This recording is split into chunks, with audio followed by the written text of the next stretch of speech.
Polska Agencja Inwestycji i Handlu wspiera polskie firmy przy wchodzeniu na nierzadko egzotyczne rynki. W codziennej naszej pracy często mamy do czynienia z różnymi sektorami gospodarki. Również wprowadzamy do Polski zagranicznych inwestorów. Także jesteśmy dostępni dla naszych klientów na całym świecie przez całą dobę. Nie śpimy, działamy. Robimy dobre rzeczy dla przedsiębiorców z polską metką. Skracamy dystans, wyciągamy rękę do firm, które marzą o nowych rynkach. Po prostu chcemy, żeby czuli się zaopiekowani. Ich zadowolenie i sukces napędzają nas do jeszcze cięższej pracy. Niewątpliwym walorem pracy w PAIH jest jej międzynarodowy charakter oraz niezwykła wręcz różnorodność. Wykorzystując możliwości, które oferuje agencja, takie jak poznawanie nowych kultur, współpraca z największymi markami czy budowanie strategii ekspansji międzynarodowej, możemy podążać ścieżką stabilnego rozwoju zawodowego. Poza tym, to nie jest zwykły urząd, to coś znacznie więcej. PAIH to ekipa świetnie dobranych, ambitnych i dynamicznych ekspertów otwartych na świat i nowe wyzwania. Stawiamy na nieszablonowość i wyjście poza utarte schematy. Czy jesteśmy typową administracją publiczną? Pewnie już tylko z nazwy. Działamy w 100% biznesowo. Polska Agencja Inwestycji i Handlu ma niesamowitą, unikatową wartość na rynku jako partner w międzynarodowym biznesie, a mianowicie działalność opartą na współpracy z przedsiębiorcą na dwóch silnych fundamentach: sieci zagranicznych biur handlowych na całym świecie, na wszystkich kontynentach oraz ekspertach branżowych i rynkowych, którzy są tutaj na miejscu w Warszawie. I w centrum naszego działania właśnie jest przedsiębiorca, w szczególności segmentu MŚP.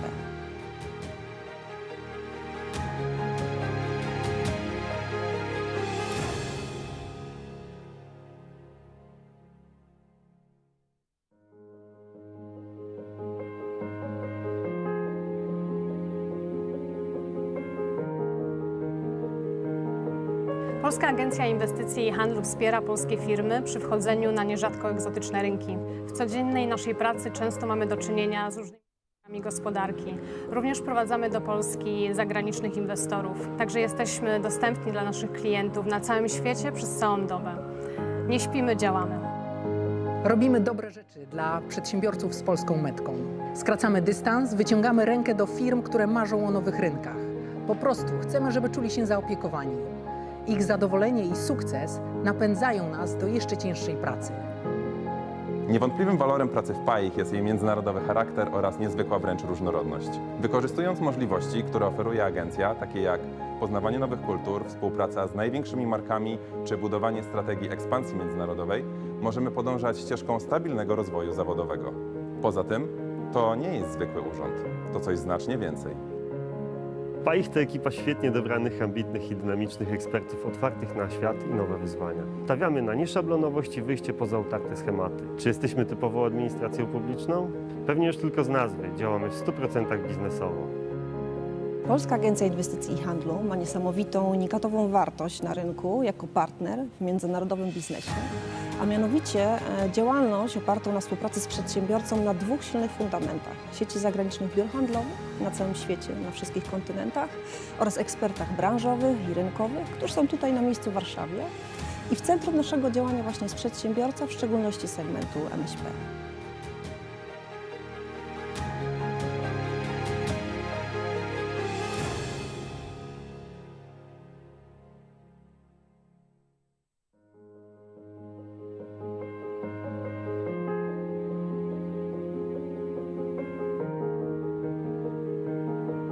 Polska Agencja Inwestycji i Handlu wspiera polskie firmy przy wchodzeniu na nierzadko egzotyczne rynki. W codziennej naszej pracy często mamy do czynienia z różnymi sektorami gospodarki. Również wprowadzamy do Polski zagranicznych inwestorów. Także jesteśmy dostępni dla naszych klientów na całym świecie przez całą dobę. Nie śpimy, działamy. Robimy dobre rzeczy dla przedsiębiorców z polską metką. Skracamy dystans, wyciągamy rękę do firm, które marzą o nowych rynkach. Po prostu chcemy, żeby czuli się zaopiekowani. Ich zadowolenie i sukces napędzają nas do jeszcze cięższej pracy. Niewątpliwym walorem pracy w PAIH jest jej międzynarodowy charakter oraz niezwykła wręcz różnorodność. Wykorzystując możliwości, które oferuje agencja, takie jak poznawanie nowych kultur, współpraca z największymi markami czy budowanie strategii ekspansji międzynarodowej, możemy podążać ścieżką stabilnego rozwoju zawodowego. Poza tym, to nie jest zwykły urząd, to coś znacznie więcej. PAIH to ekipa świetnie dobranych, ambitnych i dynamicznych ekspertów otwartych na świat i nowe wyzwania. Stawiamy na nieszablonowość i wyjście poza utarte schematy. Czy jesteśmy typową administracją publiczną? Pewnie już tylko z nazwy. Działamy w 100% biznesowo. Polska Agencja Inwestycji i Handlu ma niesamowitą, unikatową wartość na rynku jako partner w międzynarodowym biznesie, a mianowicie działalność opartą na współpracy z przedsiębiorcą na dwóch silnych fundamentach: sieci zagranicznych biur handlowych na całym świecie, na wszystkich kontynentach oraz ekspertach branżowych i rynkowych, którzy są tutaj na miejscu w Warszawie. I w centrum naszego działania właśnie jest przedsiębiorca, w szczególności segmentu MŚP.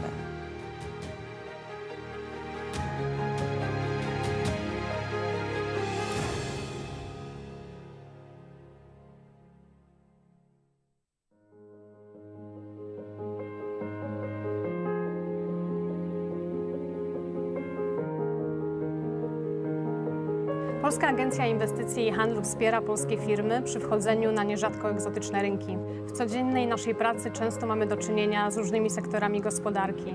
Również wprowadzamy do Polski zagranicznych inwestorów. Także jesteśmy dostępni dla naszych klientów na całym świecie przez całą dobę. Nie śpimy, działamy.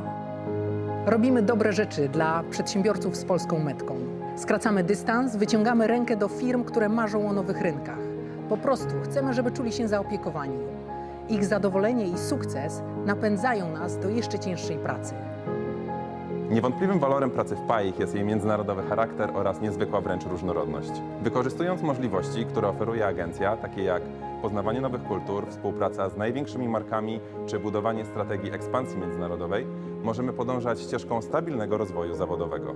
Poza tym, to nie jest zwykły urząd, to coś znacznie więcej.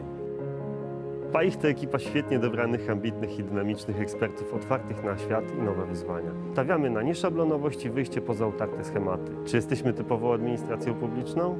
Pewnie już tylko z nazwy. Działamy w 100% biznesowo. Polska Agencja Inwestycji i Handlu ma niesamowitą, unikatową wartość na rynku jako partner w międzynarodowym biznesie, a mianowicie działalność opartą na współpracy z przedsiębiorcą na dwóch silnych fundamentach: sieci zagranicznych biur handlowych na całym świecie, na wszystkich kontynentach oraz ekspertach branżowych i rynkowych, którzy są tutaj na miejscu w Warszawie. I w centrum naszego działania właśnie jest przedsiębiorca, w szczególności segmentu MŚP.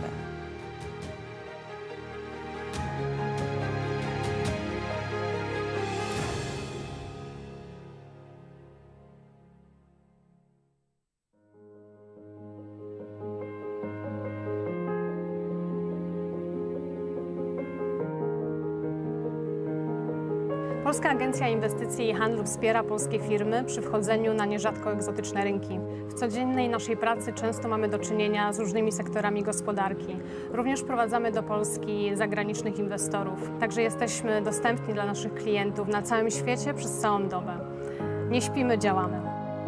Robimy dobre rzeczy dla przedsiębiorców z polską metką. Skracamy dystans, wyciągamy rękę do firm, które marzą o nowych rynkach. Po prostu chcemy, żeby czuli się zaopiekowani. Ich zadowolenie i sukces napędzają nas do jeszcze cięższej pracy. Niewątpliwym walorem pracy w PAIH jest jej międzynarodowy charakter oraz niezwykła wręcz różnorodność. Wykorzystując możliwości, które oferuje agencja, takie jak poznawanie nowych kultur, współpraca z największymi markami czy budowanie strategii ekspansji międzynarodowej, możemy podążać ścieżką stabilnego rozwoju zawodowego. Poza tym, to nie jest zwykły urząd, to coś znacznie więcej. PAIH to ekipa świetnie dobranych, ambitnych i dynamicznych ekspertów otwartych na świat i nowe wyzwania. Stawiamy na nieszablonowość i wyjście poza utarte schematy. Czy jesteśmy typową administracją publiczną? Pewnie już tylko z nazwy. Działamy w 100% biznesowo. Polska Agencja Inwestycji i Handlu ma niesamowitą, unikatową wartość na rynku jako partner w międzynarodowym biznesie, a mianowicie działalność opartą na współpracy z przedsiębiorcą na dwóch silnych fundamentach: sieci zagranicznych biur handlowych na całym świecie, na wszystkich kontynentach oraz ekspertach branżowych i rynkowych, którzy są tutaj na miejscu w Warszawie. I w centrum naszego działania właśnie jest przedsiębiorca, w szczególności segmentu MŚP.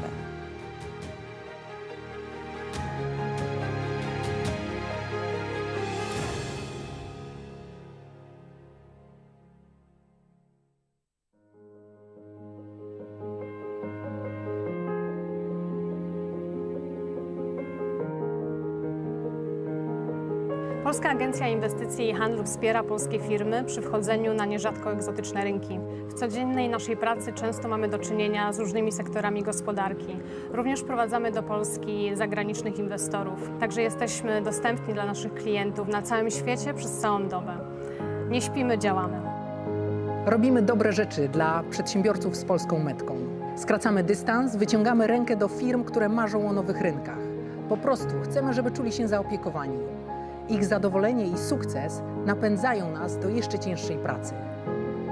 Niewątpliwym walorem pracy w PAIH jest jej międzynarodowy charakter oraz niezwykła wręcz różnorodność. Wykorzystując możliwości, które oferuje agencja, takie jak poznawanie nowych kultur, współpraca z największymi markami czy budowanie strategii ekspansji międzynarodowej, możemy podążać ścieżką stabilnego rozwoju zawodowego. Poza tym, to nie jest zwykły urząd, to coś znacznie więcej. PAIH to ekipa świetnie dobranych, ambitnych i dynamicznych ekspertów otwartych na świat i nowe wyzwania. Stawiamy na nieszablonowość i wyjście poza utarte schematy. Czy jesteśmy typową administracją publiczną? Pewnie już tylko z nazwy. Działamy w 100% biznesowo.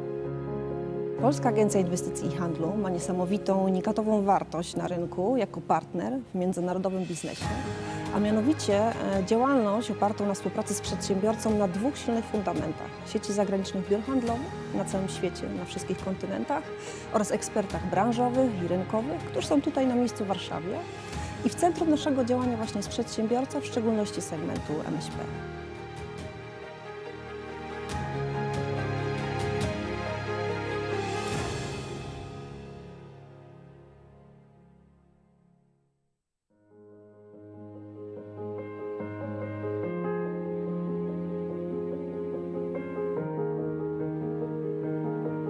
Polska Agencja Inwestycji i Handlu wspiera polskie firmy przy wchodzeniu na nierzadko egzotyczne rynki. W codziennej naszej pracy często mamy do czynienia z różnymi sektorami gospodarki.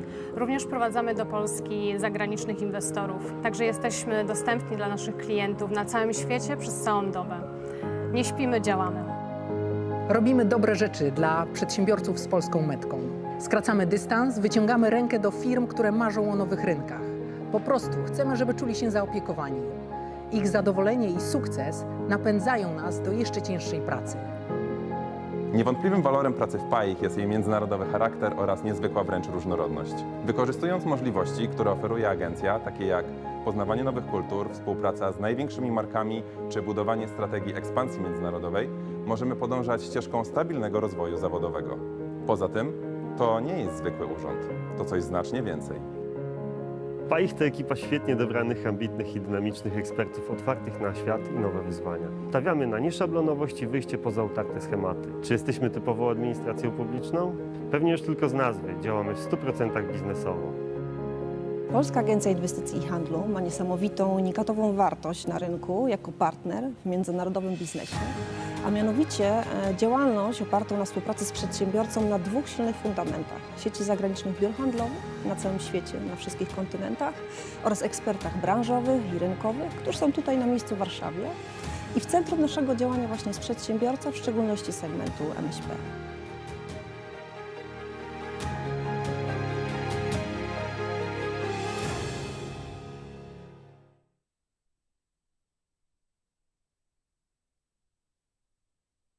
Ladies and gentlemen, it's time for our panel, the opening panel, because we are going to discuss about the legal framework, not only in Poland, but also in the European Union.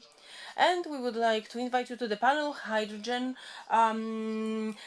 as a fuel on the road to decarbonisation, development programs for hydrogen economic in Poland and in the European Union. Moderator shall be Maciej Mazur, the Polish Alternative Fuel Association.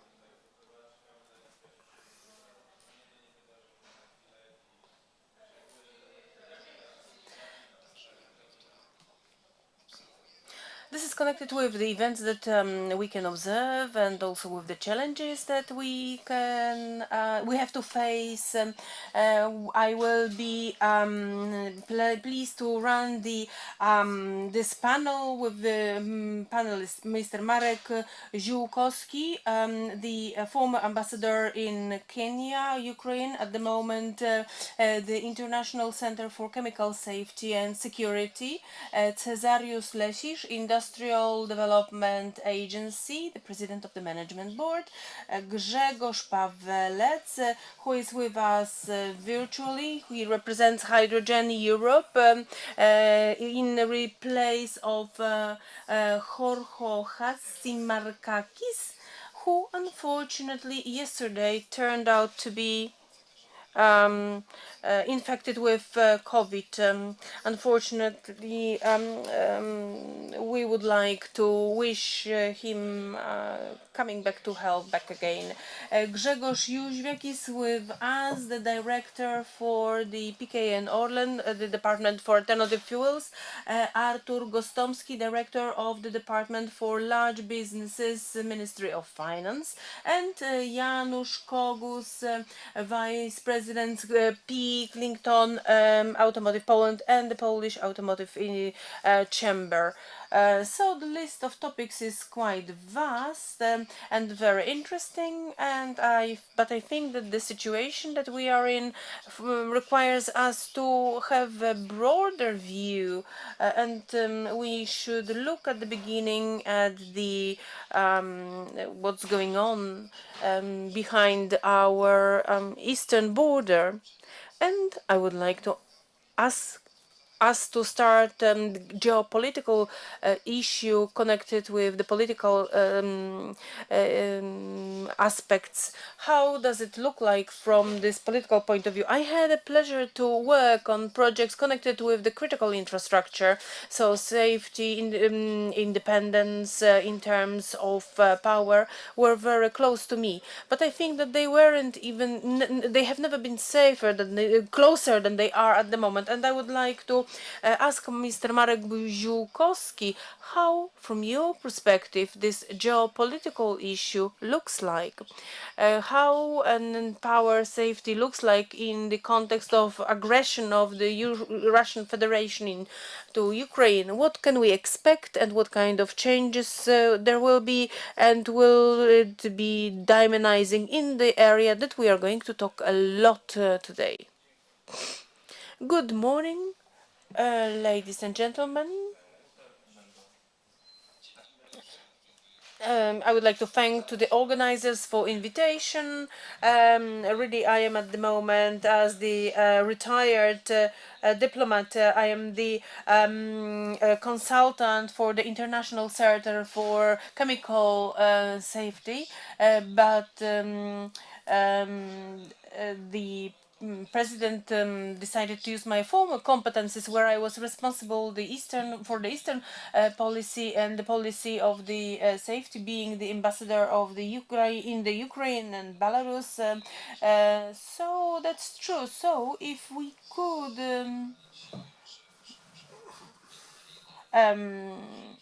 this is not just the question molecule of hydrogen and molecule of methane. So I know this. Let's leave it to the specialists. But when we talk about the geopolitical issues, from the point of view of what's going on in not only in this geopolitical from the conventional way, so the for instance the US, China, Russia, this terrible war against Ukraine, a nightmare war against Ukraine, but this is the war of the 21st century. This is something that decides about the models, about the geopolitical issues.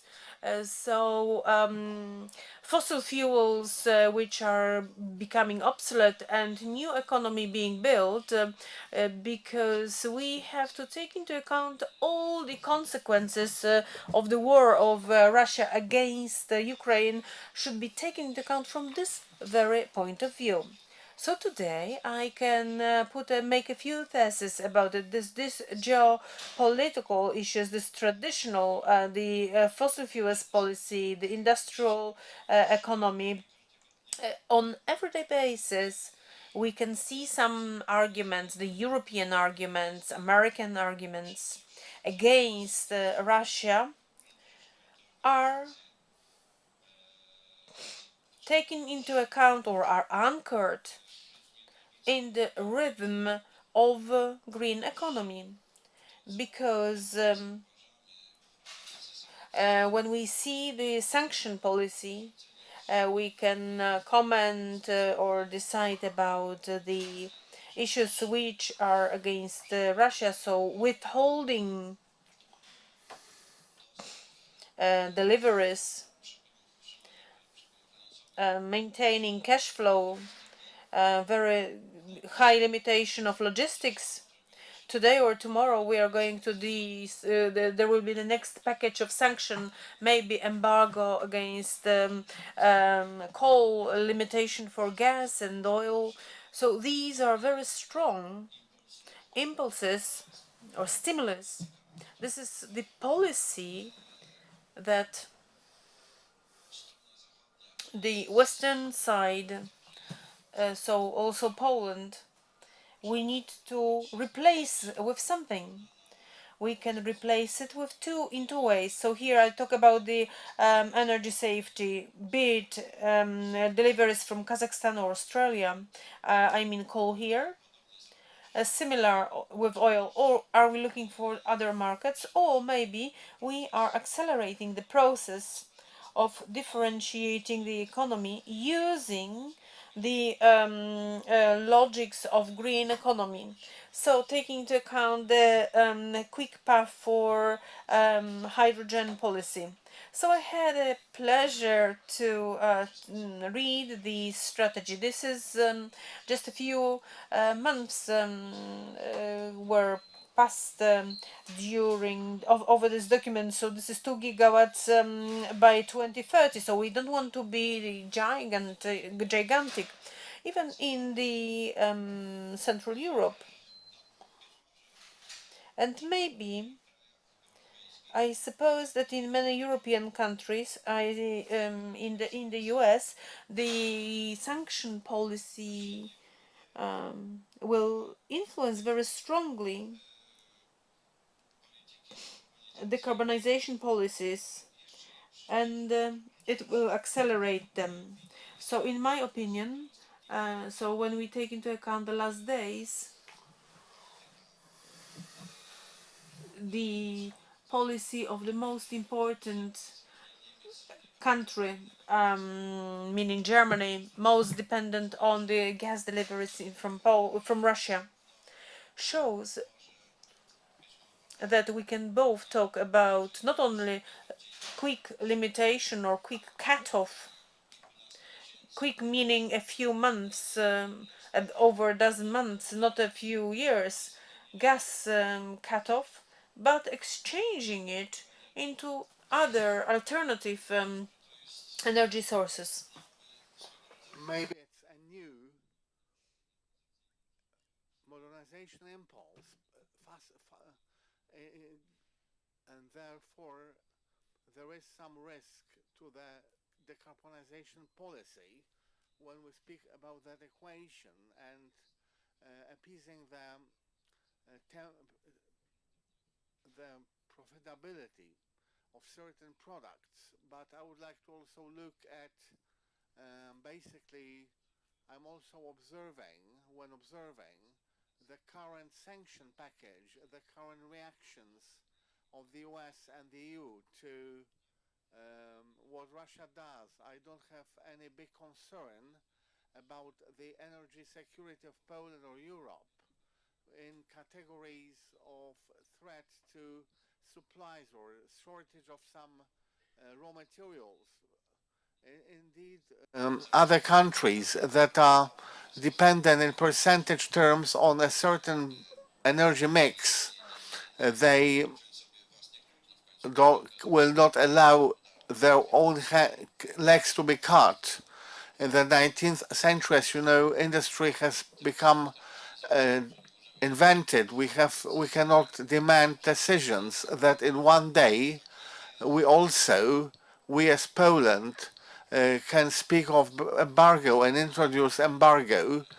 So maybe the ban on import of coal from Russia will be introduced, and then we'll have some time impulse. Of course, this is the case if we enter into acceleration of hydrogen policy, but I would like to share with you a certain suggestion. I have a certain imagination what will happen to Russia. First of all, this policy that is now pursued against Russia, it's an isolation policy. Since 2014, it took 8 years, but the Russia isolation policy has been developed. The war is raging. You have to sign some peace treaty. The president of Ukraine is trying to achieve it despite the massacres. It's something terrible, but the end of this nightmare has to end up with some kind of peace treaty. Like with Japan and Russia, there is no treaty, but the war is no longer raging. So Zelensky is aware that he has some time somehow to end the war. Also Beijing, although I'm not sure in that regard, but the isolation of Russia leads and the very Russian internal policy relating to energy, raw materials and climate and energy policy shows that Russia is entering into the period of stagnation, of economic regress and let's say civilizational stoppage. First of all, year on year, month on month, maybe it's not such a tempo, the GDP will be continuing to drop, maybe to 30–40% in the scale of 20–30%. So from 11th economy in the world, Russia will end up in the 50 or 60 place in the world. Putin is using metaphors how Soviet Union collapse of Soviet Union was a catastrophe of the 20th century.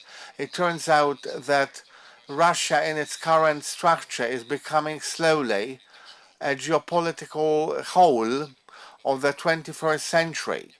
It's disconcerting. We'll be having a big problem with that, but there is no way to anchor our situation. Simply speaking, there will be a simple logic. If we close it now and it will stay for many years, not only supplies but also logistics, there will not be any way to conduct any relationships with the Russian Federation. But on top of that, Russians, for a number of months, maybe for longer, will be closed in something that they will call a civilizational suspension. Russia can, of course, like they did in the 18th century, to continue a dispute with the West, but this was in some dialogue with the West. Now, the only mirror for Russians is Stalin's television propaganda. This cannot lead to any other situation. I wish success to Russia, but it's not a recipe to modernize, to succeed. And this will be a weak partner, a weak entity in international relations, because China will be marginalizing Russia and also trying to take advantage of it in some way. And they will not be considering them as allies. As to military power, I think that with the evaluation of to what extent Putin will introduce an aggressive policy, I think that with the capabilities that he's losing on a daily basis, it's last Putin's war, not yet another one, because it turns out that as long as in Georgia and Chechnya everything worked with very small wars, with such a big regional war, it turns out that a lot of variables of conducting war fall. We can see, for example, a protracting war, and it doesn't seem that any strategies will help. Russia wrote many strategies over the recent years. There were quite impressive documents, very broad in their scope, but according to military assessments, and this can be seen, that sometimes the strategy seems to be robust, but logistics in modern wars either loses or wins. And the logistics shows that Russians are not able to wage a real war with a real enemy. They are able to organize. When being in NATO, I had to participate in evaluations of Russians' conduct of Zapad military exercise in 2020 or 2019, and always it seemed that with a real enemy, the logistics in such conditions stops working. And being more broader, Russians, as it turns out, over the last few dozen years forgot something that logistics in the world is becoming a strong part of the economy, if not its substance, main substance. And it doesn't seem that being in isolation, they will be able to wage any modernization of the economy. So I cannot expect Russia to succeed in any way. As to Ukraine, and coming to something that is connected with energy sector and hydrogen sector, could we stick perhaps to this area and evaluate how hydrogen can contribute to reconstruction of Ukraine after hopefully fast closure of the war, because we know little sometimes about our closest neighbors, and this is the case with Ukraine. They had ambitious projects in the hydrogen sector, and how this hydrogen can impact the reconstruction process. Maybe briefly you could discuss it. Indeed, you don't know, because actually the war is raging, and the logic of reconstruction, well, for sure the energy sector will be more or less hit by the war. Hopefully nuclear power stations work, also most coal stations, but the bombed refinery will not soon resume its operations. Also a few bases, oil bases, were bombed.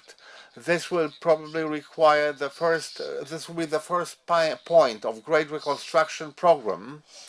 So from starting to some minimum efficiency of the existing energy system, but Ukraine, first of all, having signed a DCFTA agreement in 2014, they conducted very solid dialogue with European partners, with the European Union, with Poland, about coming to the beginnings of some decarbonization of Ukrainian economy. I also spoke before our panel with one of the gentlemen who participated in the works on projects, hydrogen projects organized with Ukraine. Those works, however, now have to be suspended, put up until later, but Ukrainians, as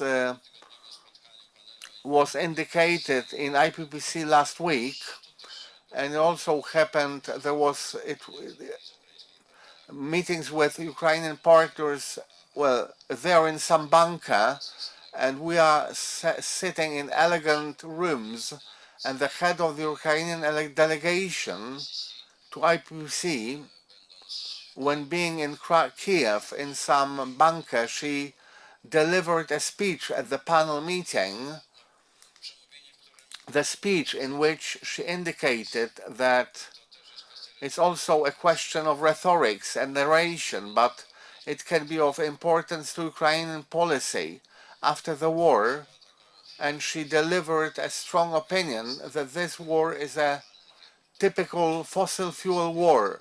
Of course, there is a lot of exaggeration in it, but you can find in recent years quite a lot of arguments in Ukrainian documents, in Ukrainian security strategy. There are many references and many projects speaking consciously about the fact that the path for Ukrainian power sector is decarbonization, and the hydrogen projects in the various strategies were maybe not present, but there were 7-8 projects, the Kreminets Valley. Unfortunately, there is a whole text with the analysis and description, but none of the projects was migrated to the last investment stage. So now it's difficult to quote on that.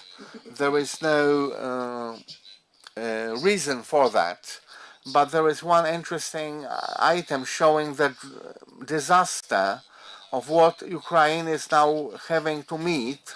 One of the projects that were already in the phase of starting the investment, this was a Siemens project.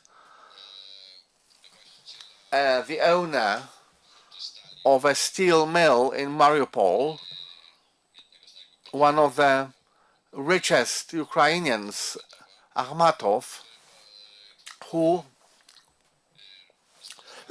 after building a solar farm and an electrolyzer with a power rating of 30 megawatts, as far as I remember, to the end of decreasing the emission level. Right now, Mariupol, well, it's heavily bombed every day practically. So, quite interestingly, and what can be used by the Ukrainian side, let us see this moment come with one of the stronger partners for hydrogen policy is Energoatom, the company or agency managing nuclear power stations in Ukraine. A great potential for power stations, 15 blocks working, and if this stays, practically you can develop. Well, it's still potential. We are still far away from the realities of building any electrolyzer or flow of Ukrainian hydrogen from Ukraine to Europe. Before the war, they announced the projects with 40 gigawatts of power for hydrogen by 2030 in Western Europe and 40 among other European partners, including 10 gigawatts in Ukraine. We need to remember about it because, which is quite interesting, which is a consequence of war also for Russia. The gas pipelines in Ukraine, which were originally used to transport gas to Western Europe in a few dozen months, will be empty because the deliveries will not longer be uptaken by Western partners. So maybe I will conclude with this. Thank you, Ambassador, for this introduction.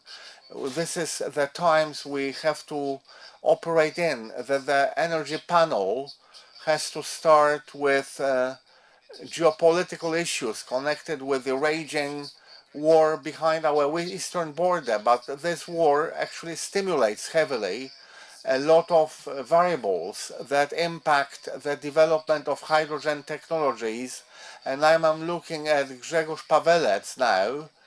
Maybe Grzegorz, you cannot see it because he's looking at the screen, but from the perspective of your presence in Hydrogen Europe and from the perspective of observing development programs of hydrogen, individual strategies, plans, how the recent weeks impacted the dynamics of the situation. I could reference to the subject line quoted by the ambassador, IPCC report, how this report 2 days ago presented that we should not be trapped in decarbonisation, so in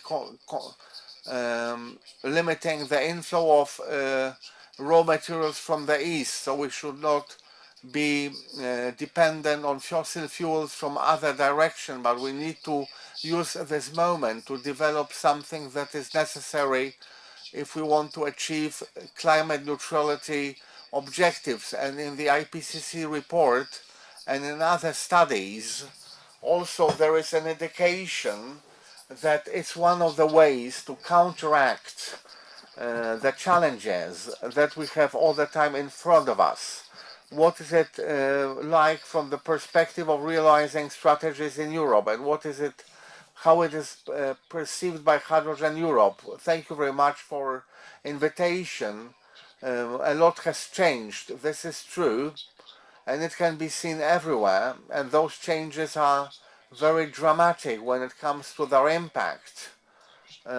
Also before the Russian aggression on Ukraine, at that time there was a situation that we had a situation in power market that prices heavily rose for natural gas, for coal, for oil, and before the conflict we had a situation which was hitherto not met, namely it turned out that green hydrogen can be competitive with regard to other prices. Even green hydrogen was competitive with vis-a-vis the green hydrogen, not only in the south of Spain or in extreme places in Europe where they have great conditions to develop the industry, but even in Poland you could imagine in competitive costs with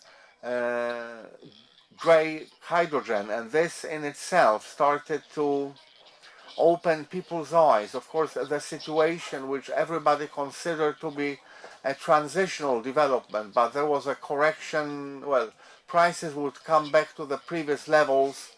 So basically this was something which should not cause any extra investments, but after the Russian attack everything changed to the extent that once the perspective of price drop is now more remote, and also the discussion about the energy sector has been joined by not only energy price issues but also independence, energy independence issues. These are things that in Poland have always appeared, because in Brussels they were not always keen on that.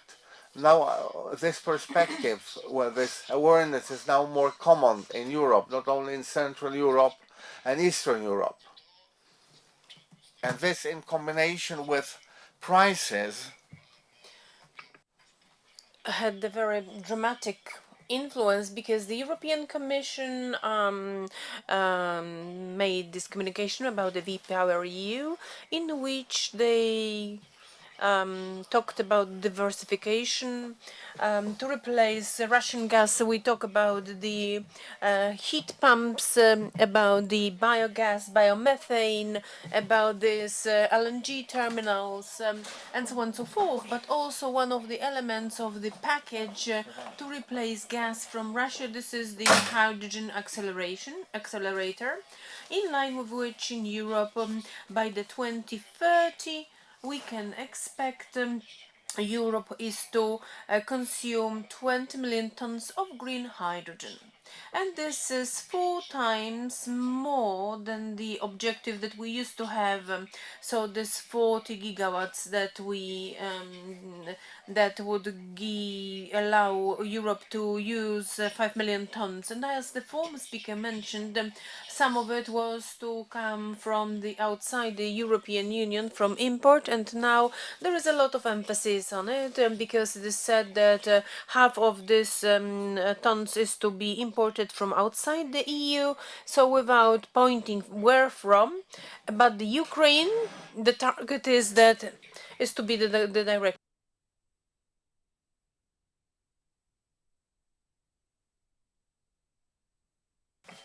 These 20 million tons do not talk too much if somebody is not oriented how it looks like today.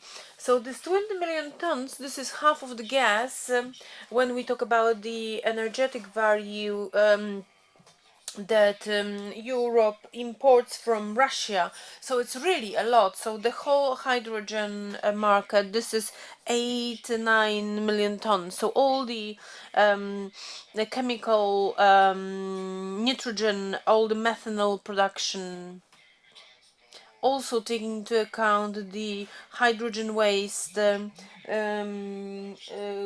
the production of chlorine. This is 8 or 9 tons. So we are to use 20 million tons of green hydrogen by 2030. And this really needs a lot of acceleration. The 40 gigawatts were very objective. Quite a lot of people just said, okay, it's not achievable. But today, to do this 20 million tons, if we add up all the electrolysers in Europe and outside Europe, we can come to about 350 gigawatts of the electrolysers by 2030. So this is absolutely very ambitious plan. This is really comparable with the going to the moon mission, because this is something that will not happen by itself.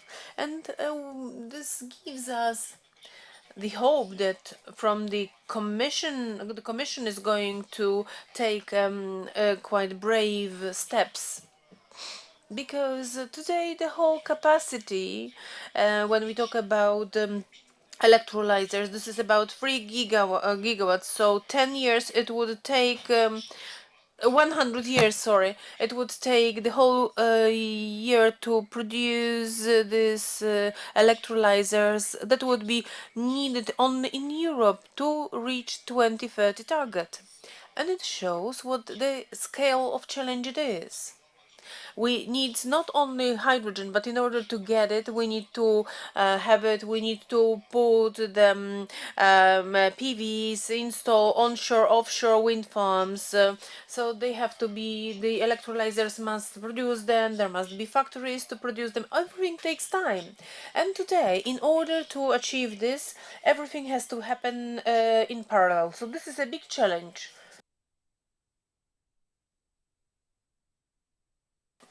But since the Commission issued this communication, I do believe that it will be followed by some activities that will facilitate it. And I do count on high acceleration when we talk about development of hydrogen economy. Not only in the power sector, but also in electromobility. So we have to build this market a bit wider, because today this is where the hydrogen is used. We use about 8-9 million, so we have to find new applications for this hydrogen and support it. One word about the role of Ukraine in the whole plan. Really, today it's difficult to talk about the concrete projects, because maybe it's not the time to do it at the moment. But about 2 years ago, we had the visit of Minister Kuleba in our headquarters, and we talked about the plans of the Ukrainian government as to the hydrogen development, and these were very realistic and sensible. Ukraine has got a lot of potential when we talk about the photovoltaic. About in Odessa, this is quite as sunny as in Greece. There is a lot of wind.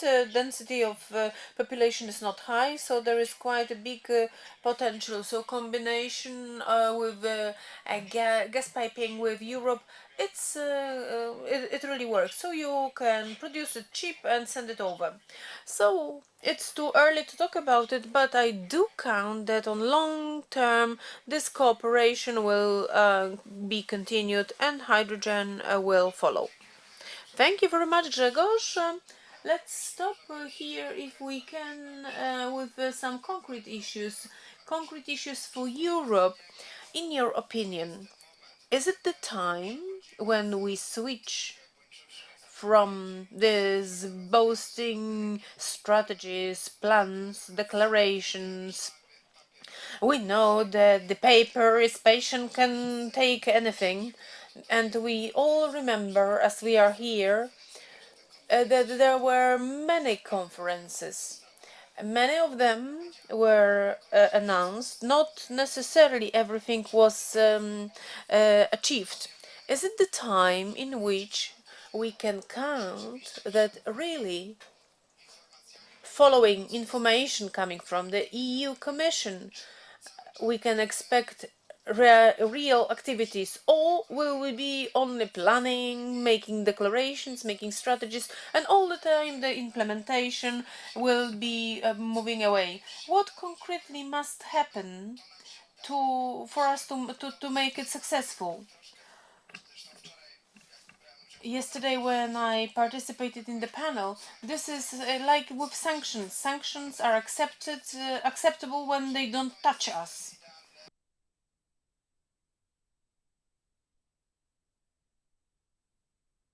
But in the development of the hydrogen or climate neutrality, you cannot create the same comfort, low prices, and implement everything in the same economics as it was done before.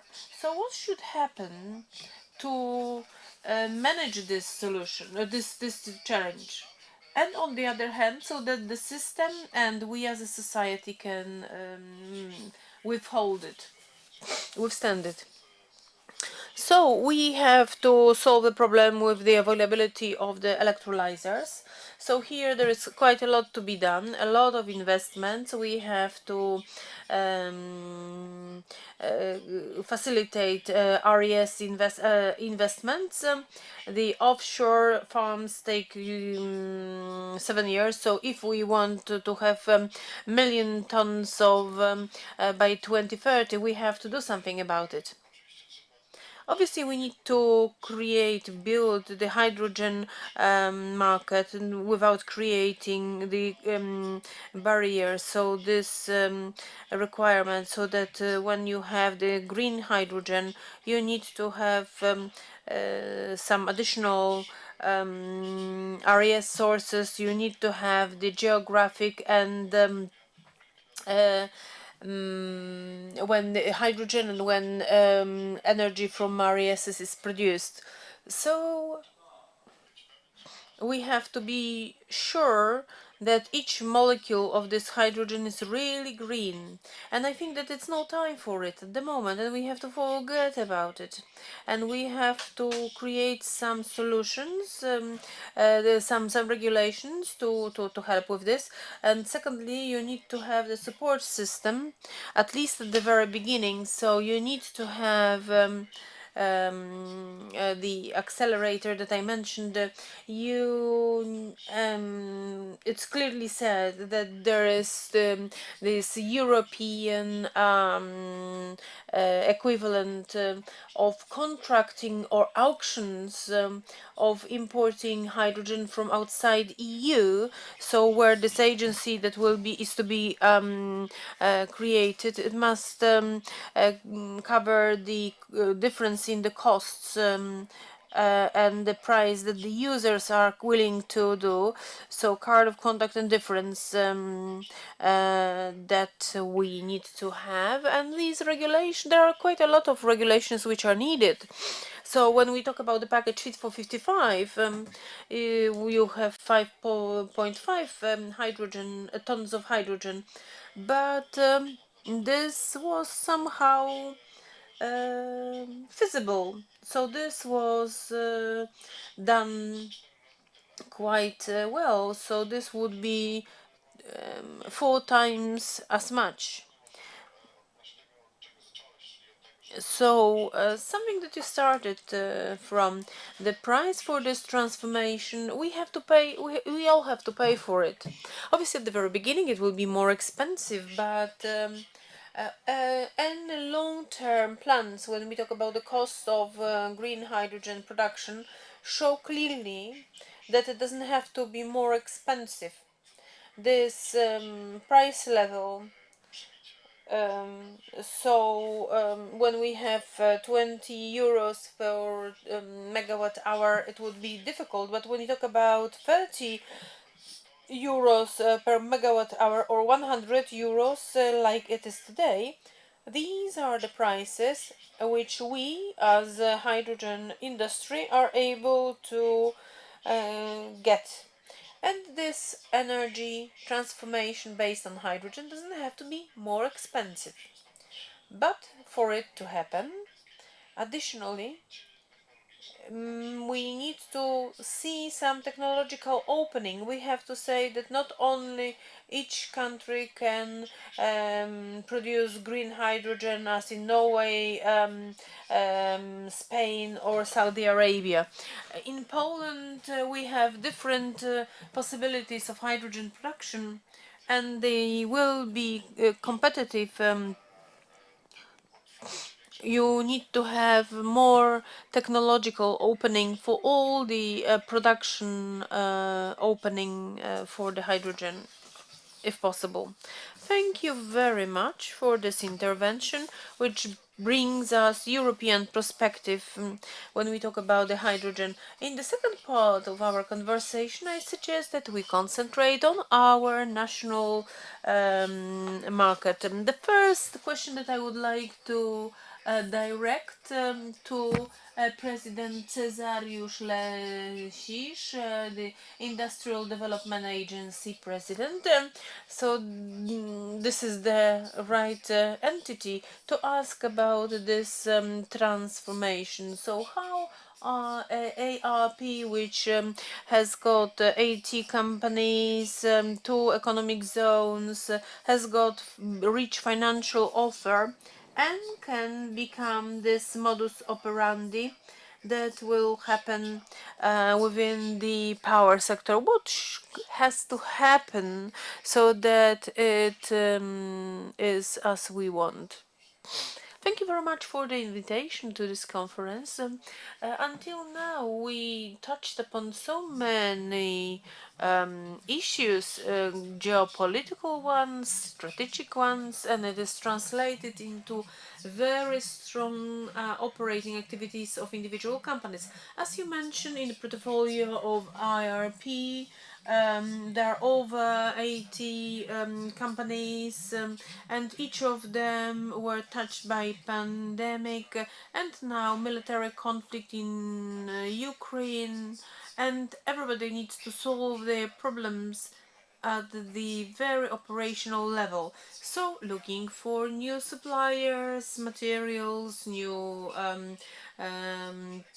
sales markets.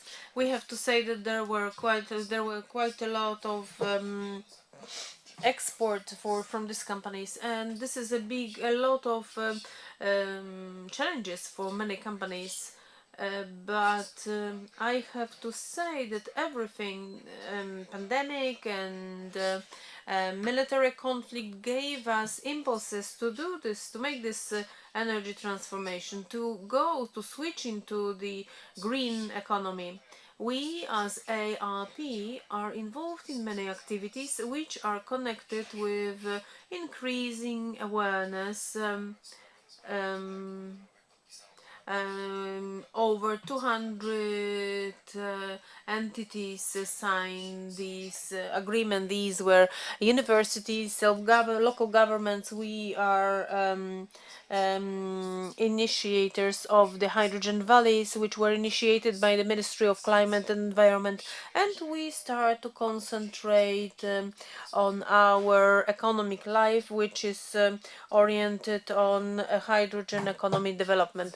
But as a former speaker said, when we want to accelerate the economy so much, we need to think, how can we finance this?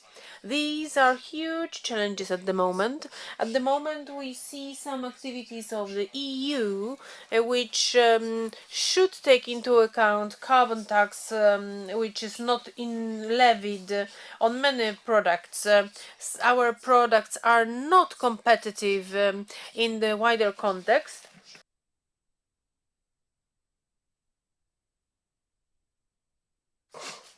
So apart from that we want to participate in the hydrogen transformation, we have to look at it in the wider sense, because our economies are as connected, and Ukraine was taken into account as the main hydrogen supplier. apart from Arabia, North Africa, or Norwegian Chile, as the green hydrogen generator, since they have nuclear power plants. So here the green hydrogen is on the hydrogen which is obtained from green energy. So at the moment, taking into account these geopolitical conditions, it will be difficult to do it. But I think that this is a chance for our economies, for our economy, and I am very happy that and because now I see, I have just found out that there is such a huge acceleration of this hydrogen transformation. So there will be some support, financial support behind these decisions. And it needs to be strengthened because at the moment these hydrogen technologies are not really matured. We want to be present when these technologies are commercialized, but we have to be aware that this process does take time. It will have to develop. And I guess that the role, as we see the Agency for Industrial Development role, is the support, to be supportive. We have financial instruments, so we can invest together with with our partners, and our role will be to support development and using EU money and suggesting or facilitating, being the coordinator, so that these funds are allocated in a proper way, so that we do not double the strategic initiatives. But there are so many factors that influence hydrogen economy. You see the legislation, technology, regulations connected with locations. This is a huge challenge when we have so short time, 2030. I guess many things have already been done. We are aware this intersectoral agreement and the Polish hydrogen strategy. These are very important documents. I agree with the ambassador, and we are not in the process of we just go together hand in hand with the countries that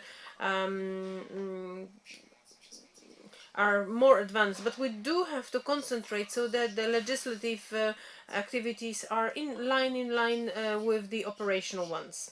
Thank you very much. So we can count that the successes that you have when we talk about electromobility, supporting investment like SK Nation within the product development like PILEA, electrical buses, they will be translated into the hydrogen area. So the practice from electromobility will be translated into the hydrogen. So Mr. Gałuczyński mentioned this at the beginning as the positive objective that we are aiming at. So I understand that in the hydrogen it can be the fact. We are engaged in the base many industrial initiatives connected with hydrogen. We are working on hydrogen or hybrid locomotives. We are working on an electric bus fueled by hydrogen, as you mentioned. We also have an idea to start dealing with more heavily with ammonia drivetrains for ships, for smaller ships. So undoubtedly, these are our activities which are connected to the industry. But I would also like to stress the activities of the Polish state, the legislation, institutions, R&D centers, universities. This is preparing experts across the board. That's very much needed. And since we have an extra argument connected with the conflicts, ensuring the transformation for our country, I think that we should heavily focus on those activities which have a strategic undertone to them. Thank you very much indeed. In all statements, a theme of economic idea appeared. So we should now ask a question to the representative of an institution that knows everything about finance. So the Ministry of Finance Director, it's a question to Artur Gastomski. I would like to ask a very specific question relating to the investment covenant and whether entities from the power sector can and should be interested in that, and also your broader outlook, an outlook of the ministry on supporting the development of this area in this critical field, namely finance. Thank you very much. Thank you for inviting me. When listening to the statements, I found certain mismatch to the whole puzzle, but in various statements there were mentions of big investments. We need to build factories. So basically, I think that we also in the ministry were wondering how to make a step forward without waiting for entrepreneurs ask us to be more proactive simply. So in the regulations that came live at the beginning of this year, we have an instrument called an investment accord. Independently of the investment accord, we have a number of instruments which should increase certainty of business activity in the sector. At the end of the day, you also have taxes to pay on the investment, and I won't be quoting sayings about the certainty of taxes, but this investment should be balanced out. So what we proposed is a one-stop shop generally, in which all the instruments that are at the disposal of the tax offices, ones that you could talk about, I mean about the previous price accord, accountants will probably know more. You presidents also heard about it, but in the background there is something like binding information or individual interpretation. These are things that enable you to forecast the tax results of the investment, so there is no risk with uncontrolled costs in the way of taxes. And what is contained in the investment accord is that in one place you can talk to the Minister of Finance and sign an accord and include all the tax implications and information how tax risk will be shaped on a target basis. Hydrogen investments are among the bigger ones, so naturally they will be eligible for tax treatment because we are speaking of investments above 100 million euros. These can be investments that are either in progress or are being started.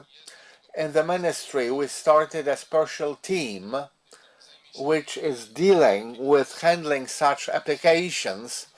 We should talk about it because both the procedure of preparing such an accord is different, altogether different than those planned for individual instruments. There is time to talk, there is time to explain what the investment is going to all about. It's not just an application which is filed, sent back.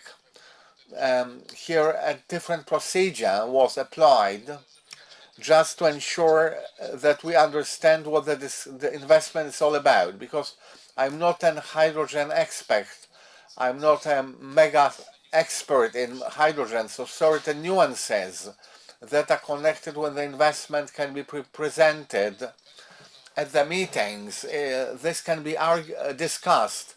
Fortunately or unfortunately, there is a payment for such an accord. It consists of two factors. Initial fee of 50,000 zlotys. If it ever happens that the accord is not concluded, this payment is returned in full. The second element is core payment in the regulations it is indicated as 100 to 500,000 zlotys, depending on how labor intensive and time consuming the agreement is. It is concluded for 5 years, and its objective is to first of all guarantee that if the law does not change, the tax impact of the investment will not change. If law changes, we can adjust the accord. It can be prolonged for the next 5 years. There is some fee, but it is cut by half. So I think that from the standpoint of planning big investments, it is wise to think about how they will be reviewed by national tax administration to avoid certain misunderstandings or assumptions made by consultancy companies or companies themselves, those that are based on their interpretation of regulations, also in the context of various looks, because from the standpoint of transfer pricing it can be correct, it can be less correct from the standpoint of tax interpretation, so certain things can be different. So the idea is that all those instruments see the investment in the same way. So I encourage you to review such a step and attach, because the second instrument we have, the collaboration program, which is targeted to companies that already are active in Poland and they want to transparently run their business. The idea is to minimize tax risk and create a conducive climate to ensure that the investments do not carry a risk of meeting the tax officers in difficult conditions, circumstances. So if I may encourage you once again, I think that it's worth talking about it. I don't want you to bore you with that, but we simply wanted you to see the other aspect, the other face of our tax services who are pro-business rather than trying to verify what has been done. This is a new approach which we have been applying for 3 years, especially vis-à-vis large entities. Thank you very much, Director. I think that you shouldn't have been so modest. I don't know a debate. I haven't prepared one where representative of the Ministry of Finance is not a desired person, because the money fluctuates around us, and especially in hydrogen area it's very much needed. So we count on ensuring that not only general but also specific framework dedicated to this area will be developed in subsequent months or years. One extra thing, because the organizer of today's conference is PAIH, so we signed a collaboration agreement with them, which is to ensure that this path is shorter between the investor who is considering a certain siting and tax results that may happen. Thank you very much for this encouragement. We encourage all willing investors to ensure that they build production facilities here in Poland, those for hydrogen. Ladies and gentlemen, we are closing the first panel, but we have 2 panelists left and 2 interesting subjects to cater for. I would like to start from Grzegorz, representative of PKN Orlen, specifically in the area of hydrogen. They are already active. They have published and prepared a strategy. If you could discuss this strategy. It was prepared and published in February. We are in April, and just 2 months passed, but the world is altogether different. Well, this strategy, do you have to update it, or for the time being we are sticking to what was agreed in February? Thank you very much for the question and for inviting me to the debate. Of course, a very interesting subject. 2 months ago was the strategy was announced, but the whole idea of ensuring climate neutrality, we announced it 2 years ago, so all the decisions connected with this direction, not only for hydrogen, but also strategies connected with renewable fuels, decisions to build vegetable waste processing or biogas idea where Ireland Południe is active, they have a double meaning now. And the original importance connected with the reduction of CO2 emissions, it's still very important, but in parallel, and equally important is the connection connected with departing from fossil fuels, because all the projects relate to it, and just the planned Repower EU program also here addresses those measures. Being more detailed about the hydrogen strategy, our main objective of publishing the hydrogen strategy, dedicated strategy, which is of course part of a general PKN Orlen strategy by 2030. But the objective of this publication was twofold. The first one saying that we can see that many programs supporting hydrogen projects appear both at the European and domestic level, and we are to be prepared with specific projects for those programs.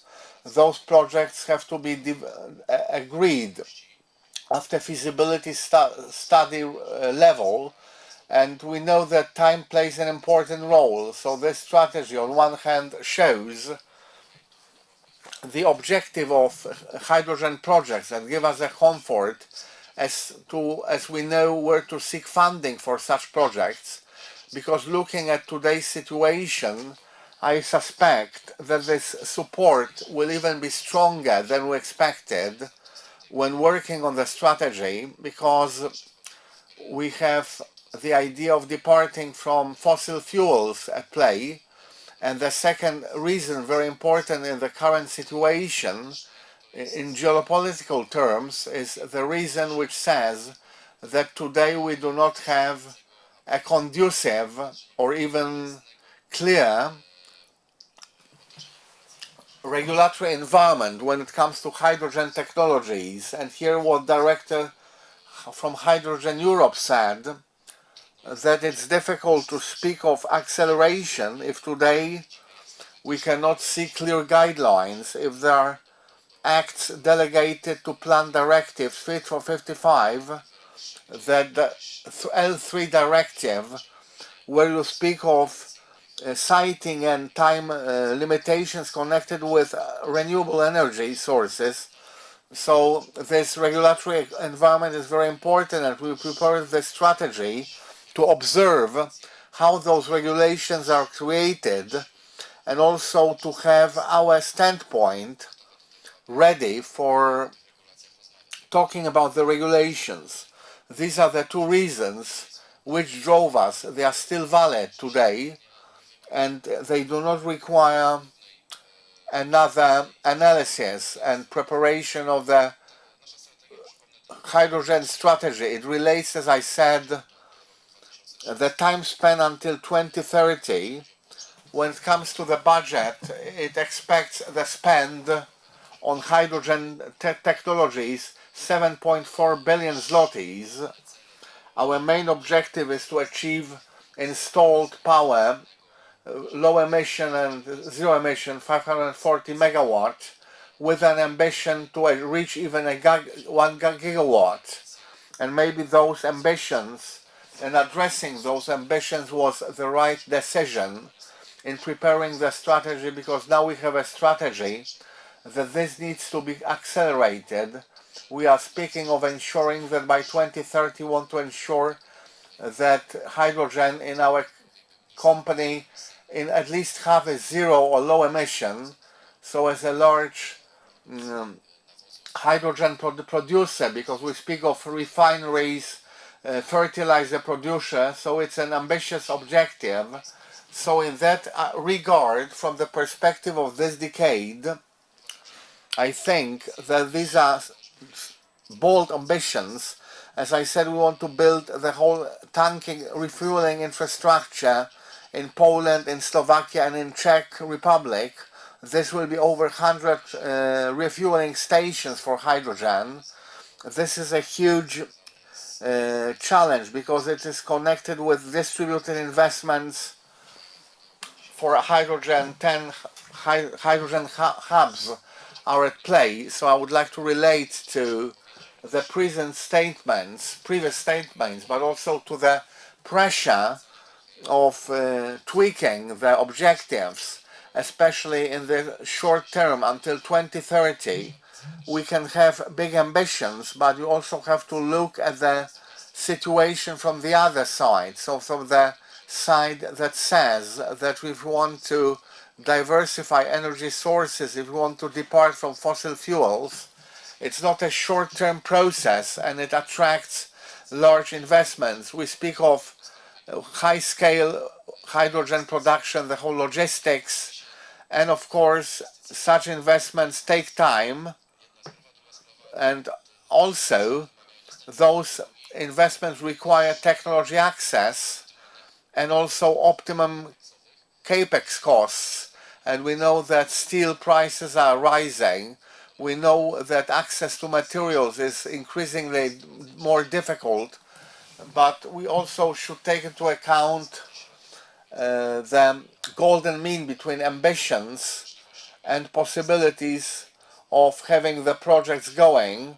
We are speaking of the direction of departing from fossil fuels. We need to stress that we need to speak of high-scale projects.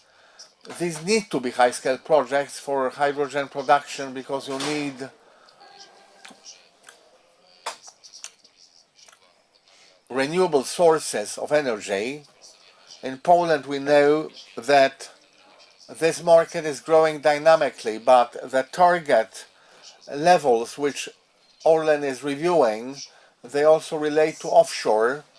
So our Baltic Sea, not only in our region, but also we speak of the Baltic part in the region of Lithuania, Latvia and Poland. It's a big potential for energy production in offshore installations, and the high-scale production of hydrogen will be of big importance in terms of maximizing the use of installed power and also the use of hydrogen in industry and also in transport. And in summary, we don't want to, for the time being, change the hydrogen strategy as announced 2 months ago.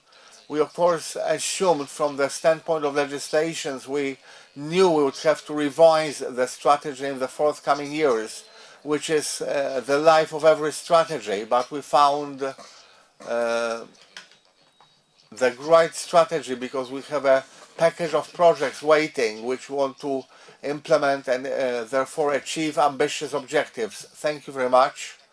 And finally, to crown our discussion, I would like to proceed to the idea that hopefully will dominate in the discussions in the forthcoming years, namely the thing of projects already completed. We can talk about and discuss them taking into account actual achievements.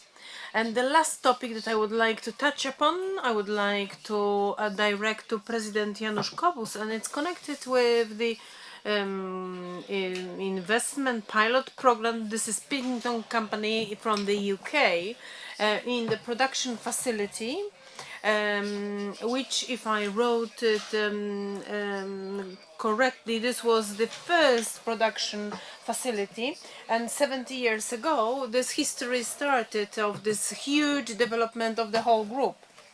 Last year this was hydrogenized, if you like. So could you please tell us how you made it and what your experience is and what should happen, so that not only this type of projects are defined as this additional word like pilot.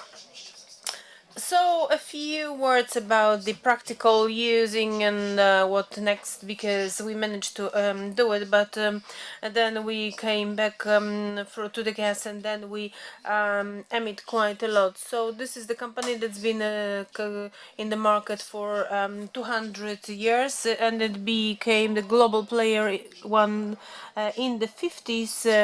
One of them, they came up with the glass production, so can be glazing for the cars or windows. This is the float. 7 years took him 7 years of trials, and at the moment we can say that the whole competition works on this float process. But one line costs about 120 million euros. We have a line like that in Poland, but the test and prototype was made in the UK, because the R&D center from the UK gave money for it. How it looked like in practice, obviously you need to have to get ready from the technological point of view. This is a furnace and the bath. So then you get the sand and the mess, and then you need to have 1600 degrees once you start it up. In Poland, in Sandomierz, it was for 20 years. You cannot cool it down. So 20 years or over a dozen years, depending on the quality of process, you need to produce. You can just put then the glass back again, but then you must produce. So the risk was quite high. Should something fail, one line is out, and then you need to knock it down and rebuild it again. So then this took about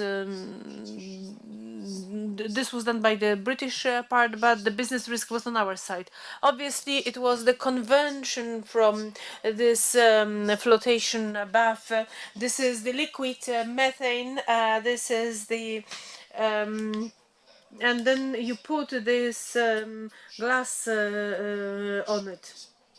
So you need to maintain high temperature, burn a lot of gas, but fuel oil is used too, and then you emit CO2 and so on. Then it's obviously capital oriented process and high emission.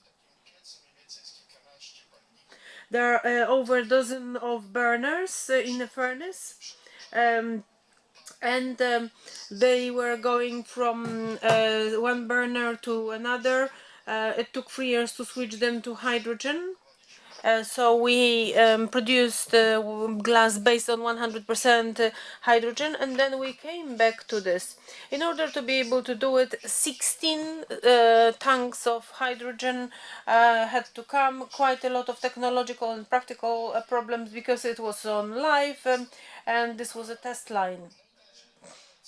And to take it further, because obviously we were selling this glass but with a loss, so we came back to gas. And what can you do next to switch to hydrogen? There are a few conclusions. First of all, we or competitors, we should have a lot of trials to get the process to reach the scale of the production line, and it must be financed. Some kind of institutions must finance it.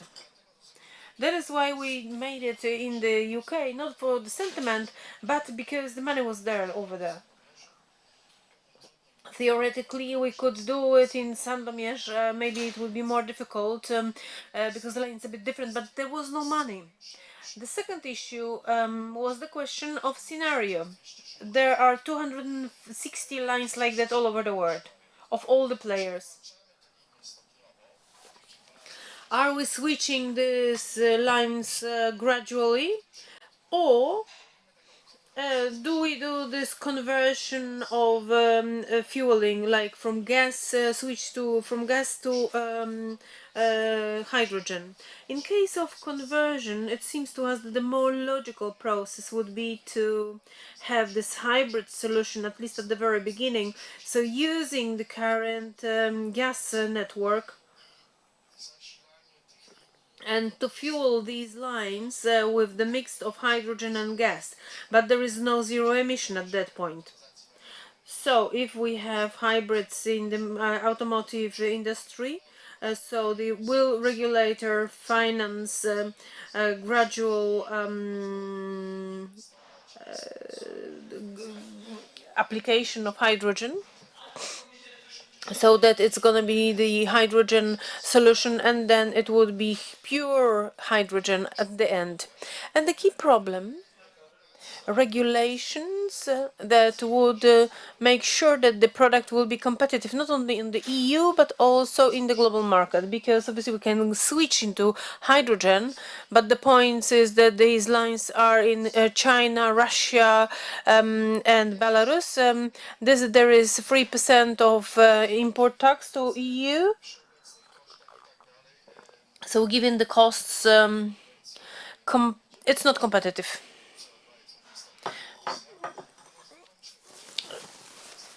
And unfortunately, when we talk about the glass production switched off, so like cement, steel are included, but production of glass, it's not included. So at the given current proposals of Fit for 55, that it doesn't make sense.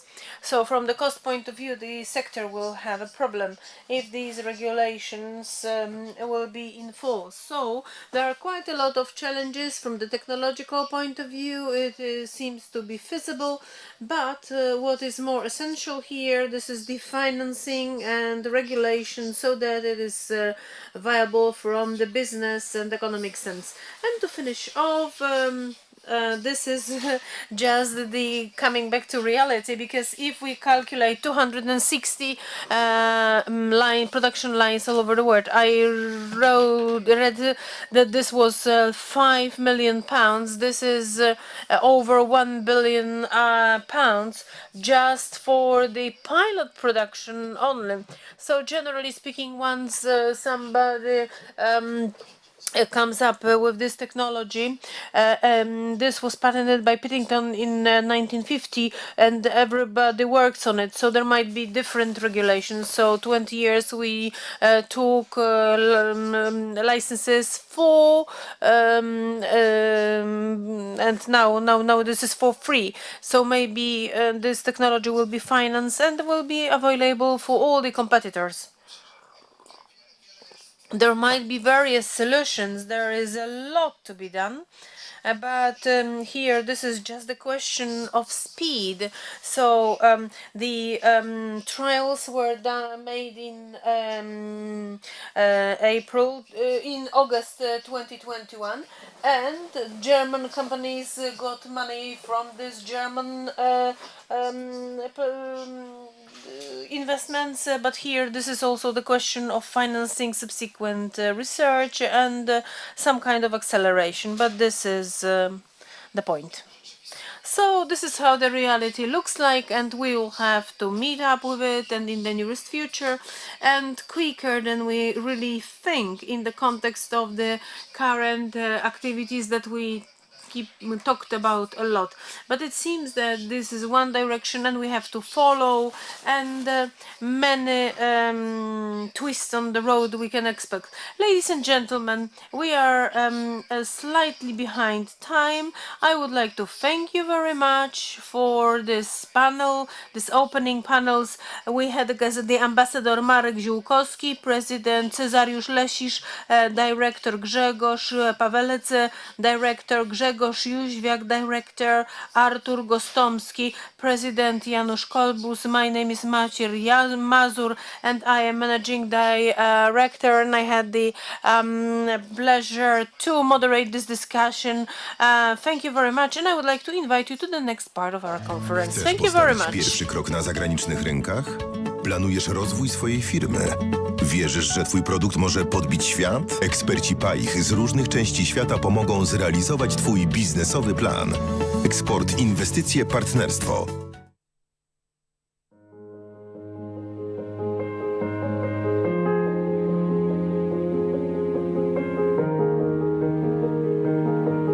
Polska Agencja Inwestycji i Handlu wspiera polskie firmy przy wchodzeniu na nierzadko egzotyczne rynki. W codziennej naszej pracy często mamy do czynienia z różnymi sektorami gospodarki. Również prowadzamy do Polski zagranicznych inwestorów, także jesteśmy dostępni dla naszych klientów na całym świecie przez całą dobę. Nie śpimy, działamy. Robimy dobre rzeczy dla przedsiębiorców z polską metką. Skracamy dystans, wyciągamy rękę do firm, które marzą o nowych rynkach. Po prostu chcemy, żeby czuli się zaopiekowani.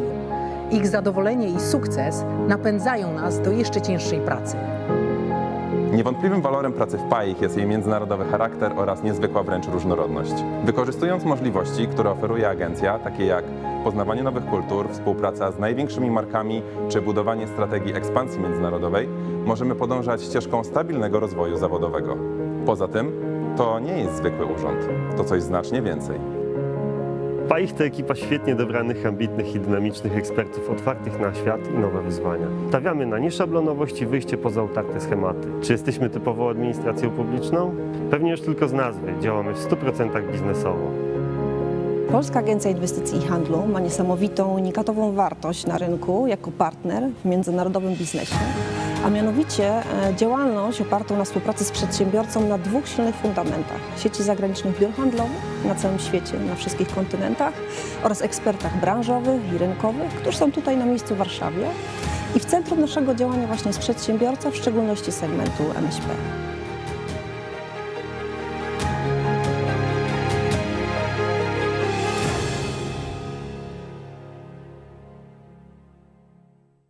Ci, którzy są wystarczająco szaleni, by myśleć, że zmienią świat, są tymi, którzy go zmieniają.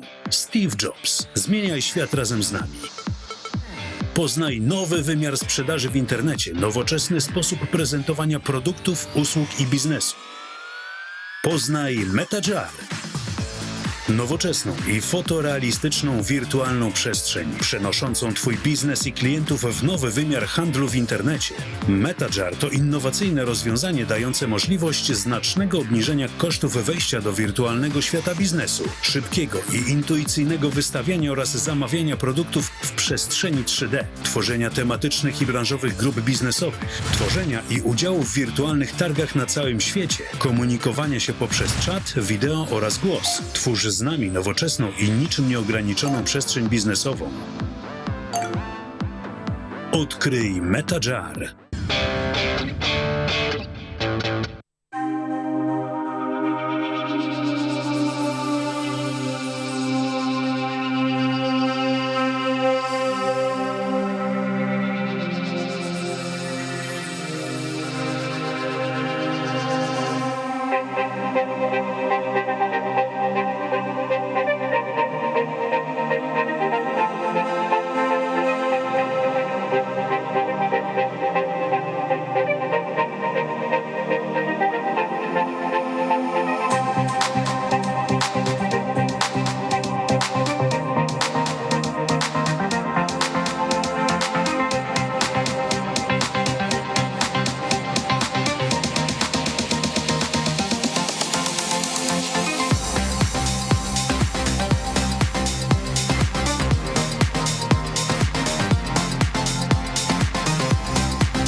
Ladies and gentlemen, the first emotion-raising panel is behind us. We would like to invite you into the in virtual fair, and now we are going to go into the open sea, and we are going to talk about the open hydrogen economy. And we have the representatives from the rail things and the hydrogen, the coal and sea sector representatives. A very interesting discussion in front of us. I would like to invite the moderator, Dariusz Pachiński, Director for Development from HERFRA, who is going to moderate this panel. Good morning, my name is Dariusz Pachiński and I build Hydrogen Poland, and I am the research and the business development director, and this is how I start each conference.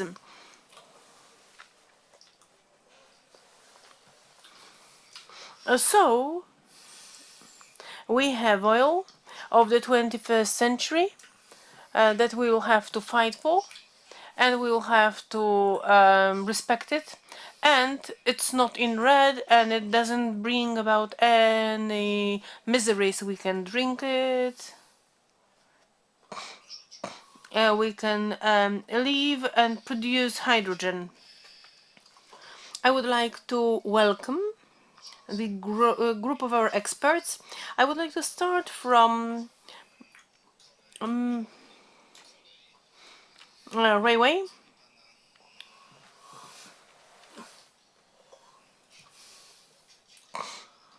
Adam Musiał, Polish Chamber of Railway Equipment Producers and Railway Service Providers. I would like to ask you, how do you see development of hydrogen economy in the areas as heavy railway transportation? Just tell us what is in Poland and how it looks like in Europe. Do we stand the chance of developing or participating of railway development based on hydrogen? Most of all, good morning. Thank you very much for invitation. I will do my best to meet your expectations, because the hydrogen topic is comparatively new in Poland. I do count that the railway, this heavy transport, which was always been regarded as, well, I don't want to say withdrawn or falling behind. It takes part in the hydrogen transformation. So to be honest, I cannot imagine that the railway transportation could possibly, in my opinion, is dedicated transport for Poland, because as experts put it, the air transport is above 300-500 kilometers. Railway transport, I guess, this is called railway is dedicated to Poland, but this the development of hydrogen railway has to join the bandwagon. There is no other way out. Right now, the first hydrogen-propelled vehicle has been presented. In a moment, I will present the Cegielski device, and in a number of years, we'll be using those vehicles to travel. I would like to now ask a slightly different mode of transport, Daniel namely, who will present the maritime industry based on hydrogen. Daniel Włamaniuk speaking. Ladies and gentlemen, right now we have very special issue. We are awaiting for the transformation both in car transport and rail transport and maritime transport. Our company that for the first time in June will make a presentation of the first ship with hydrogen drivetrain. Right now we are in possession of a technology that will help both smaller and bigger vessels. in my opinion, the hydrogen transport and given the technologies we have in our company that are to decrease the cost of shortening the length of ships, we have the situation in which we're able, for the price of kilogram of hydrogen, we can transport from 100 to 200 people. The cost of hydrogen production is of course big, but scaling the undertaking to the transport potential of both people and goods is very low. We count on getting support like in anyone in this industry, and we want to launch production of passenger ships, both isobar, also inland and maritime. In June this year, you will see the first showing of the first 100-person vehicle, and we have to be very clear about it. Every ship, hydrogen ship, both a car or a train, are pieces of devices where the working element is electric motor. So the electricity vessels, 100 and 200 persons, these are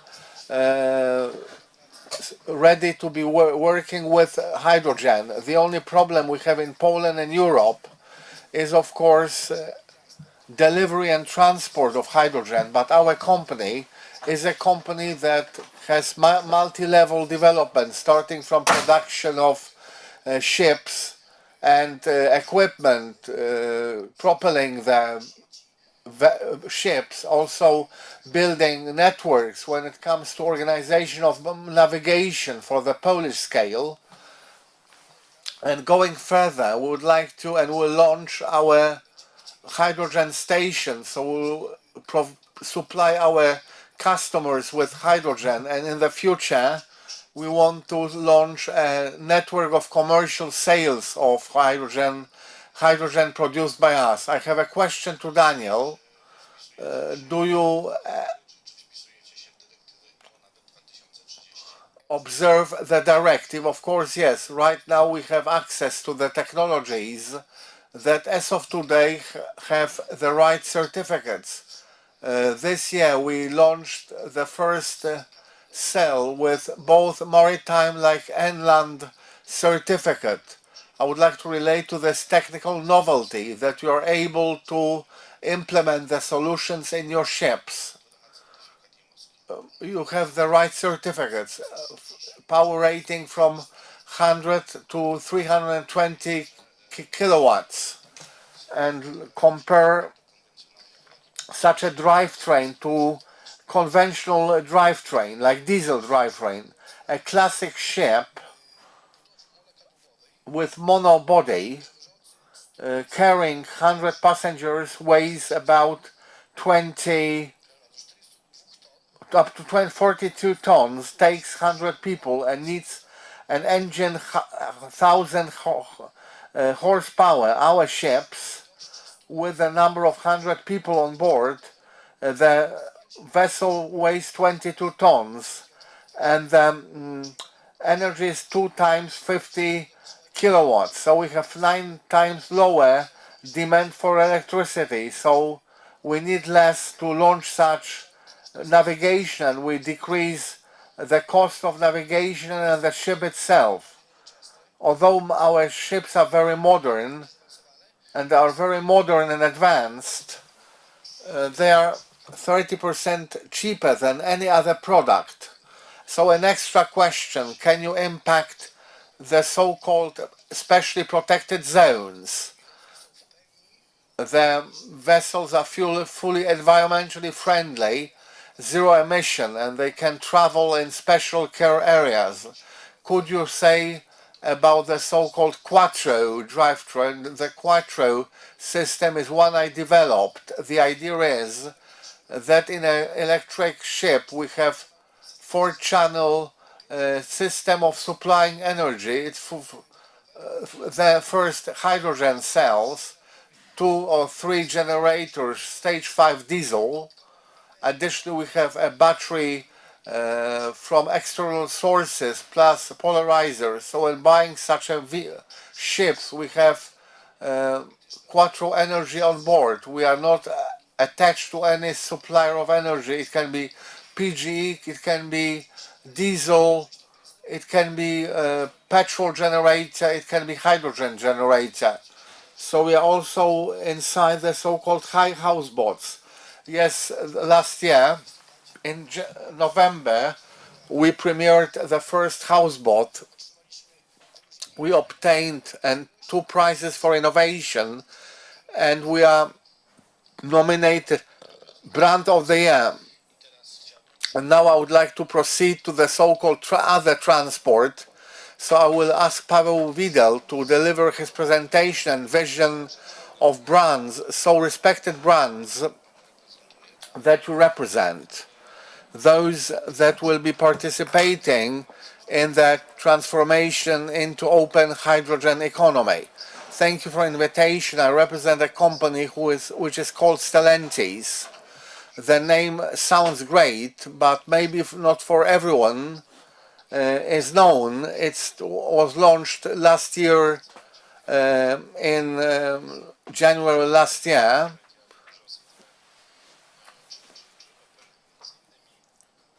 In brief, last year it was second automotive group in the world, in the European market, sorry. We're also a player in the global market thanks to our US companies, mainly Chrysler, but not only, also Jeep and Dodge and Ram.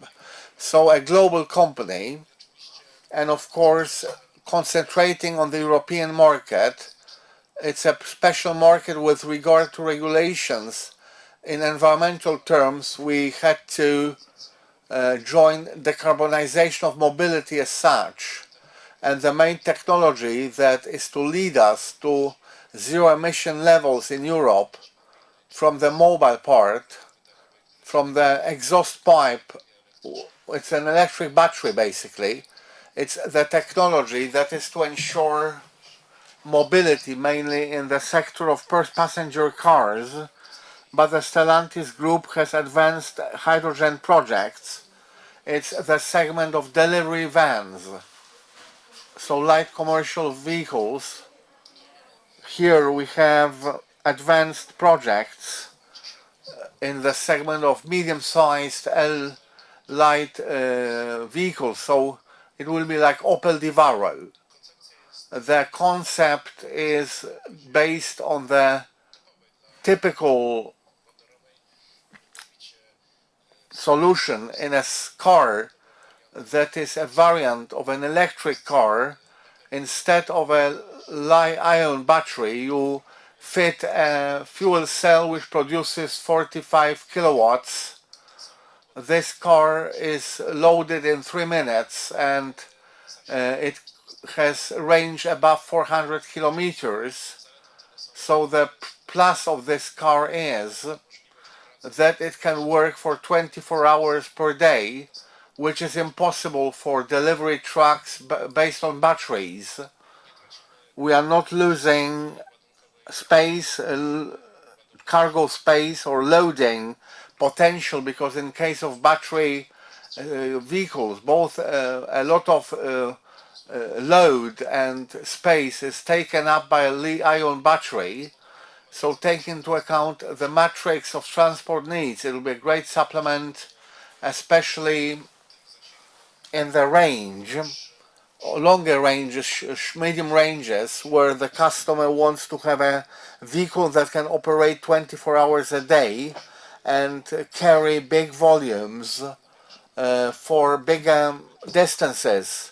There will be also a smaller delivery vehicle, and but in the segment of passenger cars, our company does not see the possibility of using hydrogen, but we know that there are companies who are thinking of such applications. We are glad to hear that there are so many companies having ideas. It's not only lithium batteries, but a whole bunch of solutions. We spoke to Volvo yesterday, and they can see a big application of hydrogen in truck transport for large ranges and also in bus transport, in intercity and inter-country rides, and also in suburban areas where bigger distances will have to be covered. So I have an impression that hydrogen is the future of my mobility, maybe not in all the segments. We still believe that a small city car, a lithium-ion battery, it has a solution that can provide the right parameters when it comes to access to mobility, but overcoming certain hindrances in implementing hydrogen drivetrain in delivery vehicles with a hydrogen revolution. It's an ideal idea to join the hydrogen future of Europe in the mobility space. And I have a question: in your cars, vehicles, will they be able to enter the zones with a restrictive, the low emission and zero emission zones? Can you see this as a thing that can develop the technology? Of course, by all means, yes, it will be an electric car. So all zones in big European cities where there will be accession limitations. In 150%, yes, even if hydrogen is green, the emission in the whole life cycle will be much lower than for battery cars that, when charged from coal-powered electricity, they are no longer green. And also emission from exhaust pipe, as we all know, as most of people well know, the only emission from a hydrogen car is water in the form of vapor. So you can drink it, although it's distilled water. And a question which is much ahead of what you think of the Euro 7 standard. Euro 7 standard, it's a very nice animal when it comes to internal combustion engines. And the right introduced standard can prepare premature closure of production of traditional engines. From 2035 probably, or maybe earlier, maybe later, you will not be able to register a traditional car in Europe. So this or other way will have to change the offer for something that is zero emission, be it lithium or hydrogen or anything else, that will be a new technology or new invention. And now, in order to adjust the internal combustion engine to Euro 7, in this or that scenario proposed by the European Commission, will be a huge financial effort. You have to ask yourself a question: what is better economically, when Euro 7 will be very restrictive and adjusting the product to Euro 7 will be very costly? It seems, however, that this effort to put into something that it is bad for financing of the automotive companies. So the situation is simple: either we come to terms with the idea that Euro 7 standard will be not so restrictive. It doesn't mean it will be weak, because Euro 7 standard will lead to the situation that in many cases the quality of exhaust gases will be better than quality of air in the center of cities, and will be bigger than WHO standards. So the added value of Euro 7 standard will be minimum, but the costs will be huge. So you should simply ask yourself a question and then answer it from the standpoint of regulator: what is better for us?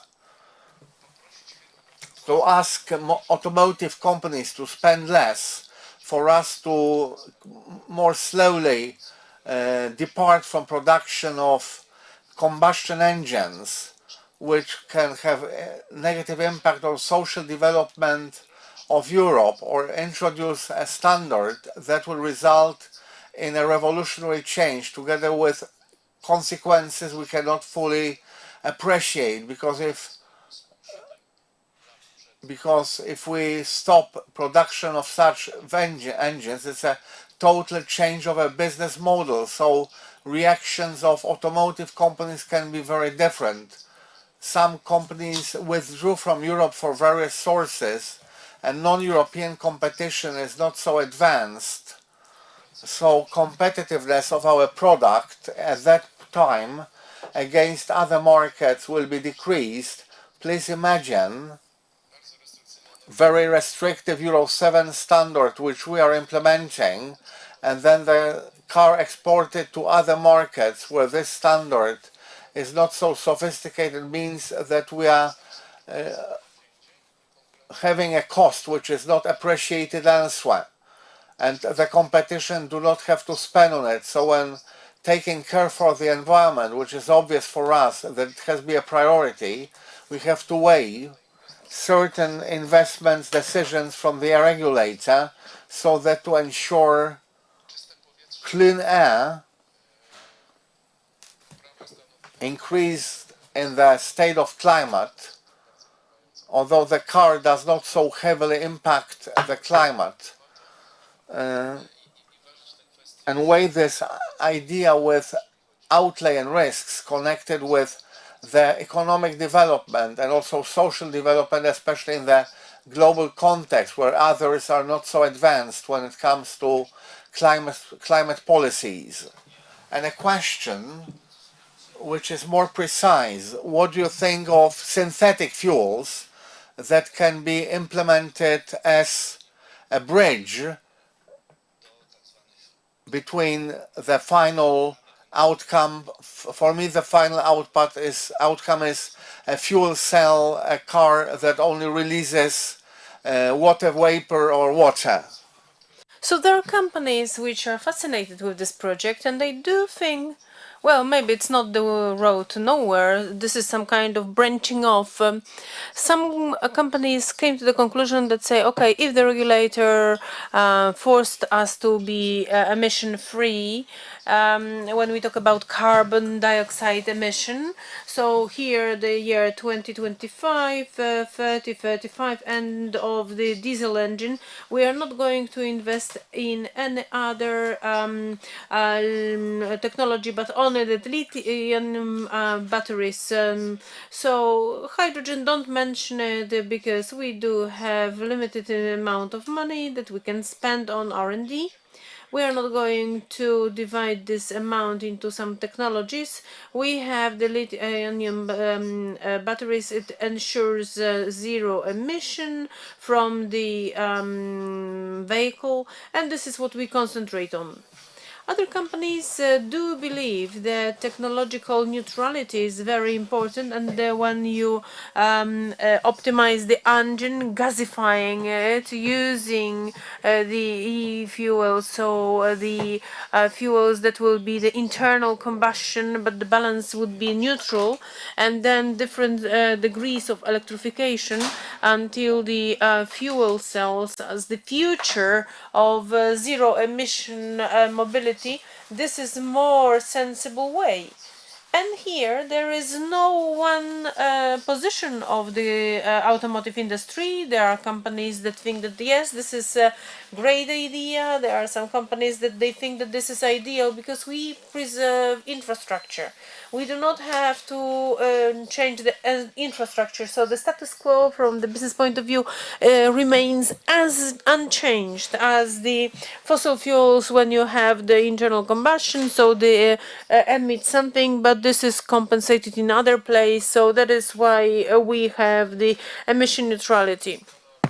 So this is the producer, manufacturer side, but the political one, I do not see any understanding from the regulator's point of view. When we talk about the acceptance of the concept of B2 fuels, so here we would have to have a very interesting debate with the regulator at the European level to be able to understand better whether such a concept could be feasible or not. given Green Deal and Fit for 55, it's not the good road to take. And the message from the last moment, because we do know the Macron took a decision that the cars that will fuel B100 Ci, którzy są will be able to go into the won't be able to go into the city center. So Biocom 100% to the diesel engine. So this is the information from yesterday that I received. Have you heard anything about it so far? Is it too new? So generally speaking, this is a fascinating topic because we've been talking about it for over a dozen of years. In the effect, we have biocomponents, but here we have 100%. So here our trials in the past to use this fuel meant that it was necessary to have a lot of changes in the fuel system because corrosion is absolutely huge. So the technology for storing of this fuel had to be big so that bacteria doesn't go into it. Different composition in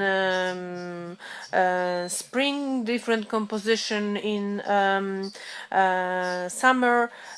So this is a problem. So when we talk about the food for people, so when we talk about the biofuel, this is a very important flex fuel engines.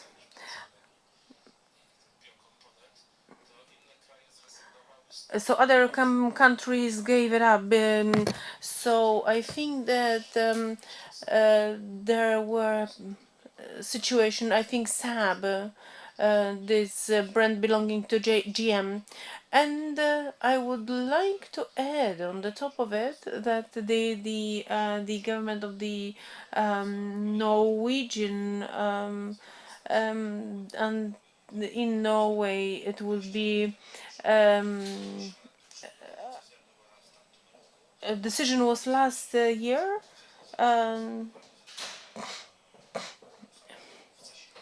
But some manufacturers gave up development with the internal combustion engine. So it was supposed to be 2050, 2040, 2035, but we are going down lower. So it is going to happen very quickly. So here we have Euro 7, so here we have IMO 2030. And now I would like to invite my friend for the discussion, Krzysztof Litarski, who would like to present his vision. He participates and he builds Hydrogen Poland. And Krzysztof, could you tell us your way? You are from Silesia. Could you present your vision? Good morning, welcome. At the moment, I am at the stage of continuing work from 7 years ago when we started in the Commission of the Energy. We saw the possibilities to use the hydrogen in transport in Poland. And the most important thing is that for all the road transport and the railway transport and the maritime transport to be propelled with hydrogen,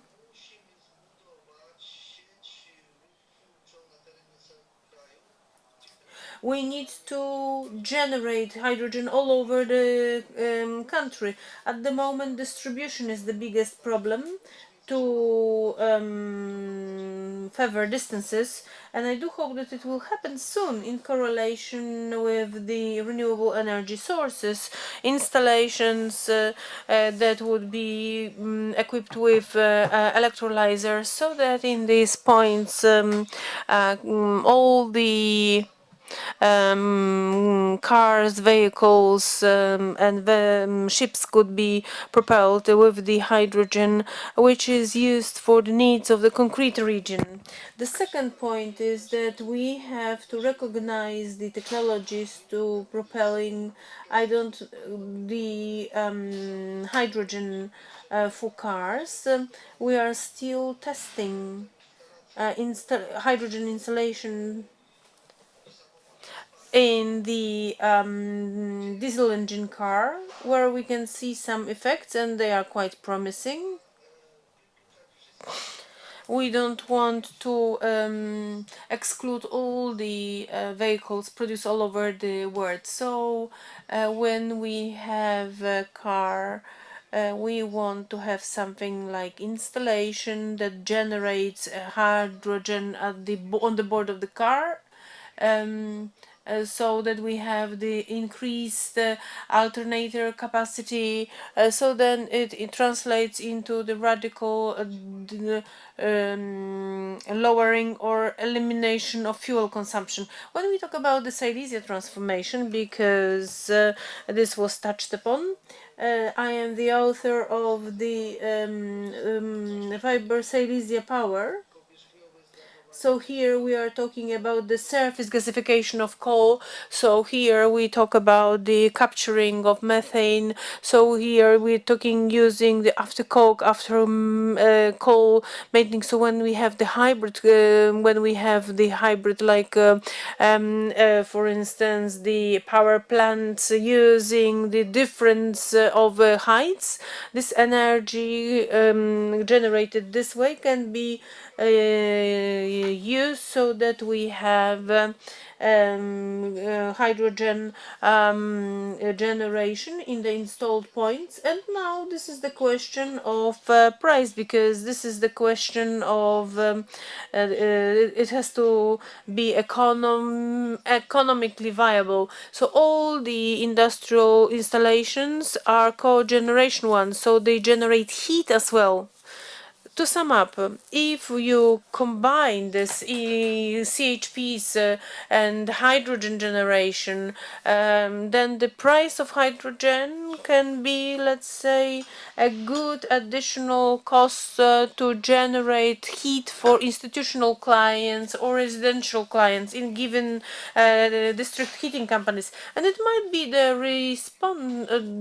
answer to how we can use so-called green hydrogen or hydrogen produced in installations, but taking into account capturing of CO2.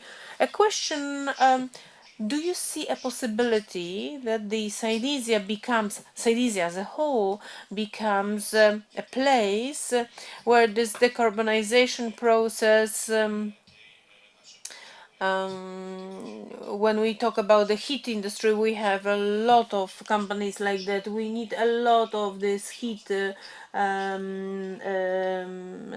places. In Silesia, can we have the source of it? I am convinced that we will be able to do it. That is why I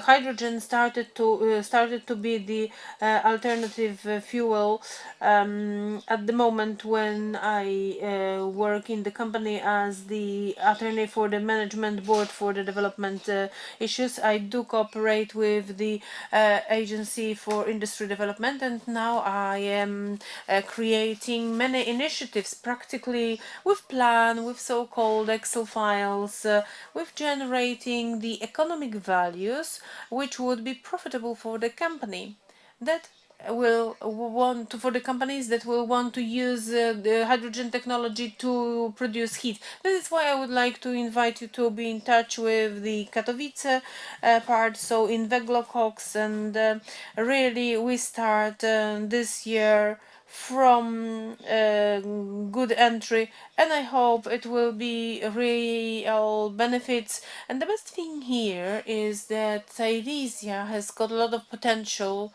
when we talk about the not after industrial or after mine territories, but in order to create green hydrogen, you need to have space, industrial space, over 100 hectares in order to be able to create this surface from the coke gas, where 50% of coke gas is the hydrogen that was not used.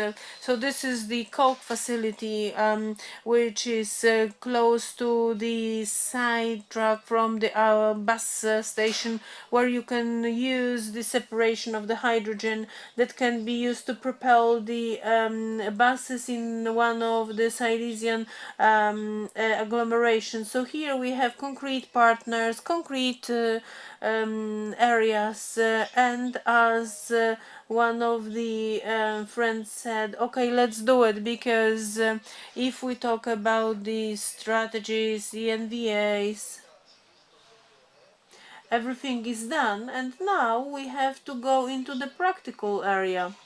And the practical area is that one of the Silesian companies approaches a very nice project of hydrogen tanks, which are lighter, the 30% than the ones used all over the world, using the same or even better parameters. Silesian cities are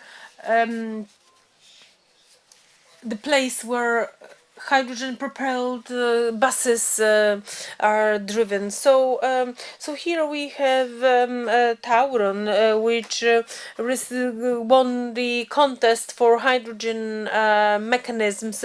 So there are many big companies, but I think that the key here for all the hydrogen valleys which are creating all over Poland, we have the entrepreneurs and companies which will see that also energy and heat, but also cooling, this is possible to create the cooling system in the installations connected with the hydrogen. And this initiative from the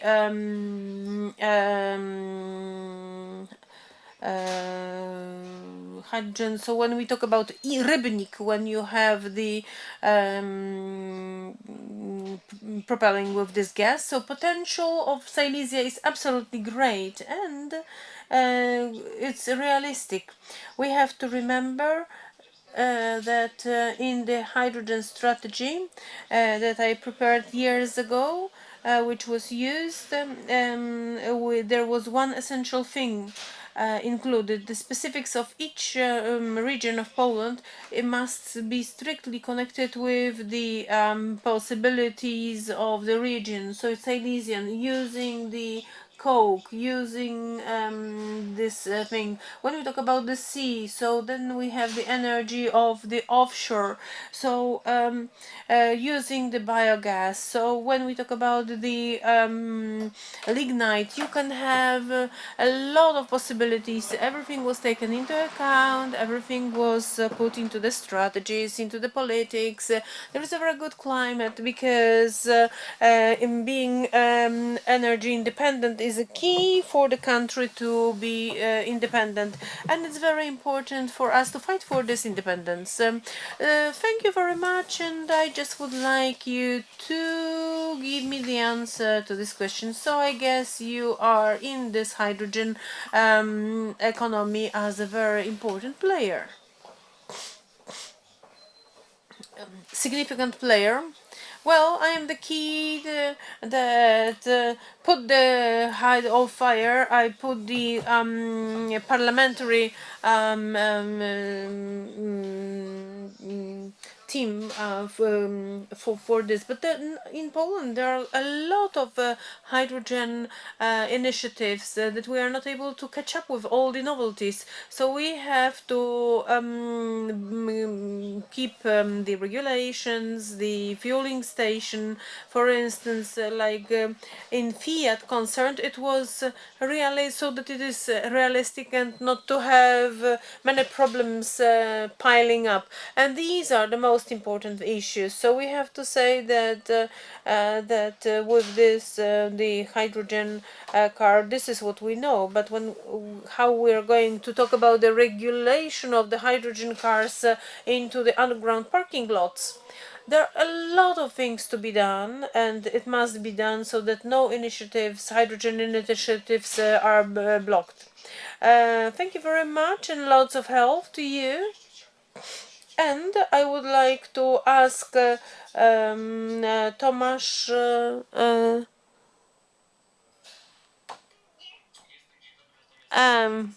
I've got my assistant with me, so I will be able to. I will be with you with my daughter. Unfortunately, my wife, who is pregnant, had to go to the doctor. So I will participate as much as my small assistant will help me. But I am very happy that so much has been said, because I guess I will be just repeating after Paweł and other distinguished speakers. Tomasz, could you tell us about the company that concentrates these generators? Do you see the vision of developing this sector where the propelled material would be hydrogen, to put it short?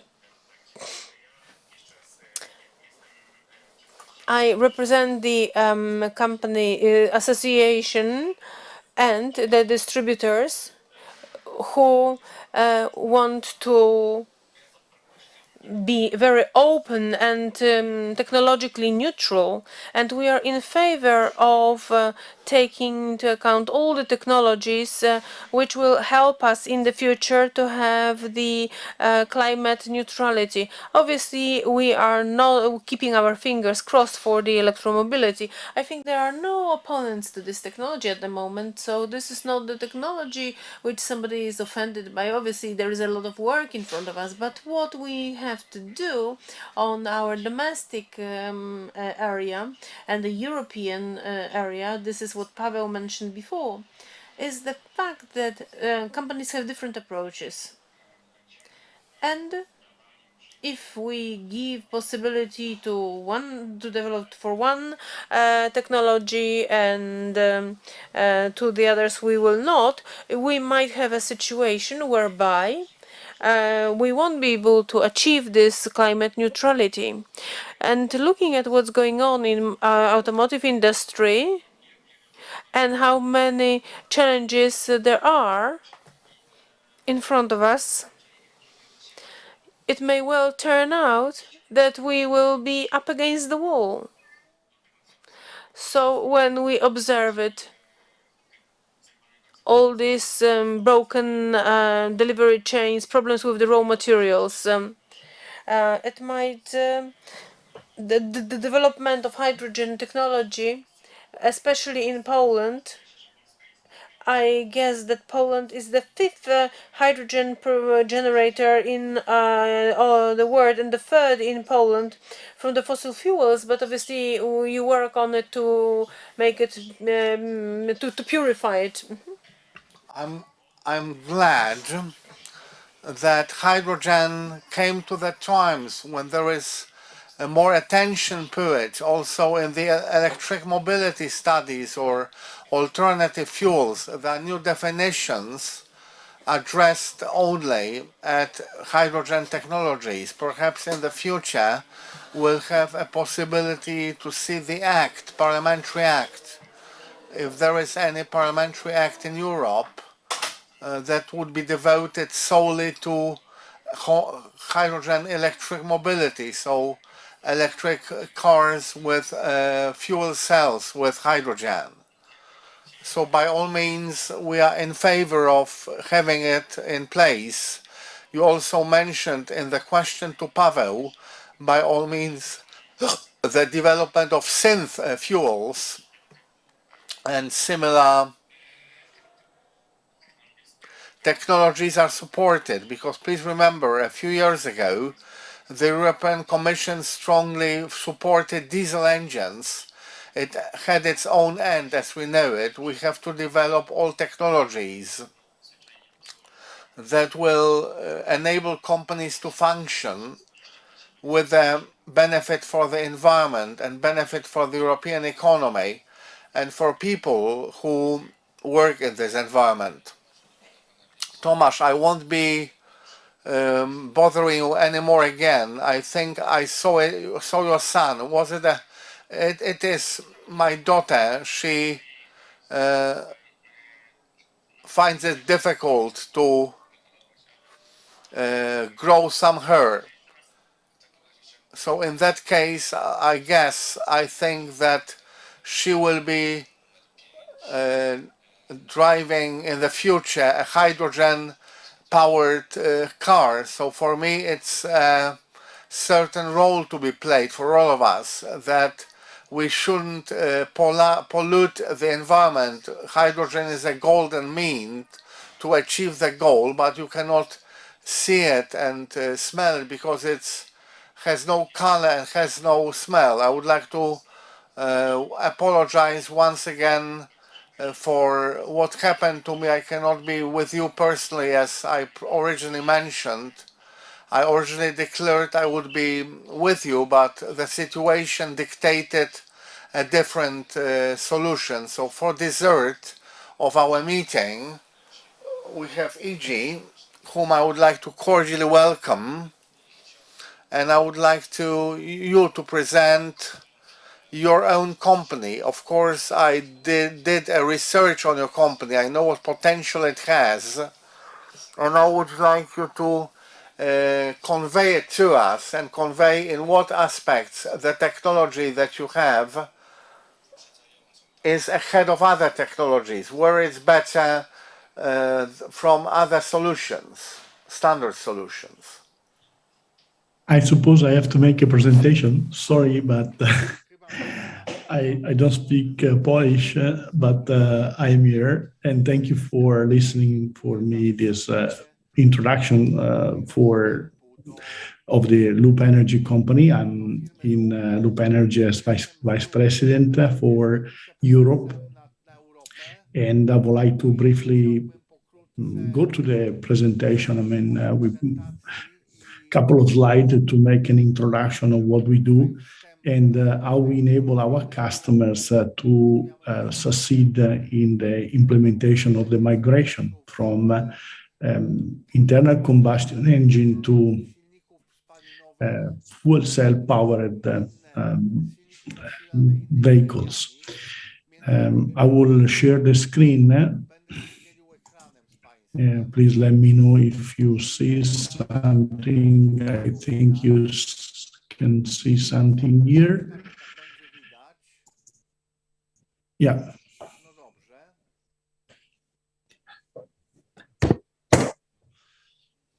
Go back because I've got two screens now. Okay. I don't know if you can see something here on the screen. We can't see anything on our screen. Okay, I see. Yeah, there is so something. Basically, the company is a public company located in Vancouver, Canada, as R&D, as where basically we started the development of the innovative fuel cell that we are proposing to you as the key core of our technology. When we say innovative, we do that because we keep in mind that the key targets for the migration, the successful migration toward diesel or oil-based vehicle, but also other application toward zero emissions is the efficiency and the cost. The efficiency in transforming hydrogen into electricity and the cost of the solution. We are focused basically on four topics here. So basically, the key market is, of course, the urban delivery and then transport. Along with that, of course, the transit bus and trucks. But what we have been quite impressed of the kind of request that also makes sense is the number of requests that we are getting for stationary power systems, which is driven by the fact that there is a great attention toward hydrogen as an electric generator that goes inside of the vehicle to create and to transform, let's say, hydrogen in electricity on board. But there is also a great increasing of electric cars that are around, which they need a power station. So one, I cannot mention the name, but one of the most recent car that has been taken into the market can receive from the charging station up to 270 kilowatt of power. Providing with this so-called fast charging kind of cars, you need to have in a short term, in a short time also, maybe during the day, a great amount of electricity, and the existing grid in every country, but in particular in Europe, has difficulties in keeping up with this kind of requests. So one of the applications that is a little bit surprising us, but at the end not that much, is that there are these kind of stationary system to transform energy to transform hydrogen into the electricity. So we are coming from, as just here as a reference, we are coming from a car, so basically from a truck and from a fuel cell experience as a company. And we have the headquarters and the production for all the world but China located in Vancouver for the moment. We have the sales and customer support in Europe for Europe. And we have also a production facility that is just limited for the Chinese market, also in China. Plan is to come very soon with the production in Europe, but this is basically where the company is located, which is the core of our technology. The core of our technology is the stack. So basically the device that takes hydrogen and makes electricity out of hydrogen. And this stack is based on a proprietary and patented technology in MAD flow that is allowing us to achieve basically 3 points: high efficiency, durability, and low cost.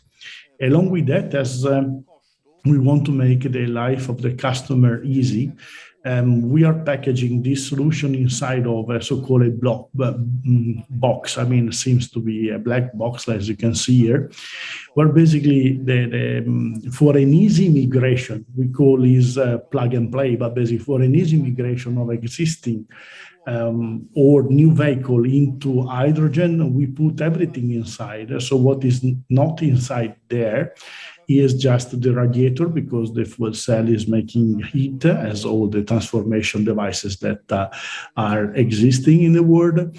What is not inside here is the hydrogen, of course, that has to come from the external. So there is no tanks here inside. Everything is inside, so you just connect this to the hydrogen and you connect this to the radiator. And then, of course, there is the exhaust. So basically you need to take air in and you take steam out. So these devices are taken on the the end right of the slide. But basically this is allowing our customer to implement very easily the technology in existing vehicle, which is the benefit in one word. The benefit, the innovation of this technology is that as the hydrogen and oxygen get combined to become electricity, instead of using square plates, we use these strange plates where basically we keep the ideal concentration of the reactants, being hydrogen and oxygen, all over the plates the same. So the plates is generating the same amount of energy from one end to the other end.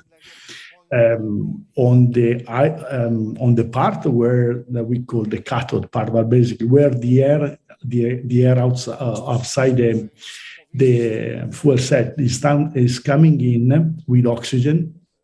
The oxygen is reacting with the hydrogen that is coming in this slide from the bottom and is making water. one of the problem of the fuel cell is that the fuel cell has to get rid of the water. So this water has to be taken out and has to be then used in different way. There are some applications that are storing this to recover the water. Some they are using for cleaning the front, the windscreen, whatever. But basically, the problem is that the fuel cell has to get rid of the water as soon as the water is created. This patented technology is increasing the speed of the gas as the gas goes through instead of decreasing. And the water is therefore not created, actually steam at that point, and it is pushed out to the external, to the environment. The effect of that is that our technology is allowing to have a seamless creation of electricity and temperature distribution toward having high concentration on the left side and having lower concentration on the right side. Benefit are two, efficiency and durability of the fuel cell. We say that as we have an average out of the market, we achieve about 16% more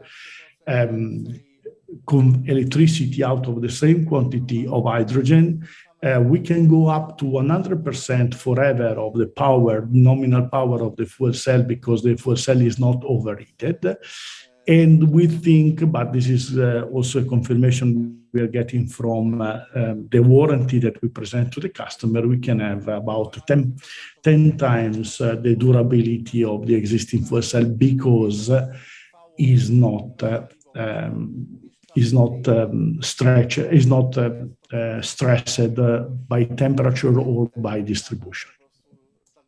So this is my simple presentation, just to basically take you to the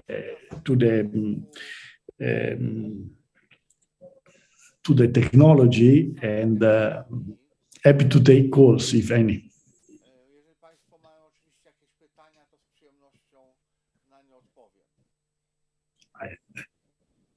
I have a question, a very simple one.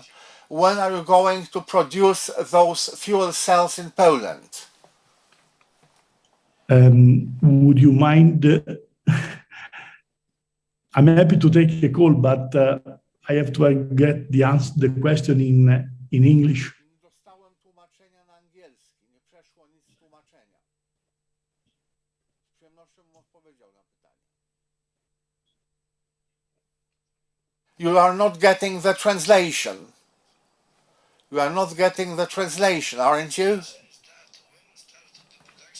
Jeżeli zaczynamy produkcję tych ogniw w Polsce, There is definitely a plan to come to Europe, and Poland is one of the markets that we are evaluating. Is for us important in this 1 year, because basically the result that we are getting out of European market are far better than the expectations. So we are making this qualification and happy to evaluate any possibility of cooperation in Poland. In particular, for my previous work, I've been working with Polish company, for years. So I know, and I would be happy to take an opportunity to the company for a production site in Poland.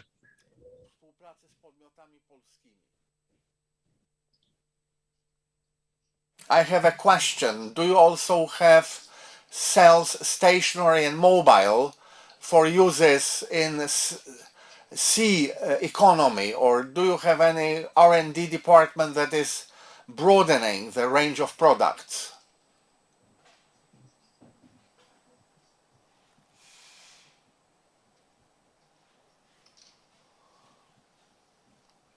I don't know if it's a question or... Yes, it's a question. Do you, in your offer, have cells to be applied in mobile and stationary arrangements, or do you have a department in your company that will be promoting maritime cells, those to be used on vessels and ships?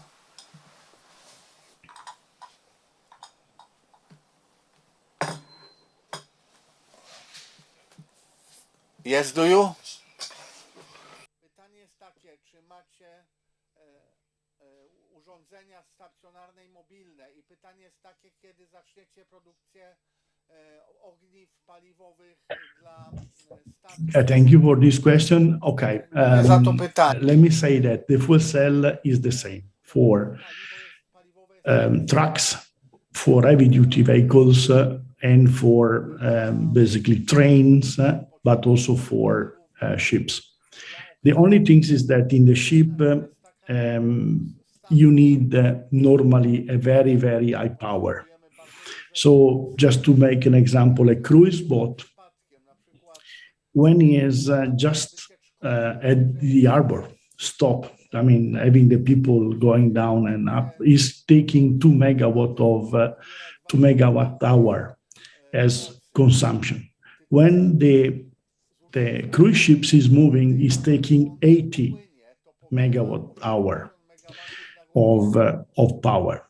So an heavy truck, 44 tons, or for that matter, a 50 tons truck, is requiring 200, 300 kilowatt of power. So using a fuel cell for a cruise boat is great, for big boats is great. You have to put many, because then you have to rely on several of these cruise boats, on these fuel cells. But moreover, you need to be sure that you get enough hydrogen to do that, because the hydrogen is needed for all the trip.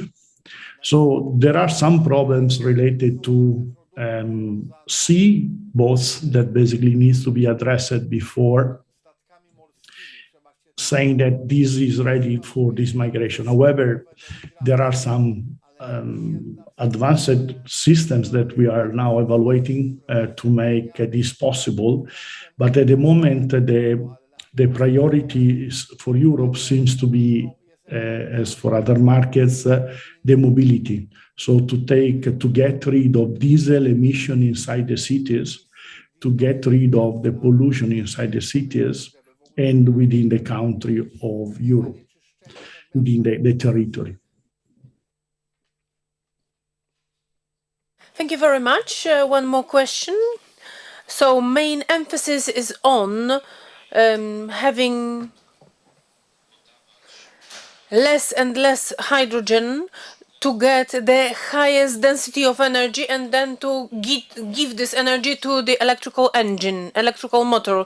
What is your opinion for the future? The question for the future.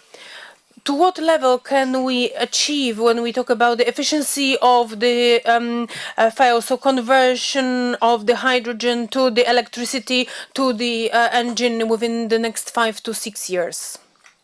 How effective can it be?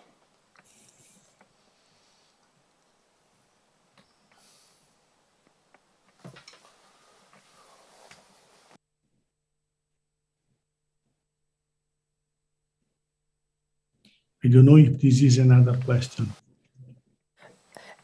Yes, it was a question to you.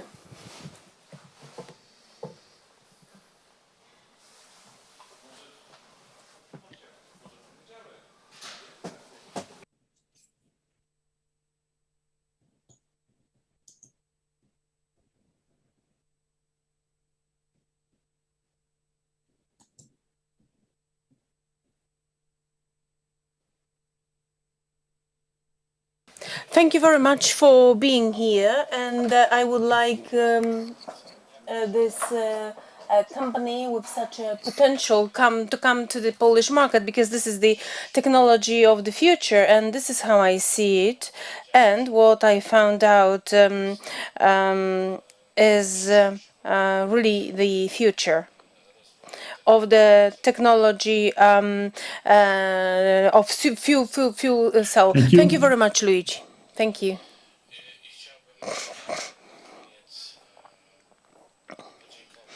And to finish off, I would like to thank to all the participants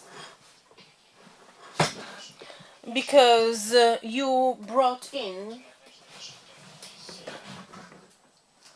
what is most important, that is the vision to put hydrogen into our economy. And in today's world, this is important because we will see acceleration. I said in the foyer, I prefer to have PV on the roof. I prefer to have the wind farm in the backyard, but I don't want to have in Russians in my kitchen, in my refrigerator, or in my room. So, well, there is always time for railway.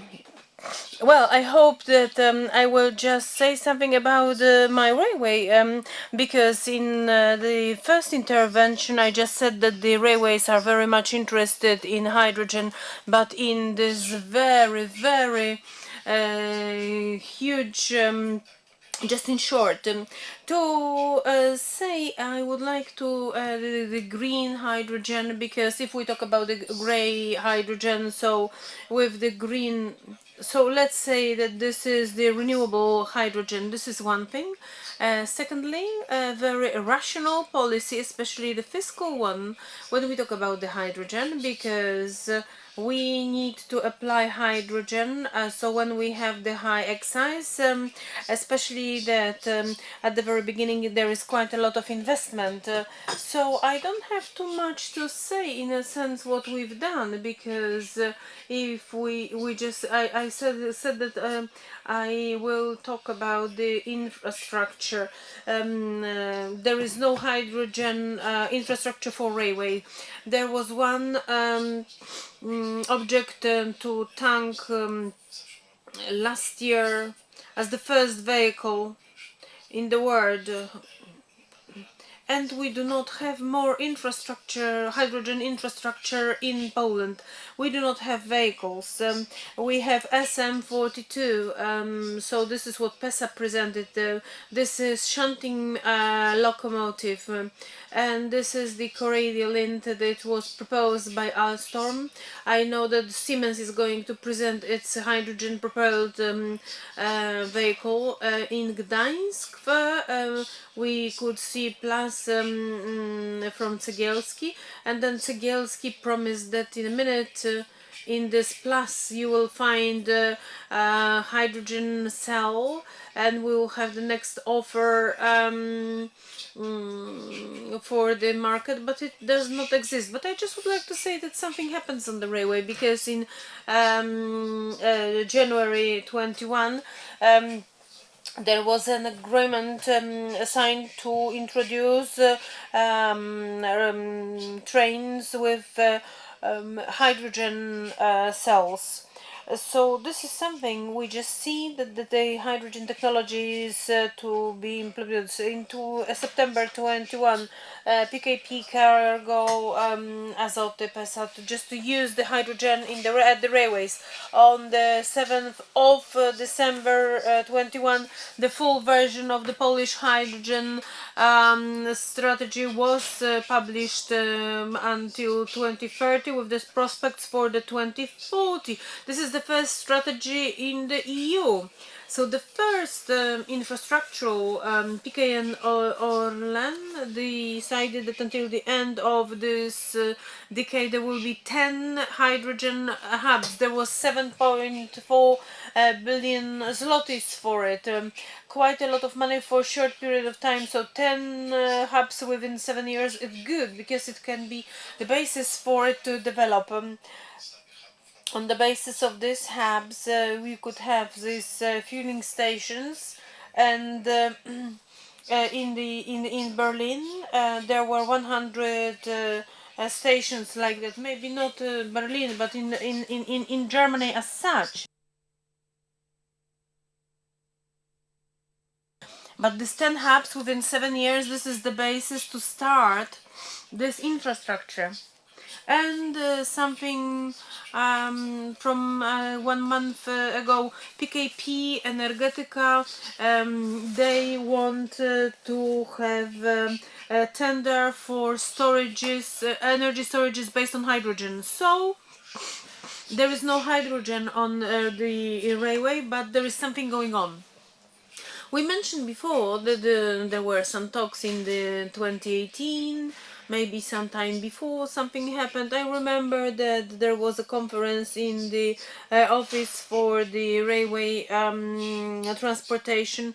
They mentioned that we have to allocate institutions that are connected with the hydrogen. We need to have the different people who will talk about the hydrogen. So I do hope that my first intervention is more put in order. Railways would like to implement hydrogen. And one more thing that may not be very popular in the railways: 60% railway network is electrified, 40 not. So that means that about 8,000 kilometers is not electrified. And the railway people say that hydrogen, yes, but when in the places where there is no electricity. But in fact, if we think about it well, the hydrogen is the energy of the future. And what I said at the very beginning, if it is green or renewable hydrogen, if this is appropriate fiscal policy towards hydrogen, it will turn out that we might as well use hydrogen everywhere, not only in the not electrified ones, but everywhere. And we are building open hydrogen economy. So in each part of life, so hydrogen in any part of life, definitely yes. So in the railways, we are in favor of this. So thank you very much to the panelists, the virtual and the real ones. Grzegorz for possibility to participate. PAIH, the leading entity to promote hydrogen technologies. My name is Dariusz Pachniewski and I am Director Development, the Director Hifner, and I am the spokesman for Chcesz postawić pierwszy krok na zagranicznych rynkach? Planujesz rozwój swojej firmy? Wierzysz, że twój produkt może podbić świat? Eksperci PAIH z różnych części świata pomogą zrealizować twój biznesowy plan. Eksport, inwestycje, partnerstwo.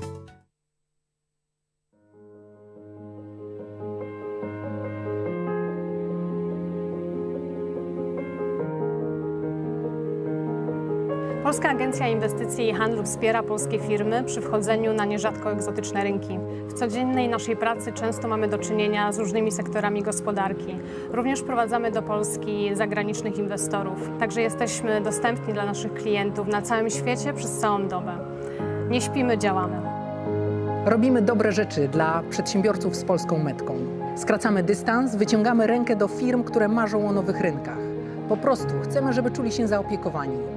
Ich zadowolenie i sukces napędzają nas do jeszcze cięższej pracy. Niewątpliwym walorem pracy w PAIH jest jej międzynarodowy charakter oraz niezwykła wręcz różnorodność. Wykorzystując możliwości, które oferuje agencja, takie jak poznawanie nowych kultur, współpraca z największymi markami czy budowanie strategii ekspansji międzynarodowej, możemy podążać ścieżką stabilnego rozwoju zawodowego. Poza tym, to nie jest zwykły urząd, to coś znacznie więcej. PAIH to ekipa świetnie dobranych, ambitnych i dynamicznych ekspertów otwartych na świat i nowe wyzwania. Stawiamy na nieszablonowość i wyjście poza utarte schematy. Czy jesteśmy typową administracją publiczną? Pewnie już tylko z nazwy. Działamy w 100% biznesowo. Polska Agencja Inwestycji i Handlu ma niesamowitą, unikatową wartość na rynku jako partner w międzynarodowym biznesie, a mianowicie działalność opartą na współpracy z przedsiębiorcą na dwóch silnych fundamentach: sieci zagranicznych biur handlowych na całym świecie, na wszystkich kontynentach oraz ekspertach branżowych i rynkowych, którzy są tutaj na miejscu w Warszawie. I w centrum naszego działania właśnie jest przedsiębiorca, w szczególności segmentu MŚP.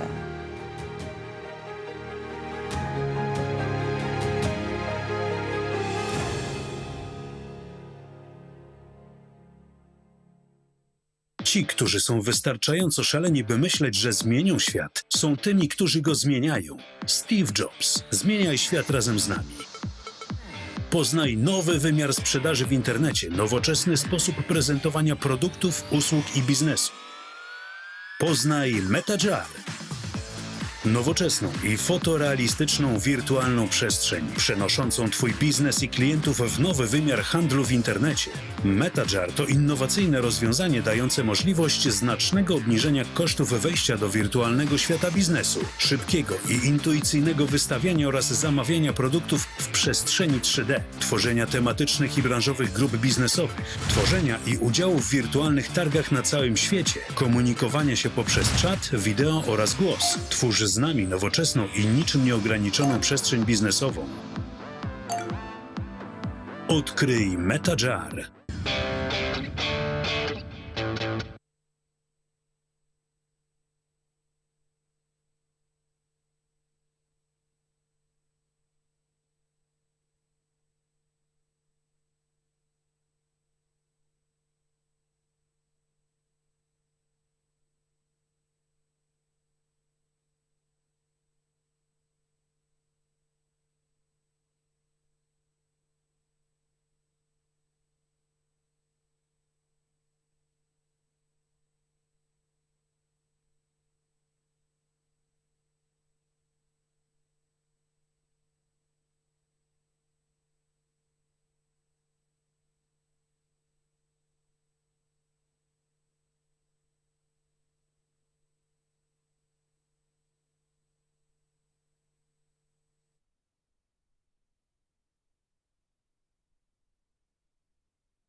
Ladies and gentlemen, welcome again after a very interesting discussion about the open hydrogen economy. Now we are going to go into the topics which would be more technology oriented. Now we are going to talk about how to generate hydrogen, because we were talking about the application of hydrogen in the economy. But now we will talk about how this hydrogen is generated. We talk about the electrolysers, but is it the only challenge? We would like to invite you to get is it only electrolysers, hydrogen production technologies now and in the future? It will be moderated by the Jakub Kupecki, Professor Jakub Kupecki, Institute of Power Engineering. Within this panel, we had the ambitious trial to just inform you more about the hydrogen technology, to just see how we can think about it, because electrolysers, they are not everything. Actually, it is a niche in the market. We invited Jakub Lubiński, transformation moderation of the PKN Orlen, Michał Kołodziejczak, president of the Polish Hydro Group. Online Agnieszka Spirydowicz, president of the management board Zgorzelecki Renewable Energy Cluster. Marek Sutkowski, Horus Energia, the manager for innovation, and Paweł Bocian of the this is the National Center for the Technology. And I'm Jakub Kupecki, and I mentally and feeling I am connected with the electrolysers, but I will go outside my comfort zone, and I hope you will help us to stay within the technology. So what do we want to do using hydrogen? We have to be aware that it is in the many areas, so chemical, petrochemical, in transport, be it individual or mass transport or in the heavy road transport, and obviously in the small cogeneration and big turbines. So here, requirements for hydrogen are strictly defined, and I would like to ask our partners, for instance, how it looks like when we look at the alternative paths, when we can generate this path. So is it just the quality standards, or is it something else that we have to take into account when we want to deliver hydrogen for what's going on in PK and Orlen?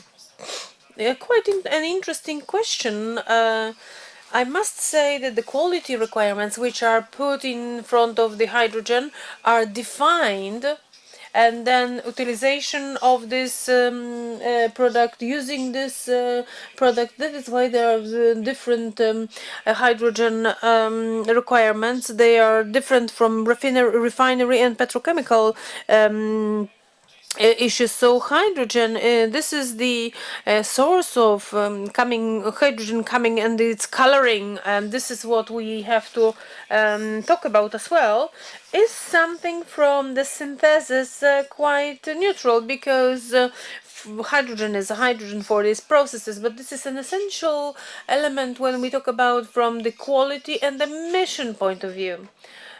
When we talk about the regulations and later on about meeting any requirements connected with the decarbonization.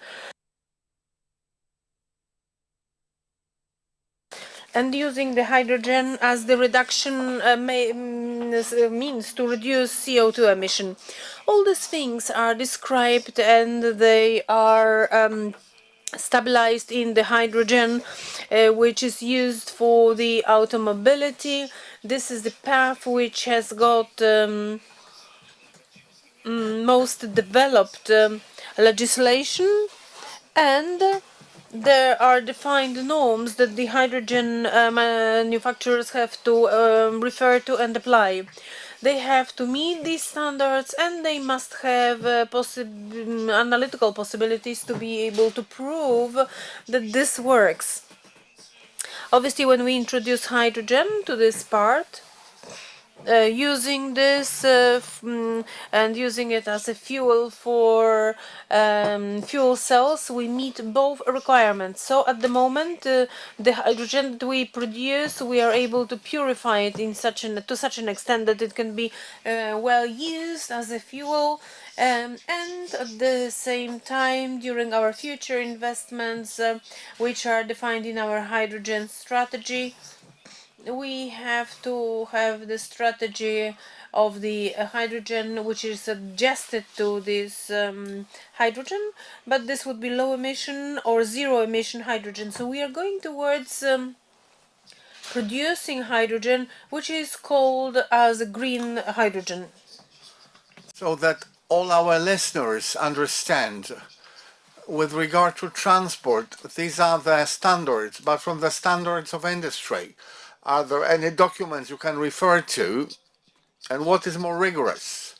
What will pose the biggest problem to us, and what will be easier? Sometimes we encounter, with regard to industry, with more stringent conditions for hydrogen purity, because we encounter purity 5 nines, which is required for cells. The standards are regulated by suppliers of installations and by internal norms we use in the company. These are restrictive standards. They are admitting hydrogen with high quality and purity. You have to make a difference between quality of hydrogen, where we speak of its purity and presence of other elements, and zero emission and colorizing the hydrogen, because they are the two different elements which are not interrelated.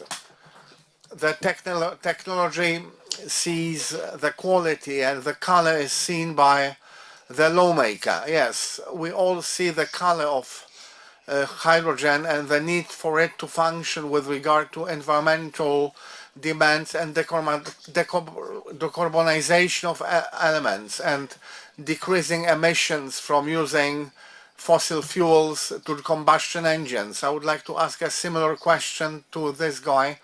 You are in a specific area of technological conditions, and a similar question. Thank you very much for this question. We started an adventure with hydrogen when it was a space, let's say, fuel. It had a space price. We've introduced first hydrogen generation sets 8 years ago, and they were used to burn clean hydrogen, and the customer who used those units did not have clean hydrogen, so it was a post-process idea where there was a big content of hydrogen from 85 to 100%, but the idea was to use the gas in the chemical process after special purification, because no one is investing in such factories. Therefore, we slightly purified the hydrogen to eliminate some corroding agents, but it was not specially purified. In parallel to purely hydrogen technologies, we also developed a technology dedicated to gas, which has significant share of hydrogen, like processing of various wastes, and thereby themselves not purely hydrogen fuels. Hydrogen is not even 50% of them, but those fuels cannot be used in conventional cogeneration or electricity generation units, and we as company cannot see any pressure to for the hydrogen to be purified even to 3 nines. It can be a significant content of hydrogen, and the other part of the gas fuel, we have a technology we can use and meet the challenge in an effective way. I think it's important not only how many nines, but what remains in the other part. And a question, an internal combustion engine existing today, like Horus engine, how much hydrogen we can introduce to it without modernization. If it was not purely gas hydrogen, because it depends on what the technology was introduced, but if we conduct a certain modification of control systems, as I said, up to 100% of pure hydrogen can be used.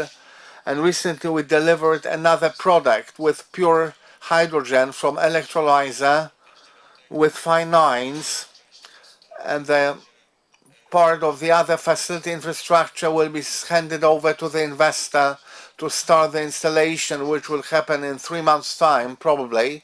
But we are not speaking of such gases like coke gas or those from gassing biomass.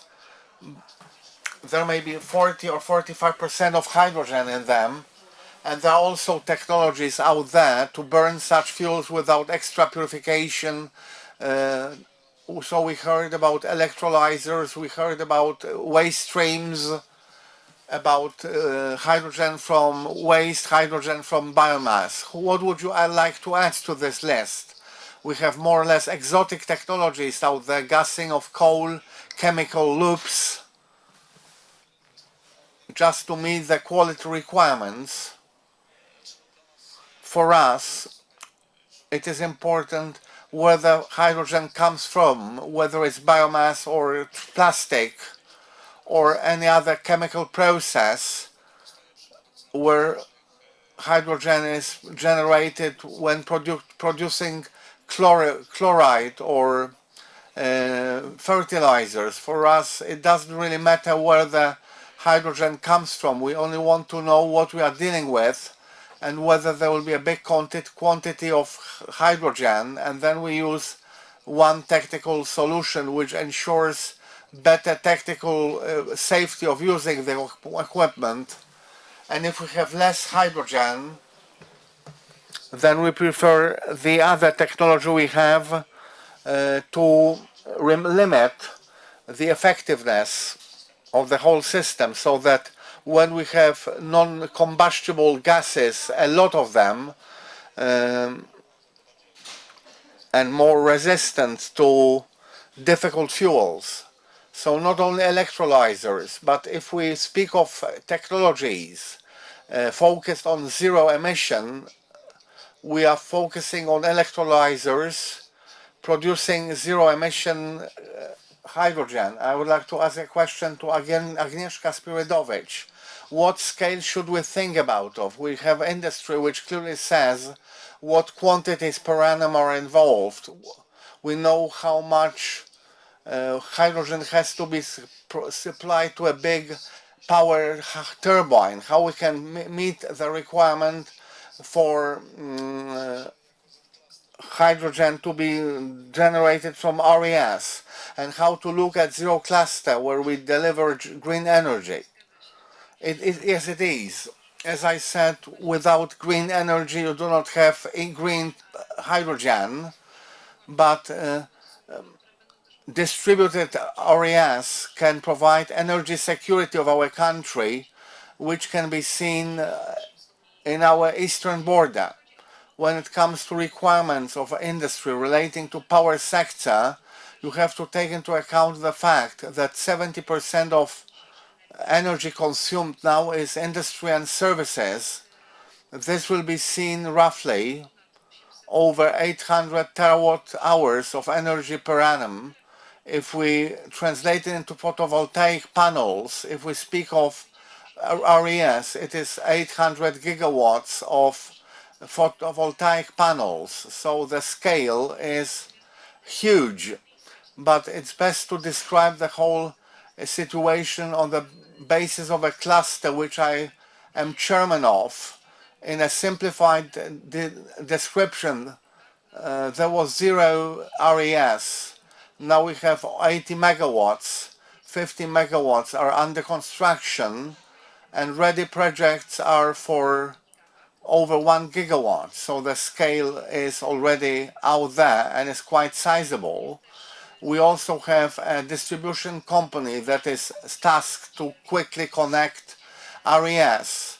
In this situation, it for Tauron has also its job to do, because a clustered entity works totally different than a state distribution system that is to provide energy security for the region, but the distribution system is to create space for electrolysers. And thanks also to quick connection of RES, it's symmetric network where you can connect the same amount of power every direction with the element like GPO in Trzebina, 388 BO.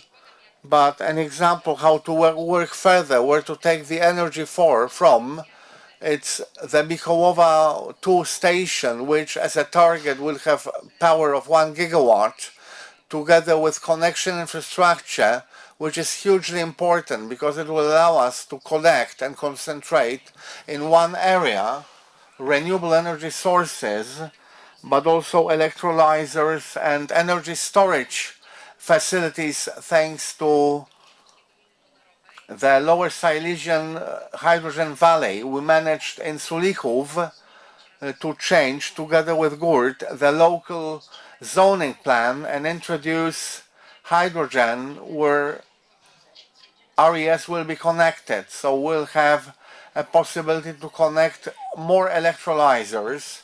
And looking further on the scale of hydrogen, about 20-30% of RES from the region, where we estimate it will be half a gigawatt of power. This can be an element of hydrogen economy.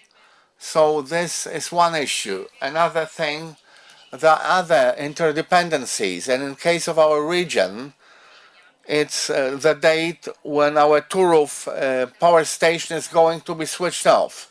Because if we don't have the date, we cannot plan energy investments.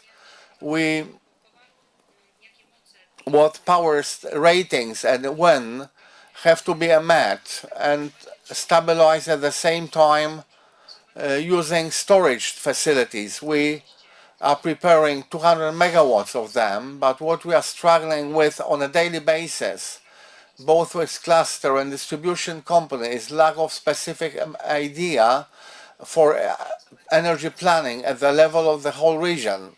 So the question of green sources for electrolysis are immensely important here, and they appear everywhere. I would like to add an extra question, because we have basic information about PV or wind farms. We know that sun does not shine at night, and if you want to have 1 megawatt in an electrolyzer, what should be the ratio, the installed power for RES supported with proper storage devices, so in a year's horizon we can produce 100% hydrogen from RES. Let's start from energy storage devices. If we want to have an energy storage which will maintain stable power grid, we have to be prepared to ensure that in storage, hydrogen storage, you have at least half of the needed power. So for that, you need to compare how many electrolyzers will need and what power rating they will have. A similar question to Mikołaj Koziejczak. It's addressed with the question what volumes we should think of, what scale, what volumes in 2022 and let's say in 2030. It's a very good question. I won't be throwing numbers at you. We have quite a few numbers in the strategy. The inspiration to start activity in the market was to create a democratic system of energy transformation in Poland based also on green hydrogen. We were based on waste sludge. There is almost 1 million tons of it nationwide, and we started to explore this subject heavily because it's a social problem, but also waste problem, because the European Union is imposing certain restrictions as to managing this type of waste in Poland, especially in county and municipal waste treatment plants. This is the subject not yet addressed by local authorities. We explored those resources in case of producing green hydrogen. And what about our success? A strategic covenant with the Flow Machinery Institute as to installations that can be used in such modular small installations dedicated to county towns. So we have the distribution out there, and the practice of meetings and exploration in industrial spaces for such treatment plants is that in order to think about hydrogen, local authority people are quite aware. The intensive talks have been around for almost a year, and they are willing and aware, but they lack other components of the ecosystem, namely the infrastructure, logistics as to hydrogen, storage devices, who will be using it. They have ideas for that, but they have no places to use hydrogen. So as a result of those talks, the first step will be creating green energy, so electricity and heat. Then we'll generate hydrogen from it. This can be electrolysers, but we also have a possibility of separation of syngas and also laboratory elements generating hydrogen from heat. When it comes to estimated volumes, with regard to input to the installation is about 24 times lower. So we have 1,000 tons of substrate. We have 25% times lower when it comes to the tonnage of hydrogen. Of course, it cannot meet the demand of industry and adjusted to the use of hydrogen, but we think that it's advisable in such cases, based on the supply of hydrogen, to make purchases of public transport elements. The first thing we are doing is we do an exact audit what in a given town, what technologies are already in place. Sometimes they have a biogas plant where we can realize further elements of the investment to source the hydrogen. As to collective volumes for 2050, 2025, 2030, there are so many variables not connected strictly with the technology, like elements of funding and legal and administrative solutions and support to local authorities, because we are speaking of such a parameter, because we think that such distributed energy, it should be in the hands of the infrastructure, state infrastructure, local or government infrastructure, because it's an element of security. Such investments are tough when it comes to legal constraints at the very outset.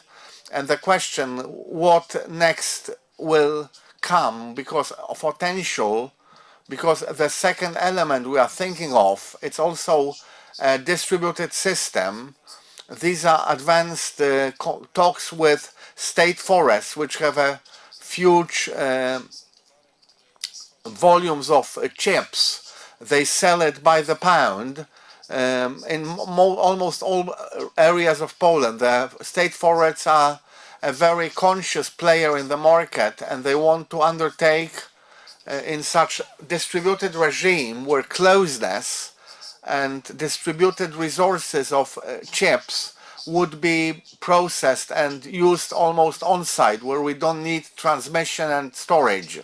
And the practice of life or realities that are around us first direct us to generation of power and heat, the possibilities to consume them and use right now, but we are thinking in the perspective of hydrogen too. For me, a great satisfaction is that we found a technological potential in a Polish research institute, because at the beginning we're heavily inspired by partners or colleagues from Germany, Holland, who prepared the technologies, etc., HTC mainly. We spoke to them intensively, they were interested. We wanted to import such an installation in case of an installation investment to be inspired and to create capabilities to produce IP on our side here in Poland, because it's very important for technological IP to be ours, because people speak a lot about hydrogen, and I have a very practical approach. It turns out, after discussions with German and Dutch suppliers, that you cannot visit hydrogen separation in foreign installations. We originally thought because of COVID and other things. Finally, they also have no industrially working complete installation that is out there. We are in a good moment. We are glad we have Polish Institute, great experienced professionals, and I count that as soon as possible. Orlen is happy and ready with stations with a distributed arrangement. It's possible to ensure that in parallel everything starts functioning. But I think that even in the horizon of months and years coming in, it's a perspective to draw on Polish science and practice it and transfer it into industrial space, because in laboratories a lot of things have been solved and work. Then you have to find funding, somebody to implement it and take the risk of possible corrections. I'm not saying failures, but corrections that can generate costs. We are at such stage, and we can praise local authority people who are willing to change the reality in those micro fatherlands.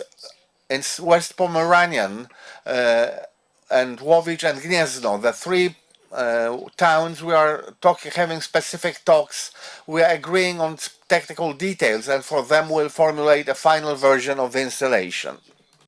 Thank you very much. I think this is a very important intervention. We've heard investment 3 times. So now the question, if we talk about investments, at what scale, if investment, in what technology, because it will boil down to these ideas to be bankable. So can we segregate these solutions in various scales? So this technology will be profitable. This technology will be profitable within a given installation or hydrogen quantities. How do you look at it? Yes, definitely. Well, the difficulty here is that we have to show profitability for one not very big installation when we talk about the substrate input. And we evaluated at 5 years. So when we talk about the profit saving on sewage sediment, so obviously I can rescale it into the hydrogen amount and price at the commodity exchange, but can we transport it and store it? That's the question. So here when we have incubated new technologies and want to develop it from the industrial point of view, and I asked the colleague from Orlen to talk with my colleague from who want to store hydrogen in Pomeranian area.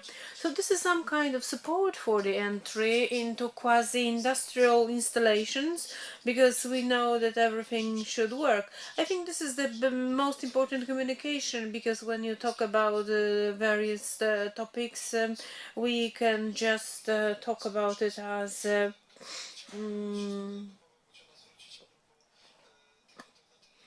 question to Paweł Bocian about alternative paths. Maybe there is something that it's worth looking at from the work which is close to the industry or big companies. Yes, in the 70s, General Atomics company prepared over 100 various chemical cycles for hydrogen generation, where mainly heat is used. Heat is the energy carrier, which in the chemical process is converted into hydrogen. There are various chemical cycles which use partially electricity, and there are some which omit omit electricity.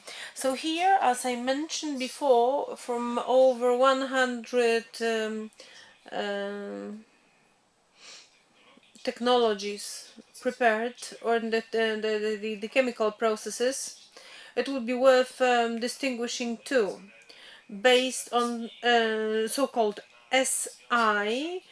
So this is the iodium and the signal, so CuCl, so chlorine copper. The second one, this is the example of mixed cycle, so where you can use both heat and electricity.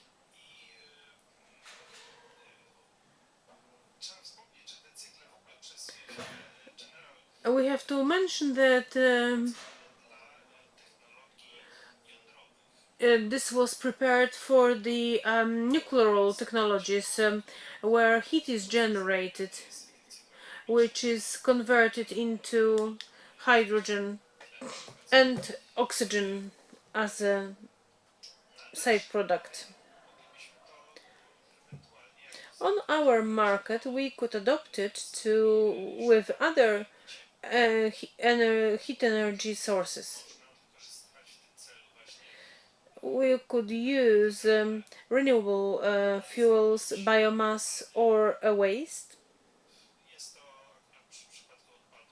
In case of waste, this is very beneficial because they have a negative price, so this increases profitability of this investment. And it seems that this direction is quite an interesting one. Especially that it was not commercialized anywhere in the world. So there is a big chance that we could do it here in Poland on our market.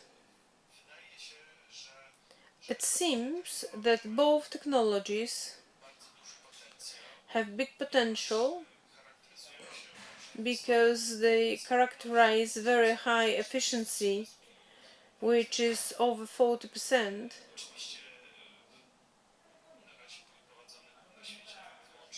Obviously, there were only lab tests all over the world because there is no commercial installation. It's difficult to say about some kind of targeted efficiency, but theoretically it seems that this efficiency should be achievable. Obviously, when we talk about these cycles, they bring about many different aspects to be solved.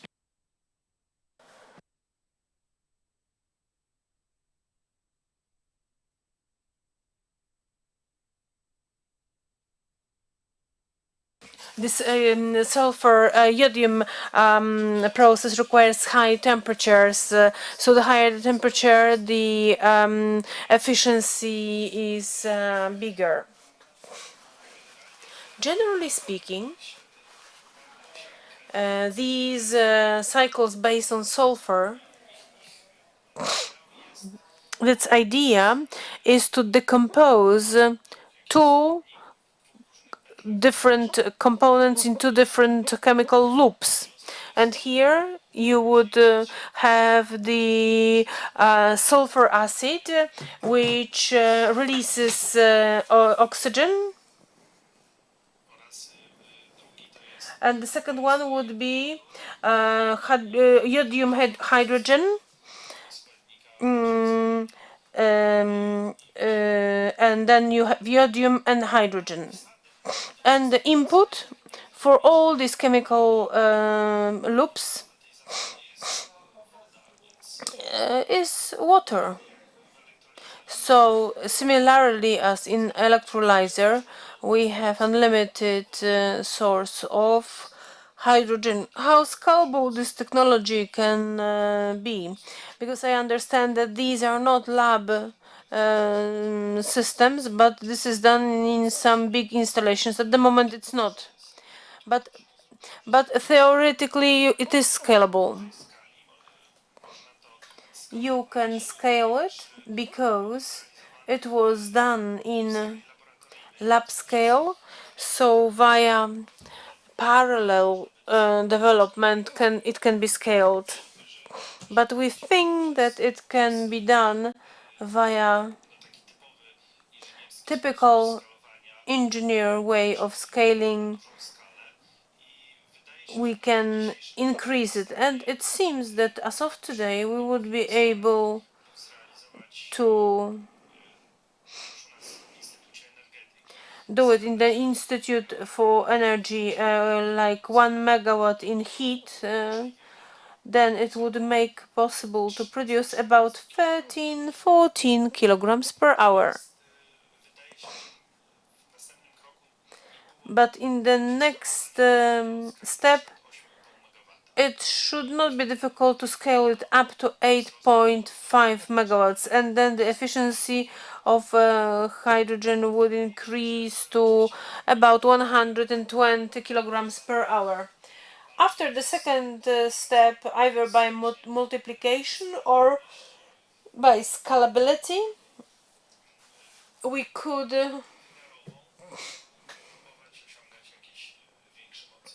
try to get some more capacity. So a question, futuristic question to Orlen. We've heard about the alternative, we've got electrolysers. What should happen or what kind of entry barrier should be for you to take into account alternative technology, and how what should efficiency be to propose to you? So thinking about the future, could you give us some kind of answer? Yes, because announcing our flag program concerning introduction of hydrogen, which is called Hydrogen Eagle, we signal different method of hydrogen production from the municipal waste. There will be 2 units here. We are going to build 2 units in Poland that will process gasification and pyrolysis. We will produce hydrogen and hydrocarbons. So then we want to, by pyrolysis, we want to produce hydrogen for automotive or our internal petrochemical processes or refinery processes. But we also want to produce hydrocarbons that would be used in our plant in Płock. What scale are we talking about? So depends on the hydrogen stream, about 15 teratons per annum. And how about the nuclear reactors? So the topic of reactors is hot. Is there any potential here in a longer scale? Because we have reactors in the hydrogen and insulation strategy as well. So there are quite a lot of things in this area. Are you looking at this area as well? Yes, this is the future. Obviously, the electrolysers has to be propelled, putting a lot of amount of hydrogen produced in them. So this is the next stage when which we take into account when we talk about the development of the hydrogen economy. So Z cluster now. What will happen if we address directions which are opposite directions? So when we have electrolysers or other sources, unless we concentrate on hydrogen storage, can we slow down with the RESs and producing hydrogen from them? Today we have to look at the direction that the whole world looks like. So here we think about the hydrogen, which is absolutely obvious for long storage of energy, because the other places do not allow you the most for permanent energy storage. Will it slow down OZE? It's difficult to say, because the area that we create, this ecosystem which appeared in our region, shows that we are able to use various types and methods of energy storing. And at the moment we go in towards 3 directions or even 4 directions in the region. This is the question of the power plants that will peak power plants, but we can have the classical battery or flow storage which will be created with us. So I think it will not slow down the RES development, because we have other sources, but it will definitely slow down the development of our country. So this is what we want to encourage you to. So please make analysis, because as we mentioned before, we have hydrogen strategy in the country, but analysis which were made there should be extended. There should be next documents coming, because we can see that the scale of challenge is huge, and the scale that we will use and need is also huge. So we do not slow down with the RESs, but let's try to accelerate with the Polish economy. Thank you very much. the scale of challenges. This is legislative, financial, and some technological challenges.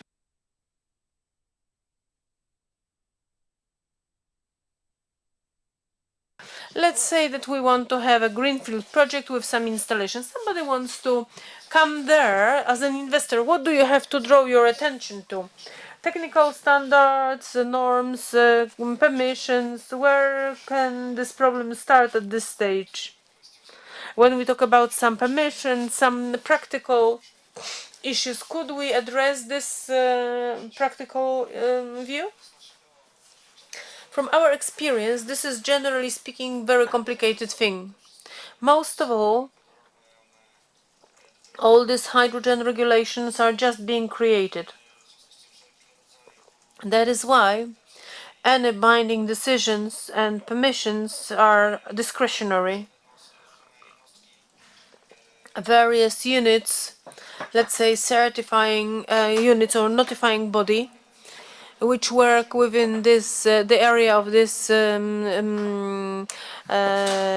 equipment, they take the easy path. So it either has to be standardized solution, and then we know how to approach it so that we can create a dedicated solution to this group, which is not standardized.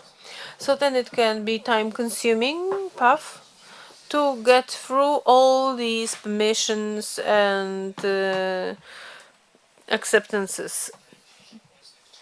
So we think that in these days, when this hydrogen sector is just starting up from the legislative part, the best thing would be to use some solutions which are commercially available already. And then it's much easier when we talk about building all the systems. We shouldn't start from building prototype electrolyzer and our own hydrogen tank with the idea with all the fittings, because this is the worst way how you can approach it. But you can use avoid-label hydrogen tanks. These are the companies that went through all these difficult paths of getting all the certification and needs. And obviously, I guess the price is higher than if we build it ourselves. But they paid a lot of emphasis. They paid a huge price and effort to do that. Obviously, if we look at the materials and the physical work to build it, but then to use it and to in line with the regulations, it's not so easy. We respect our somebody's work and our own work and our own capacities and resources. So these are unique installations in any of these technologies that we talk about. Can we use current legislations, or where do we have to get to? Is there anything that we can take from the market as the regulations and refer to it? Yes, fortunately we have experience coming beyond the Polish market. So we understand the EU regulations. So we can use the regulations which were created in other countries.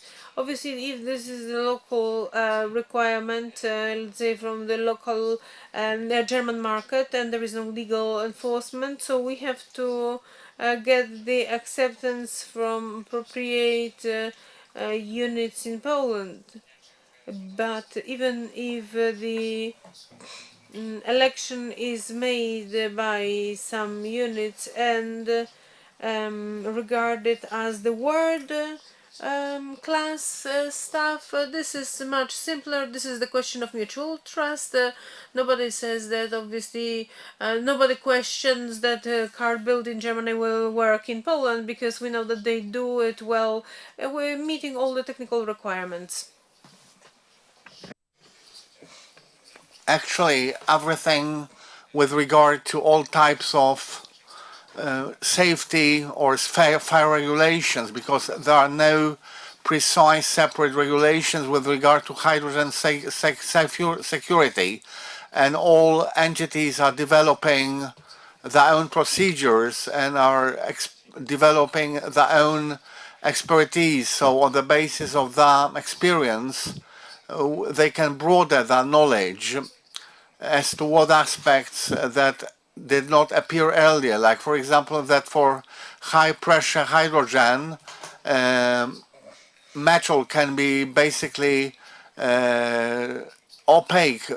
The hydrogen can migrate, so those entities are also learning.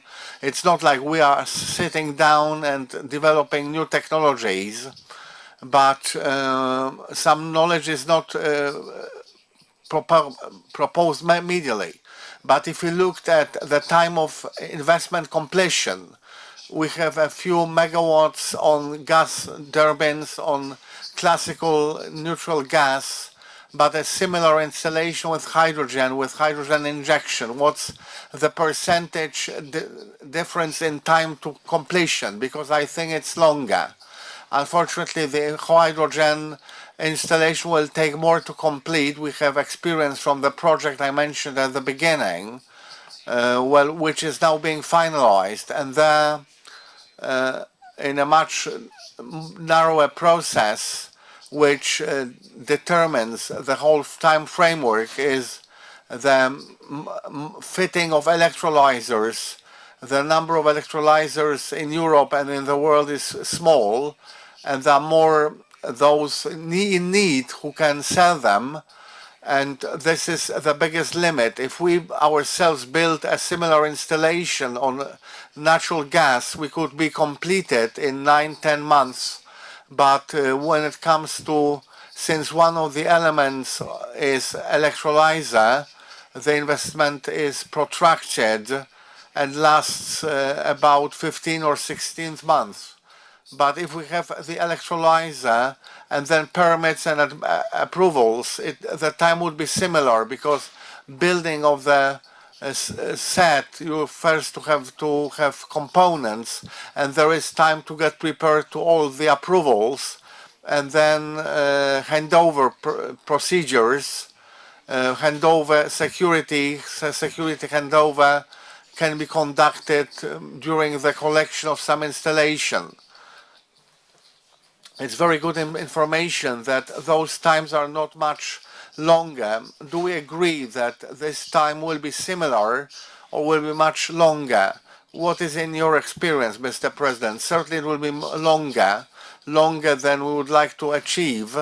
But I have a comment, because basically over the last time of the intervention, you said what should be done: incubate technologies and integrate production capabilities here in Poland with local delivery chains, because given the turmoil in the East, the key thing is who has technology and who can develop it. The idea is to have such a guy. If we have the electrolyzer, and a number of investments, even in Poland, would be doable. So I think that in the perspective of 30, maybe 20, 30 years, the dynamics of technological changes is high. Those will be winning who will generate in-house supply possibility in technological terms. Also integration and logistics, for example, within hydrogen, because as to storage devices, I already explored it, and also in Poland you don't have a unit that can certify, and there are such units that have certification capability. We have working electrolyzers, so it is doable, and it should be, one should go in that direction. Of course, from the business standpoint, as of today, we should buy something from outside, but thinking long term, it's best to develop your own technologies and implement them. It's one of the objectives of Polish hydrogen strategy. This issue is one of the highest priorities. Thank you for supplementing the info. And now a market question. We have European documents, we have various ideas at the level of Europe.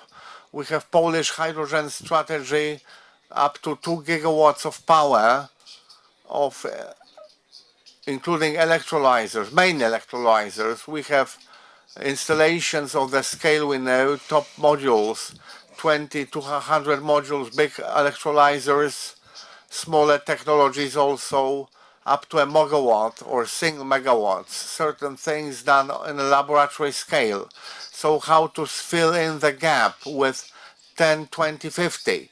Are we there able to look at some technologies, looking at Paweł Bocian? Is it so that every technology has its own power range, or we should test various solutions in various scales? I think that various solutions should be tested in various scales, because I think that the technologies that I presented based on chemical loops are doable at various levels. They all, depending on the type of heat source, depending on the volume of heat we have at disposal when producing hydrogen. And then, as I mentioned, in case of nuclear energy, if these are reactors to the tune of hundreds of megawatts, if not the whole, but part of the energy can be used.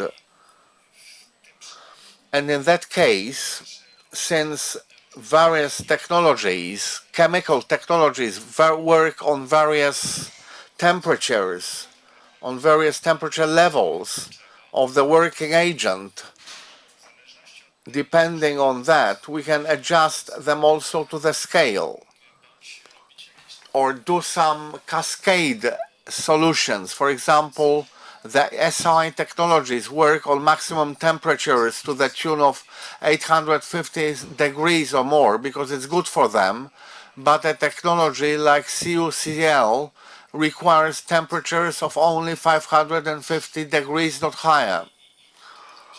And this is the beneficial range for them with regard to temperature.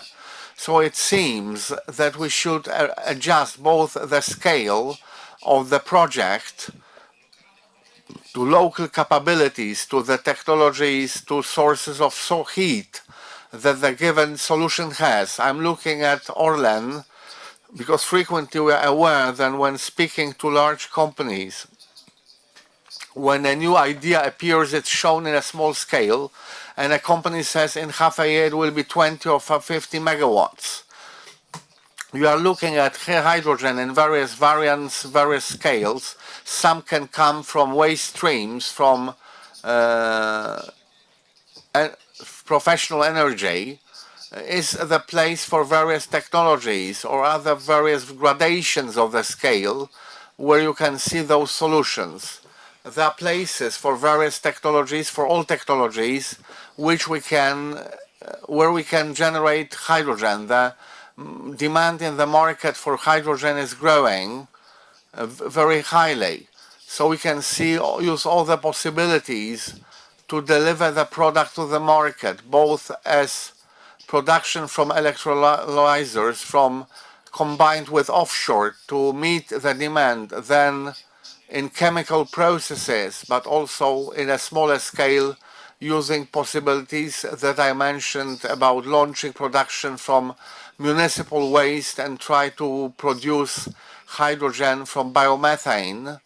So we are not excluding all possibilities when it comes to production of hydrogen and delivering it to the market. Polish Hydrogen Group, do we agree with such an approach that there is a place for every technology? By all means, coming back to what Agnieszka said, when answering the question, I think that the demand for hydrogen will be higher than the supply side, with a addressable perspective as to how hydrogen should be a significant fuel in the future. So there is also the issue of elements of hydrogen that will appear: logistics, storage devices, electrolysers. We can expect intensification of investments into such projects because hydrogen will be used to balance the peaks of energy. So a series of practical elements where hydrogen can become handy, and also a level of spend, return on investment in their project. But I also like to mention that when it comes to Polish banks and support, institutional support, without getting into details, there is interest. There are specialists who sit at the table, Bank Ochrony Środowiska or Bank Gospodarki Krajowej. I take part in such meetings. I'm very satisfied that on the other side you have people who help in such processes. This is great information. In practice, we are proceeding together.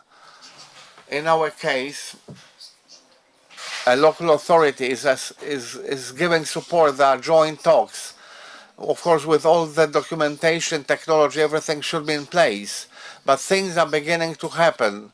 All hands on deck. But on us, a lot depends, because I'm very glad that market leaders are doing that on a very large scale. But large projects have their inertia. So all startups, ideas, scientists, you have to look at them and try to implement them in our future projects. This is, I think, a very important thing. All hands on deck, looking at what is happening. For the last 4 years, we are also having partners on the other side in funding institutions, or also a dedicated department in the Ministry of Climate and Environment. It's something we didn't have, so it shows that things are happening not only bottom up, but also at the top. Since we have experts in the panel, I would like to ask each of you individually to deliver a statement which would summarize in 2 or 3 sentences what is a mistake which will cost us a lot or may block our activities, but also say what are the potential values and what the potential results from, and what can work to our benefit in realizing our objectives. And before you say so, at the beginning, please give me a value. It's like a game. We can revisit it in 10 years. What volume of power from hydrogen you expect in 2025 and in 2030? Of course, nobody wants to answer the question fully, but it will be an interesting expert look whether we have much expectations as to numbers. Maybe if we start from Agnieszka, I'm looking at energy sector we need, so we are able to implement by 2025. Maybe we shall see. I keep my first crossed. So in reality, to bolster our energy system, we will need, I think, at least 100 gigawatts of electrolysers by 2030. The way we have to cover to have storage devices for energy, which will store not only green energy, but will release it to the network, giving energy security. Gigawatts. Here we have 100 gigawatts, and then 500. And what it will be like in 2025? In 2025, at least half of that, so 50 gigawatts. A good number to start with. Gentlemen,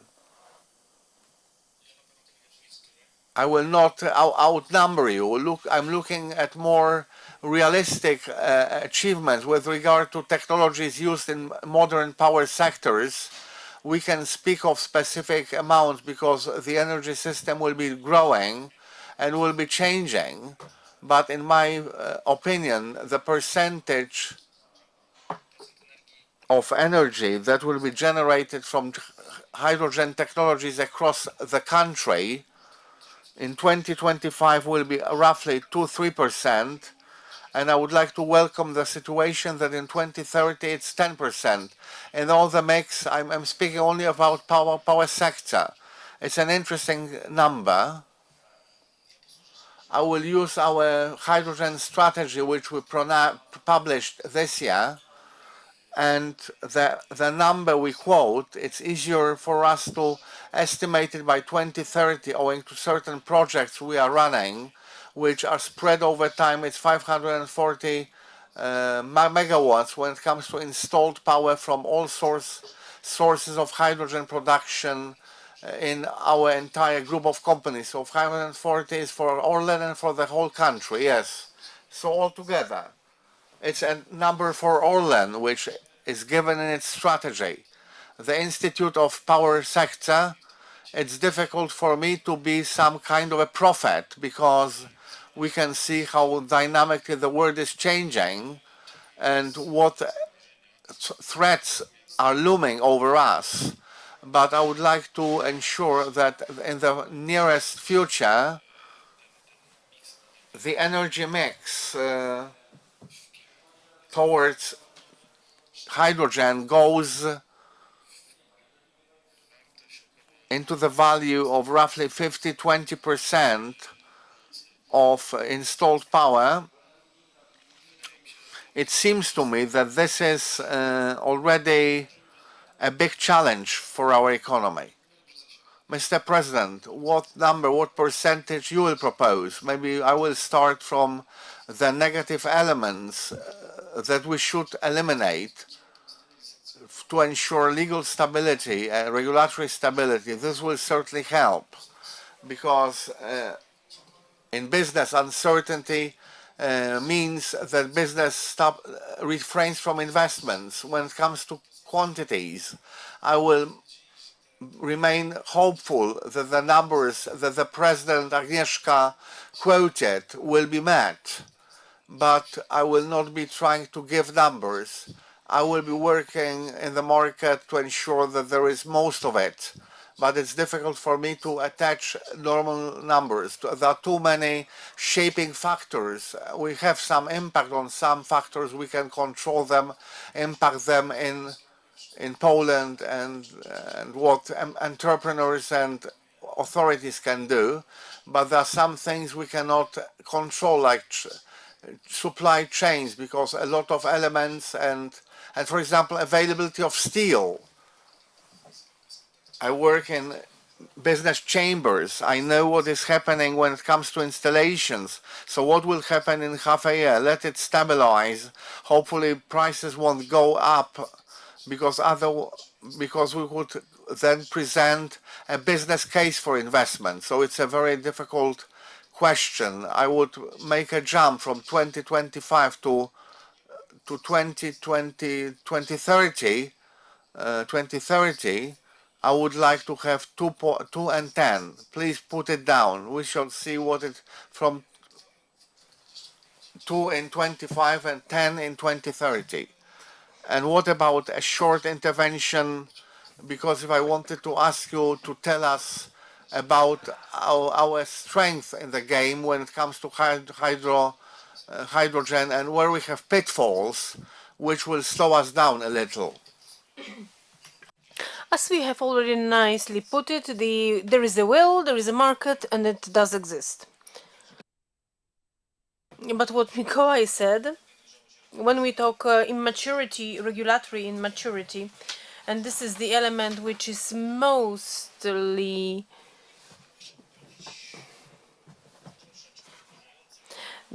delaying, I would like to say, delaying investment, because we are waiting for the introduction of regulations and some solutions. The element which is necessary and the element which is needed, this is financing for the project, because you need to close the financial gaps, and we know that they do exist at the moment. I think that quite an essential element would be not to concentrate on one technology only to generate hydrogen.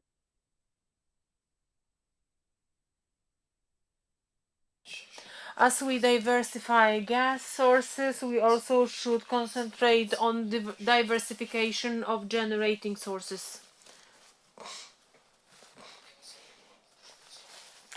I would like to repeat what the other panelists mentioned, that here the trap was in all these legal, informal issues, and if we people who participate or create these elements do not introduce these solutions to the market, then we will have a lot of problem with the product that you won't be able to use, and then there will be too many centers which are created. They concentrate on hydrogen valleys and clusters, and we see various levels of experts, be it from the storing technology or applying technology, or maybe some producers who want to use this hydrogen, they want to use it. So this is a big potential, expert potential in our country. And what was also said, we should look into many different sources of hydrogen and what we treat as waste, and we incur cost for utilization. So any type of hydrogen, so for instance the sludge sediment, and they have and we do not use it in a sensible way.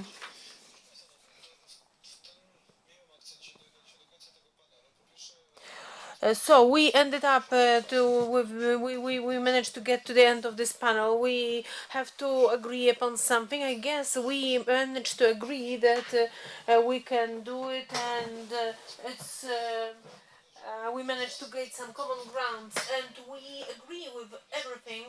We've got Agnieszka Spirydowicz, president of Gorzelecki Skawiel of the energy effectiveness, Jakub Rubiński, the hydrogen generation, Mikołaj Kołodziejczak, president Polish Hydro Group, and Marek Sutkowski, Hortus Energia, Paweł Bociak from Energy, and my name is Jakub Kupecki, the Institute of Power Engineering, and I put down with the numbers, so I will come back to these numbers in LinkedIn, and then we will see whether you are accurate or not. Chcesz postawić pierwszy krok na zagranicznych rynkach? Planujesz rozwój swojej firmy? Wierzysz, że twój produkt może podbić świat? Eksperci PAIH z różnych części świata pomogą zrealizować twój biznesowy plan. Eksport, inwestycje, partnerstwo.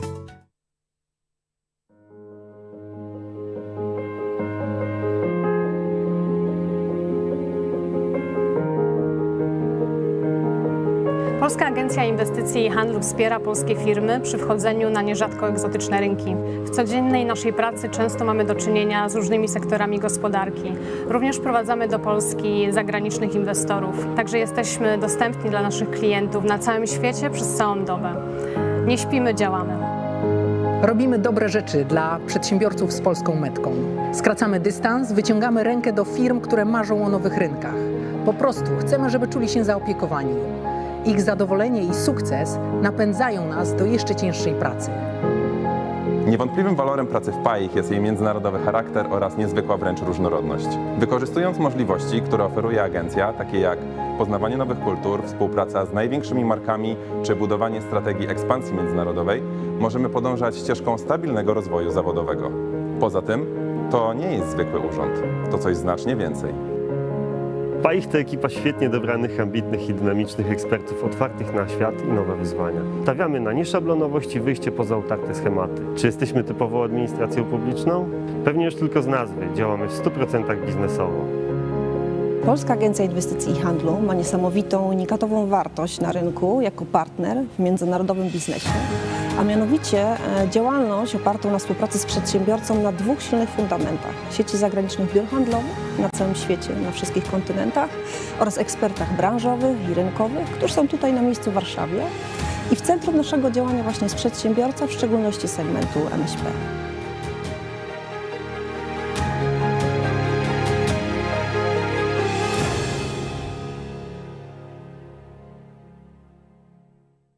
Ci, którzy są wystarczająco szaleni, by myśleć, że zmienią świat, są tymi, którzy go zmieniają. Steve Jobs. Zmieniaj świat razem z nami.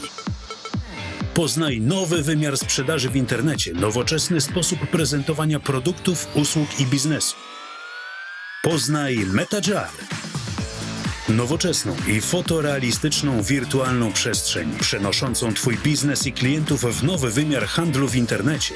MetaJar to innowacyjne rozwiązanie dające możliwość znacznego obniżenia kosztów wejścia do wirtualnego świata biznesu, szybkiego i intuicyjnego wystawiania oraz zamawiania produktów w przestrzeni 3D, tworzenia tematycznych i branżowych grup biznesowych, tworzenia i udziału w wirtualnych targach na całym świecie, komunikowania się poprzez czat, wideo oraz głos. Twórz z nami nowoczesną i niczym nieograniczoną przestrzeń biznesową. Odkryj MetaJar.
Ladies and gentlemen, very interesting discussion, very technological one, but as we can see, so it's not only electrolysers, there are many methods of obtaining hydrogen, and we should explore all of them without discriminating any of them.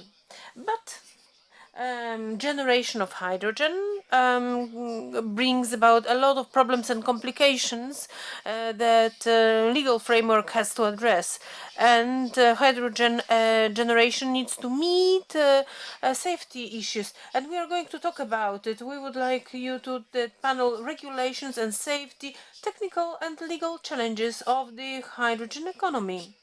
The moderator shall be Paweł Piotrowicz, Steve Sud, and President of Hydrogen Poland. Paweł, it's nice to see you. Mike, over to you. Welcome, ladies and gentlemen. I hope you can hear me well. I've got the honor to speak to the guests, Alicja Pawłowska-Piorun, Institute of Environmental Protection, Aleksandra Traczyk-Burzyńska, says Hydrogen hydrogen, Beata Superson-Polowiec, Low Firm Poloniec i Wspólnicy, Szymon Byliński, Ministry of Climate and Environment, Hydrogen Department Director, and I hope to have with us Janusz Mikiewiak, who is also responsible for innovations in Lotus Group. Ladies and gentlemen, the comfort life has broke. The war that we knew from history is just behind the corner, behind our eastern border. Then the carbonization becomes even more important. It is equally important, not only due to the environment that we look at it, but also due to environmental safety. Energy safety is a priority for the Europeans at the moment, and in this context, hydrogen as such, as the energy carrier and the technologies become very important element of the economy. Ladies and gentlemen, even the best technology could be, for it to be implemented in the economy, needs to have good regulatory legal framework. Unless you have the rules, there is no investment and the development is blocked. So regulation, it's not just the regulation about how to implement it, but also the ones which are responsible for safety. And today I will have a pleasure to speak and to talk and to find out the opinion about our distinguished guests about it. The last panel was finished with the regulations and the statement about how much they are needed. And in fact, we are going to continue this topic. We have to start from the source. So the first question to Szymon Byliński, director. Poland has got the hydrogen strategy, it has got the intersectoral understanding, and there is the coordination board where the best experts are invited, but there are no regulations, or there are very few of them. Without them, innovations are stopped due to high risk of implementation. When can we expect hydrogen constitution, which Mrs. Moskva mentioned? There was some research prepared about the need to change in the law. In the transportation sector, there are over a few dozens of regulations to change the law, and it's only transportation sector.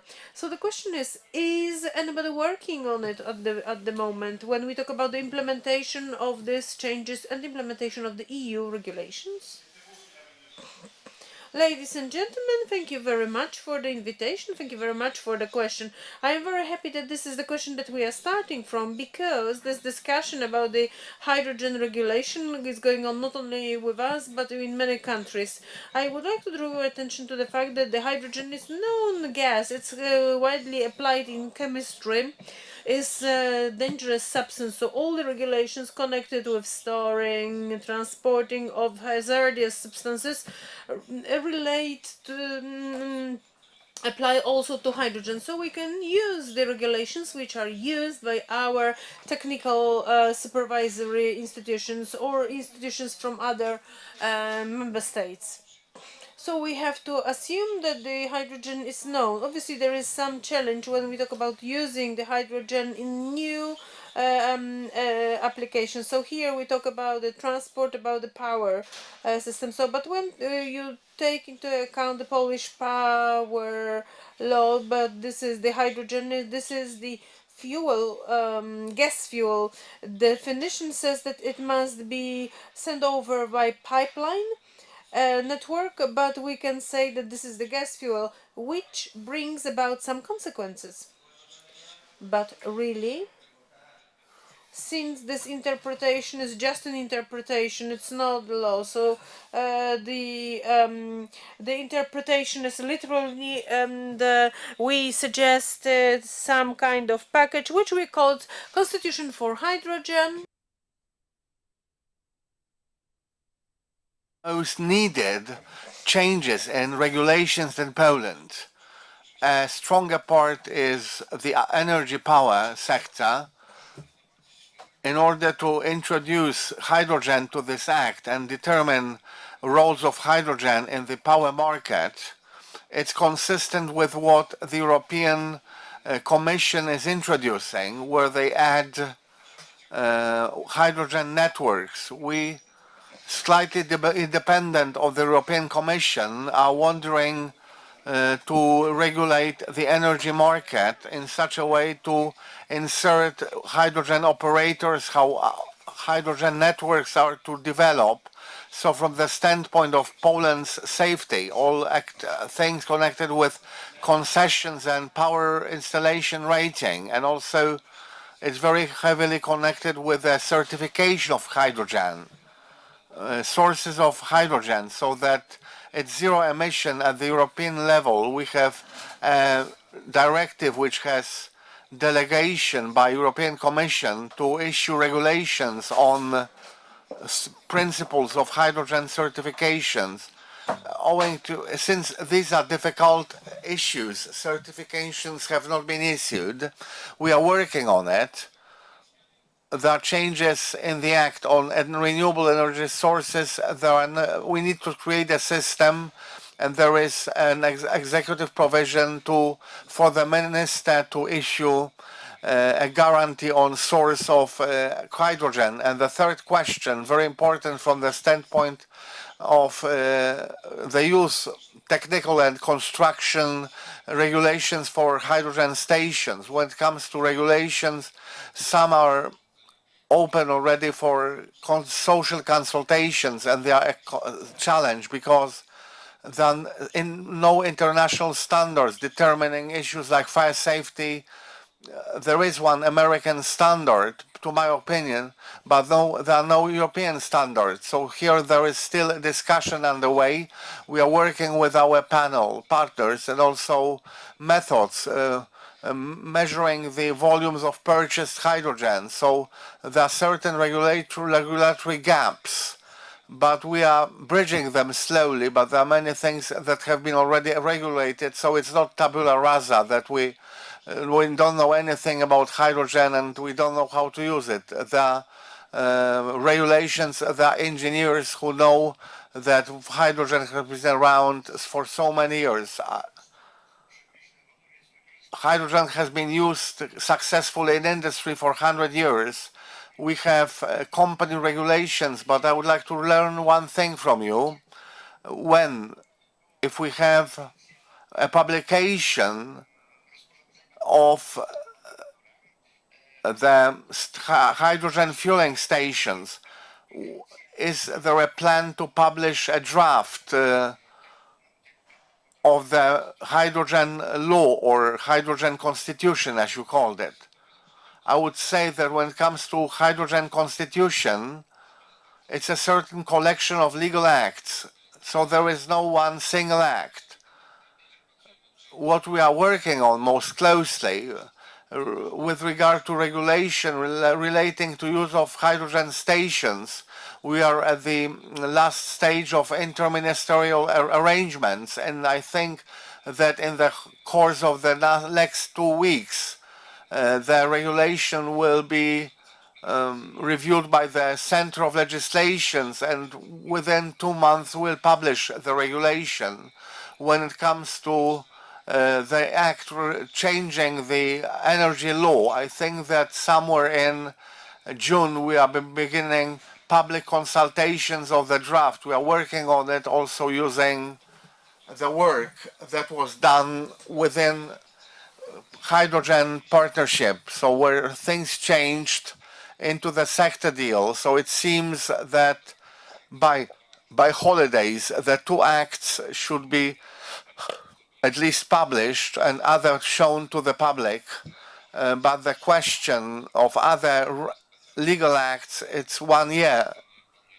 We gradually plan to address regulatory problems because it's good to investors to hear that. And now to Ms. Beata, continuing the statement from the director, how from the standpoint of you, what we should structure implementation of European regulations. We have not yet fully implemented the R2 directive. RED 3 is coming live in a moment. So maybe we don't need to implement everything. Maybe we can stop. We have our own internal regulations. Thank you for that question. I'm also glad that Mr. Szymon came first, and I'm supplementing his intervention because it's quite clear that some regulations relating to hydrogen as gas exist. But please note that from the standpoint of, I will have an experience for many years in collaborating with the technical gas industry, which produces hydrogen for technical processes, and it's used for desulfuring petrochemical products in hydrocracking, hydroreforming, etc. When you speak of heat processing, so when it comes to current regulations that have been tabled, in those issues where the hydrogen is used as of today, is produced and used, they're absolutely sufficient. But when it comes to, let's say, challenges faced by industry, and here a lot is said about RED 2, a lot is being said about decarbonization, but also for some time we should have paid attention to what challenges will be presented by taxonomy and issues connected with showing the balanced, sustainable economic activity. When we take into account the taxonomic directives, and if we look at this, the regulations are not sufficient with regard to how we are to demonstrate the sustainable development. And basically where we lack regulations is not only the issue of certifications and guarantees of origin, but for example, we are prior to implementation of RED 2 directive in RES law. There are very big objectives posed in face of various sectors of the economy, but possibilities of having them implemented are as they are. And I'm coming back to your question, and I will address it, because what implementation of regulations should be like. Regulations are implemented for some purpose. I'm not favoring over-regulations. We are having a tendency, if it's not written, it means that something does not exist. It's not so, but on the other hand, if there are certain obligations for the market to get prepared to meet those requirements, so that certain processes are orchestrated, because the development is not dictated by the fact that someone has an idea, but that's because they have economic interest. But for the market to get prepared for something, regulations have to be implemented with some lead time. There is no vacatio legis. When we look at the fuel industry, when we look at some possible perspectives of development, undoubtedly, if we had opening, and if it were known that in Poland there is a separate regulation that supports a given solution, then for sure many companies would have invested in those technologies because they would see the potential of making money on it. But we are a bit step back with certain economic solutions because we are implementing EU regulations last moment. I don't know whether it's good or bad, but when liaising with the industry, I know that it would be much better if we gave vacatio legis 1 year, and during a year made improvements than if we introduced with 1 month lead time. Dreams, it cannot be done. Everything is developing so fast. But Pavel, we could correct it if they were developing. But then there would be certifications, there would be frameworks for various other solutions. So take into account And addressing your second question, whether we should implement everything, I think that we should recall the fact that when it comes to directives, they are not implemented directly in the legal order, and we have a big freedom. Of course, there is some margin of freedom in adjusting to expectations of the market of a given country. Therefore, before we introduce and implement, maybe we should better study what possibilities we have. And also another thing is that implementation of directives, EU directives, should not only be for the sake of implementation, it has to serve a purpose.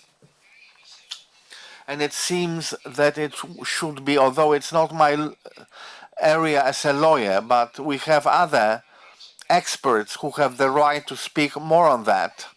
But it seems that the driving force of decarbonization will be the industry, because they will be investing in those things. And we have a trend to think about decarbonization in the very centralized mode.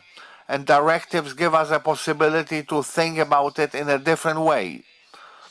It's not maybe the idea that everything should be implemented, but maybe not everything in such a way as it is being implemented now.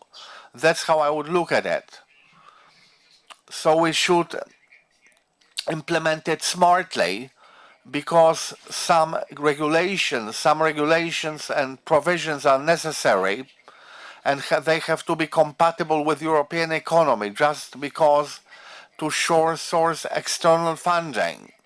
Ladies and gentlemen, when speaking of funds, the European Commission informed that on the 1st of April, an agreement to grant a subsidy of 1,100 million euros to animate 7 big-scale projects in Sweden, Italy, and Finland and Slovakia. Franz Timmermans mentioned that it's a smart investment into decarbonization, and he spoke of European economy's resilience. These are high-flying words, but there is something to it.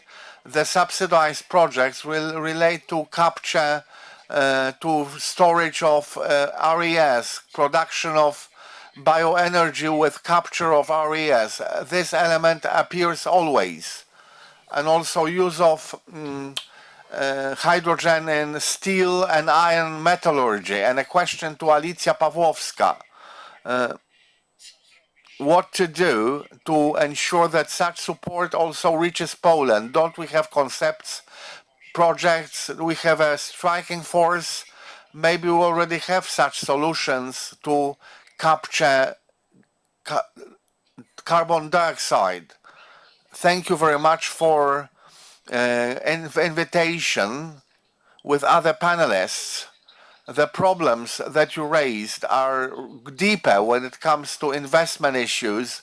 It doesn't only relate to investments into new technologies connected with hydrogen, seeing how the ecosystem, hydrogen ecosystem develops.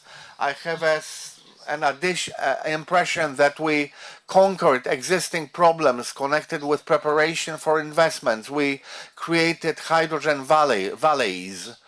There were many meetings of working groups focused on them, which served the purpose of not only exchanging information, but establishing contacts. I assume that maybe future projects and partnerships in that regard have already been orchestrated.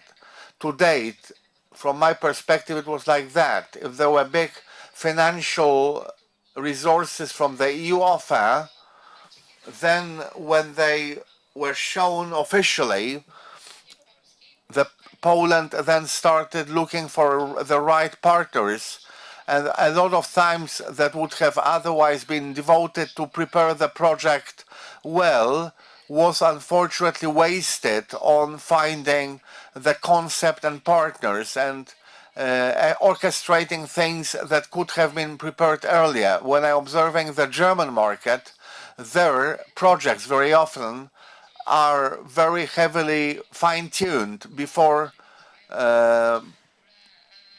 money appears. It's not that Germans have magic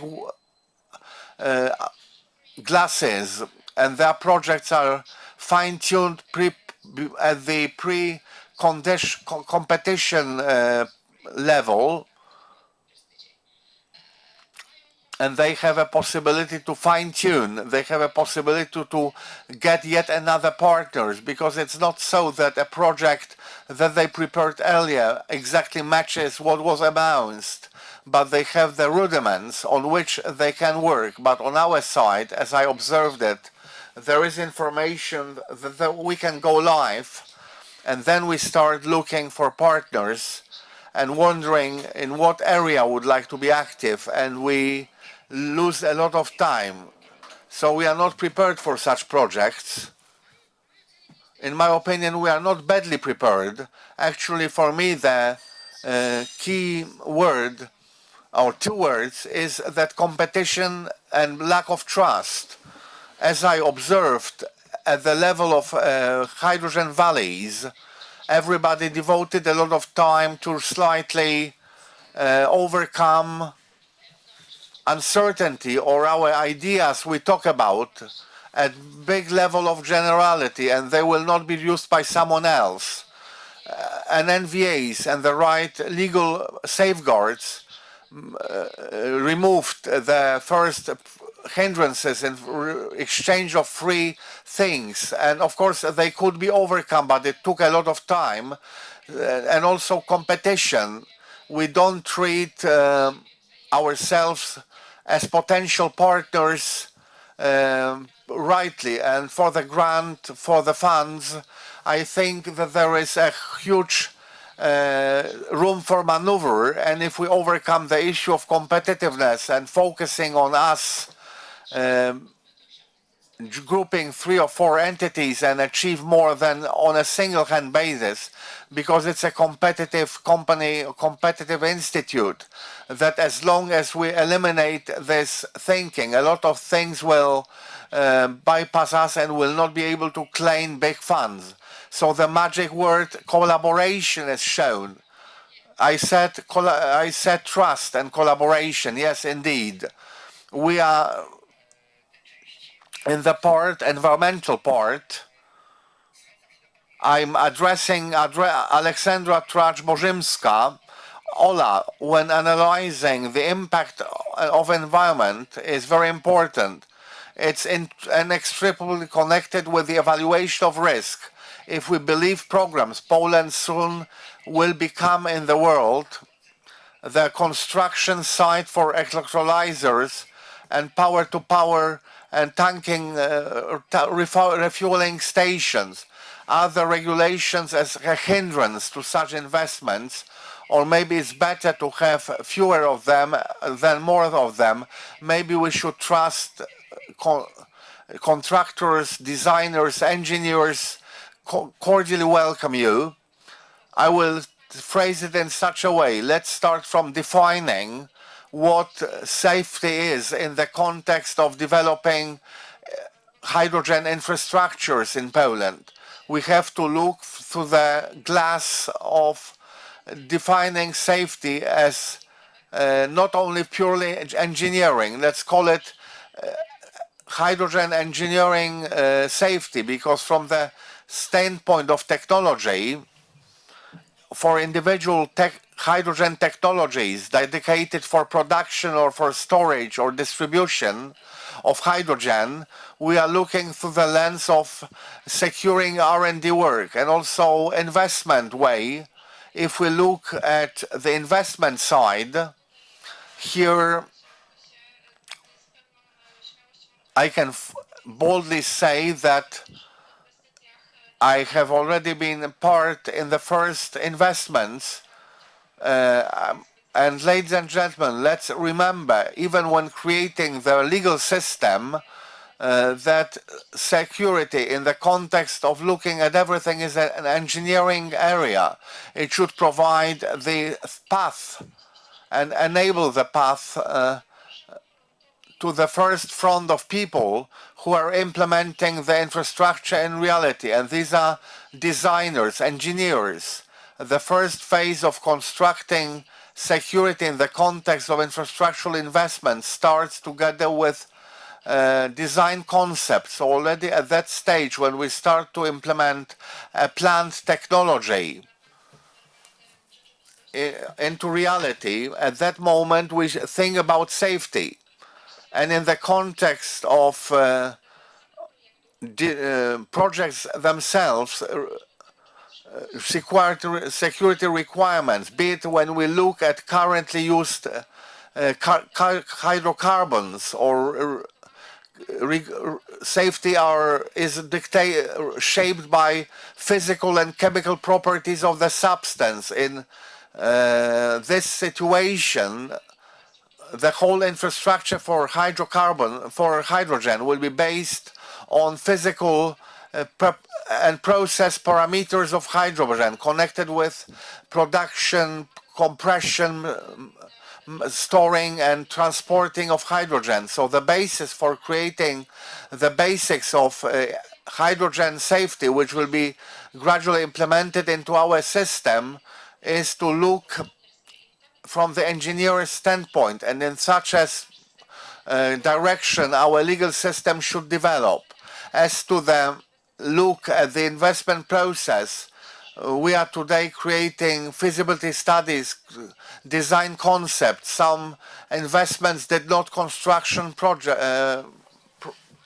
projects.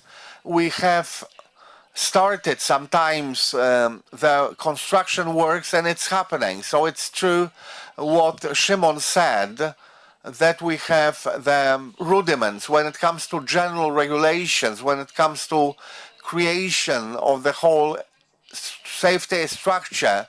But from the standpoint of developing hydrogen technologies, the security industry that is operating in parallel to the development of technology should adjust to them. And I don't want to focus on current draft of the regulation relating to transport or other executive provisions that will give the technical guidelines.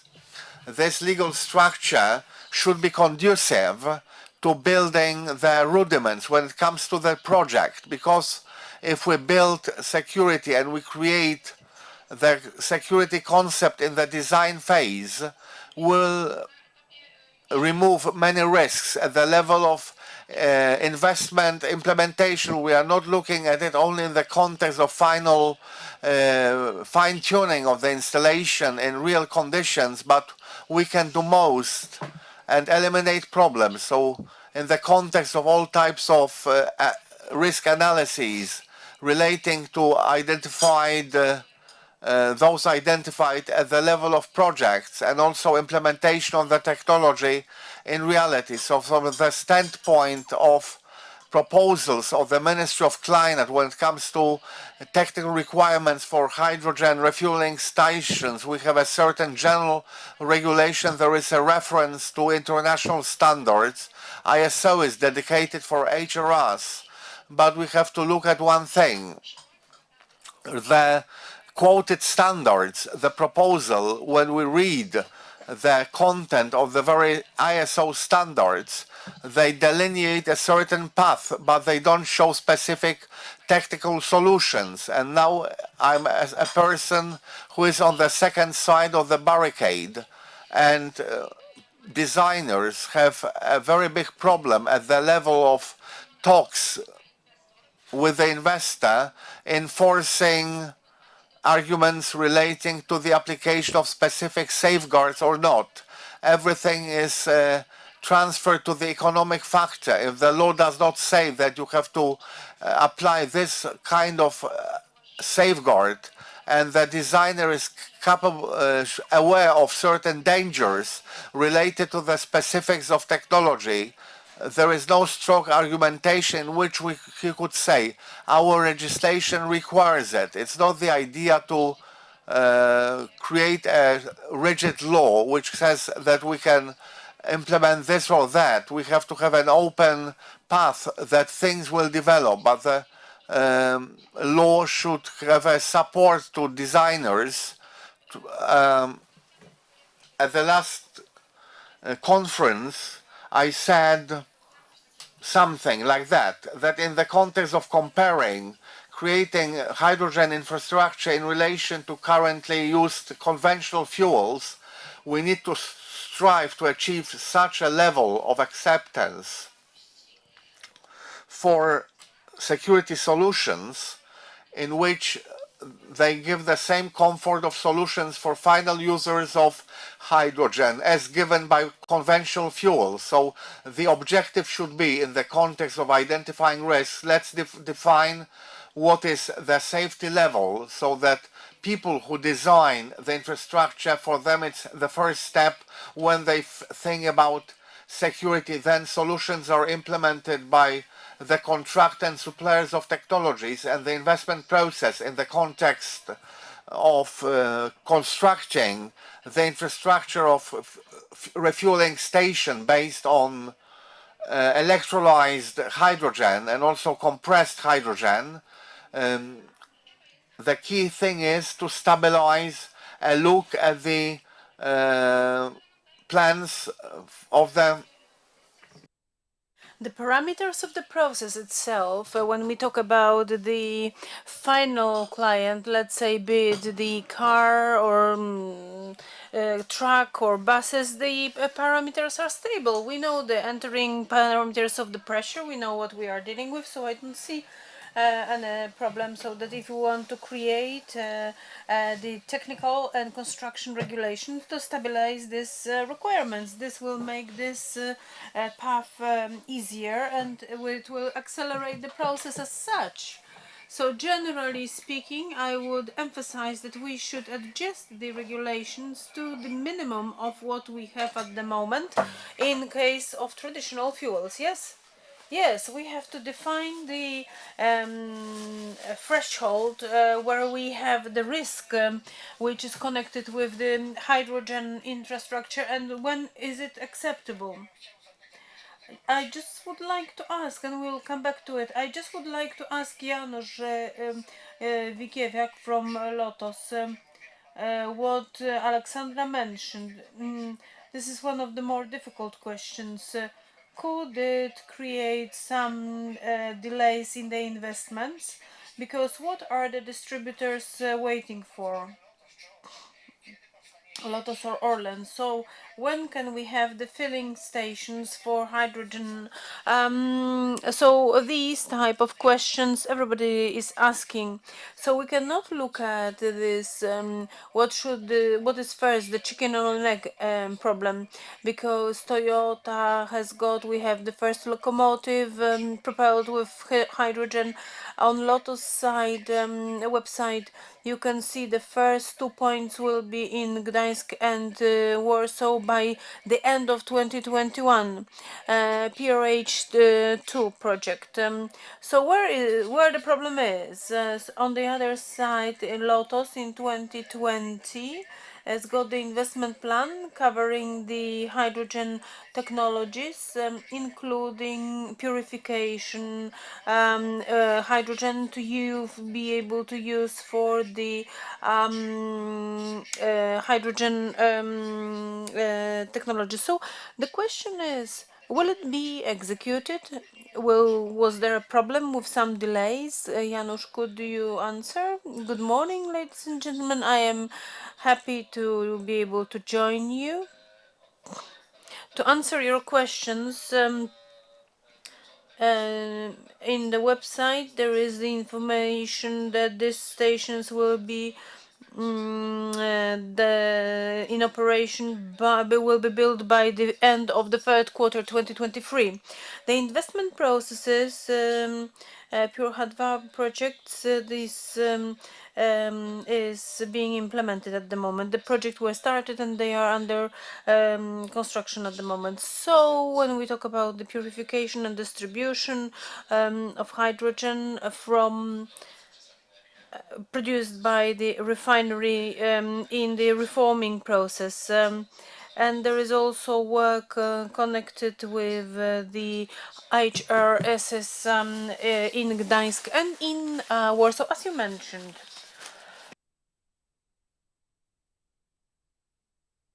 If we talk about the influence of the regulations or executions or the schedule as such, it's difficult not to agree with what Director Bielinski mentioned, that some guidance and regulations do exist. And here, coming to what Alexandra mentioned before, it seems that engineers, designers refer to all these regulations, and based on these regulations create the projects. We do not have any basis to be afraid that this will generate some problems. The fact that these are general regulations that will be threatening to the safety. But it seems that a lack of these regulations could be a bigger problem on the side of the supervisory installations, which are to approve the designs. It may influence and does influence the schedules of work and in our projects. This is a challenge when we talk about the execution. So these executive regulations are really the elements that are pointed by the contractors, and it would be good to have them so that it is easier to go through these investment processes. But when we talk about our investments, definitely they do they are executed, and the whole program in H2, the best proof for it is that Sylvia Trata couldn't participate in this panel due to very important meeting connected with this project in H2, which was at the same time. So I believe that both ourselves as and also colleagues from Orlen, which was mentioned at the conference before, we think about executing this. I do keep my fingers crossed for it to happen, for the strategy and your plans, and I do hope that we will be able to talk about it. European Union planned some thing for us, for the whole Europe, how dense these stations should be implemented.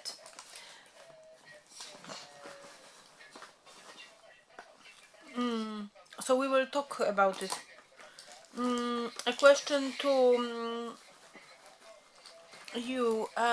There were assumptions for the power policy, so this is PAP 2040. We talk about strengthening safety, independence, technological diversification. We talk about the development of renewables, the energy storage, and also about the nuclear power. So, I saw that there was about conventional sources. So there are some strategic issues missing. Maybe I'm mistaken. Maybe you have different opinion about it. Director, could you mention something about it? Could you comment on it? When we talk about the power policy, we could see that there are some directions that we want to achieve. But first, I would like to say that this is the power policy. So how our power sector is going to look like by 2040. And really it says about the neutral gas and about the liquid fuels and about and it concentrates on some conventional one, but it also talks about the renewables. So in the assumptions for the power policy, renewable energy, so this is development of the renewable energy sources, and this development as the support for the power system, and the next the development of wind and solar capacity and an intensification of activities in this respect. What is hydrogen? This is the carrier. It by itself you cannot excavate it. If we talk about using it in the power sector, we have to talk about the increased renewable energy sources. So then we can have the energy carrier and store energy, and it will help to stabilize the network. And hydrogen is the carrier of some kind of energy. Maybe it was not expressed straightforward. Okay.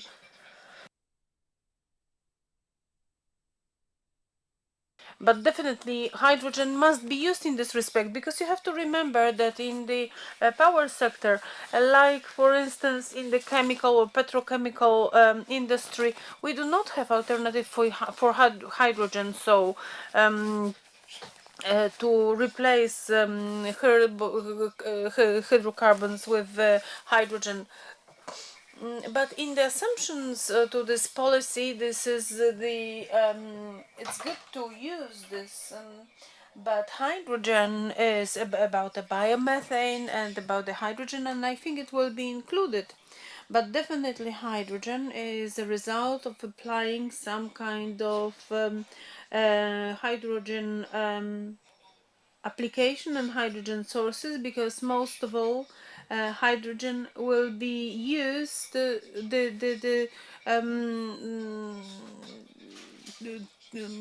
be used by the industry, and it will be used for the energy storing. And at the assumption level, it does not make sense to emphasize this.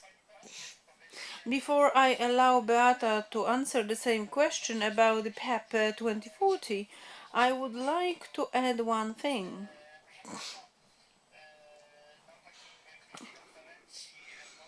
Because in a Polish-Norwegian conference, Prime Minister Zysko mentioned how this is the wind energy is important, that we have ambitions. We plan to have 6 gigawatt installed power, because this is just the beginning, because the potential is much bigger, and that's true.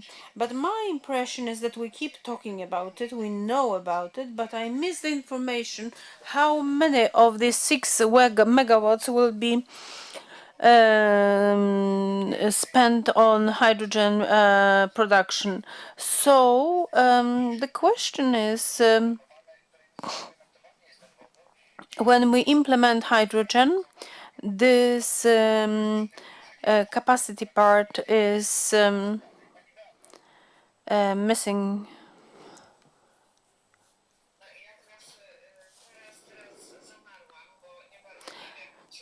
Really, I don't know what to say. I am stunned. So about PEP 2040, I know, but the point is, I was just listening to your question, what it means, and in your questions and a question, and I was just thinking, should I comment on PEP or whatever else?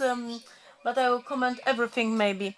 So when we talk about PEP 2040, I permit myself to draw attention to the fact that it is written that the fourth pillar, so power sovereignty, where access of quick independence of national economy from imported fossil fuels has to be made. So we need to put the thesis that neither PEP 2040 nor the revision or assumption, they've never talked about the full decarbonization of the fossil fuels. So I don't know why we should expect something different. So this is one thing.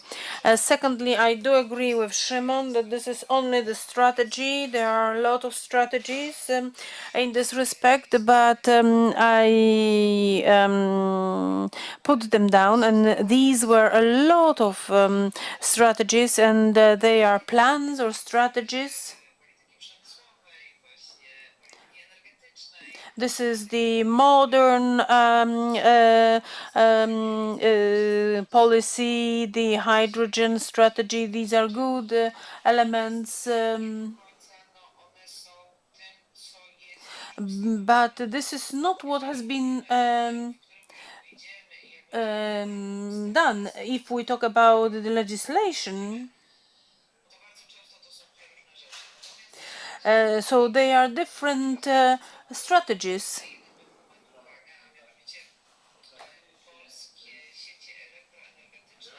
The Polish power grid are about to consult about the demand for the until the 2023, and this is quite an interesting document because it just shows the change of thinking. So the change of thinking in which the development of the network and thinking and the demand, what kind of a change in demand we can expect. But to answer the question, so I'm sorry, I need to comment this because I don't know whether it was asked or I just imagined that it was asked. Because if we talk about the hydrogen economy, I would like to draw your attention to the fact that referring to what Alexandra mentioned and to all the speakers, one of the things that we do not remember is that when we talk about the safety, we should talk about technological thing. It's difficult to say whether it exists, but when we look at the Hydrogen Europe Hydrogen Act, which consists of two legislative documents, the one, this is about the hydrogen infrastructure. So this is the tip, because we talk about the technological norms, about the infrastructure, we talk about the administrative procedures. And this is one area of the legislation. And the second area of the legislation, which, if it's not implemented in an appropriate way, this is the legislative act about the hydrogen market. So the thing that I am missing most is the hydrogen issue. So I know that in the technological area, when we talk about it, this can help in spite of it blocking the infrastructure, but you can make a separate conference about it.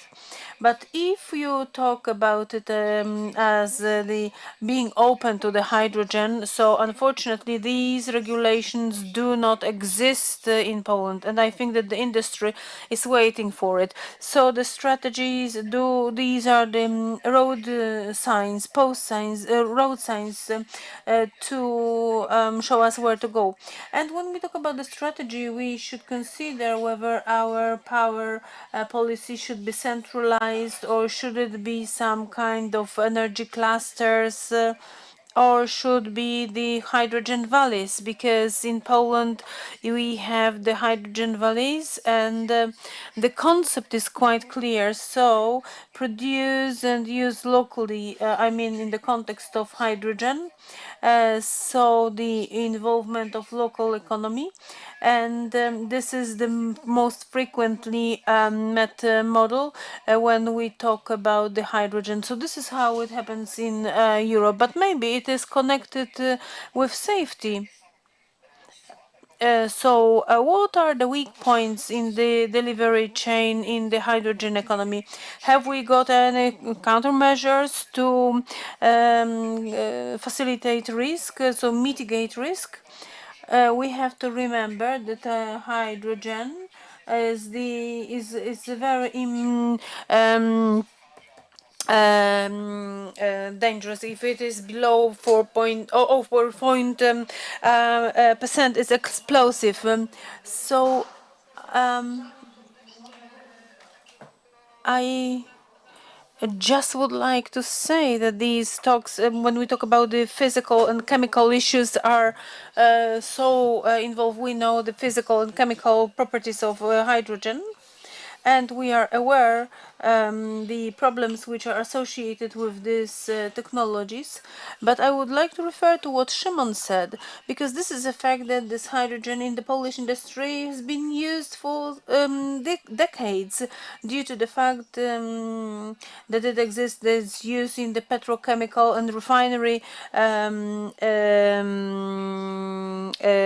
entities. So it will become the commercial fuel. So if it comes out from the industry, so then we have to say that the first thing would be if we when we have the safety issues on the installation, so then we have the safety of the process. So I believe that Lotus Group and the Orlen are the companies that facilitate it very well, so they are at the very good level. So this is not only in these companies, but we can start basically from identifying the risk at the process level.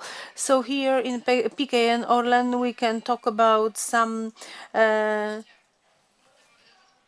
so when if the design project team looks at the technology, we have a lot of analysis connected with the safety process safety when we identify the risk levels. So if we talk about we have some crucial points being identified, so we have to mitigate all the risks by putting some new elements of the infrastructure. So the first phase of building this is the process safety, and we have to be honest with ourselves, be it closed factories, installations, or installations which will be in the external environment, for instance, the hydrogen stations, filling stations. So this is the vehicles, let alone the heating, district heating.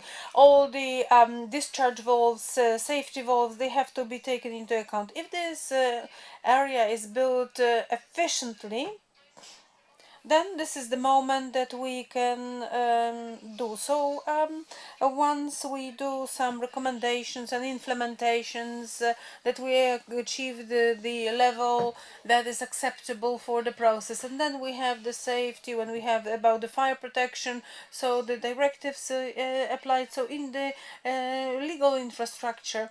And I would like to refer to what Szymon said. We have general regulations and general requirements when we talk about the safety. They are not strictly dedicated for the hydrogen infrastructure.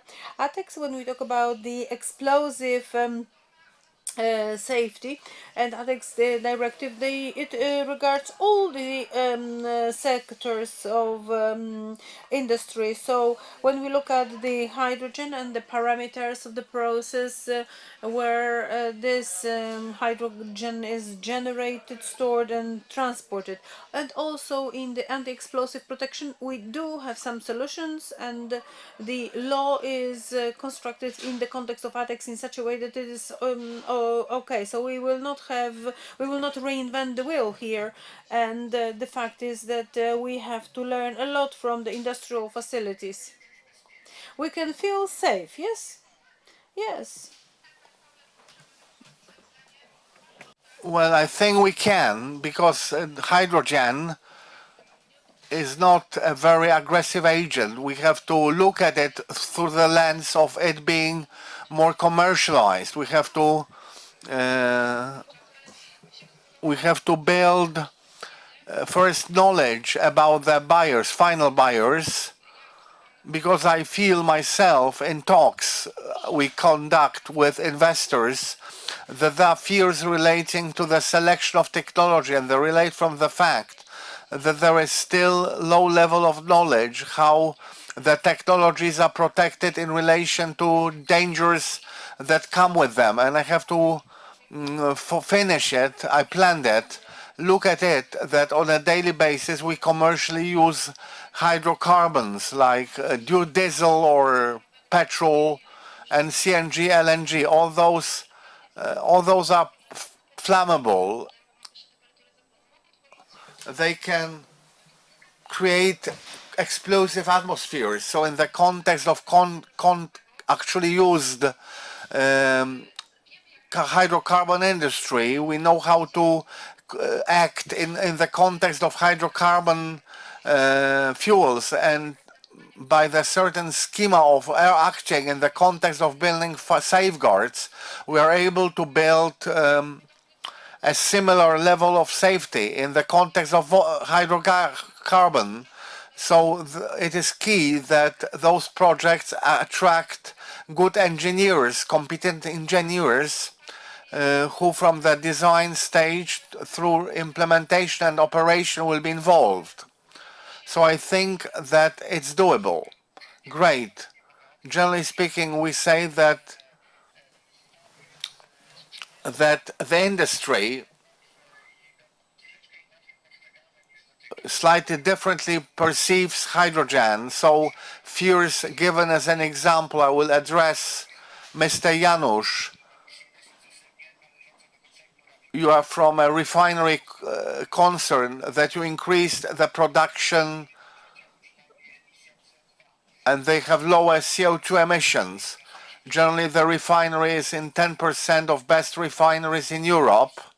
And great, that fuel transformation suggests that we'll be dealing with a renewable fuel. So in line with Poland's and European strategy. When how Lotos wants to achieve plans embedded in the strategies, taking the shortest route.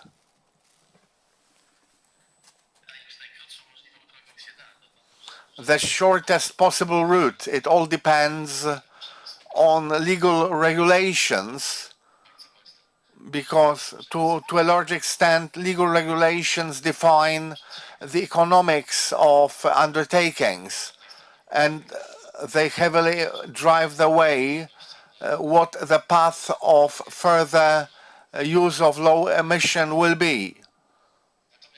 But answering to this question connected with decarbonization and with migration to renewable hydrogen, or simply to hydrogen generated in hydrolysis process. It will be a process because it results from the fact that, first of all, renewable hydrogen requires energy coming from renewable sources.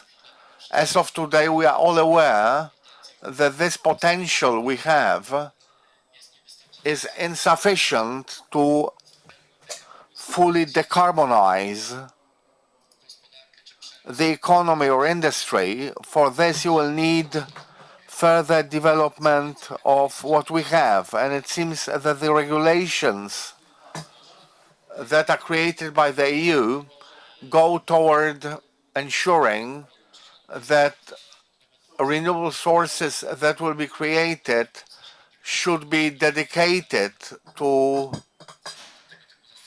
such uses.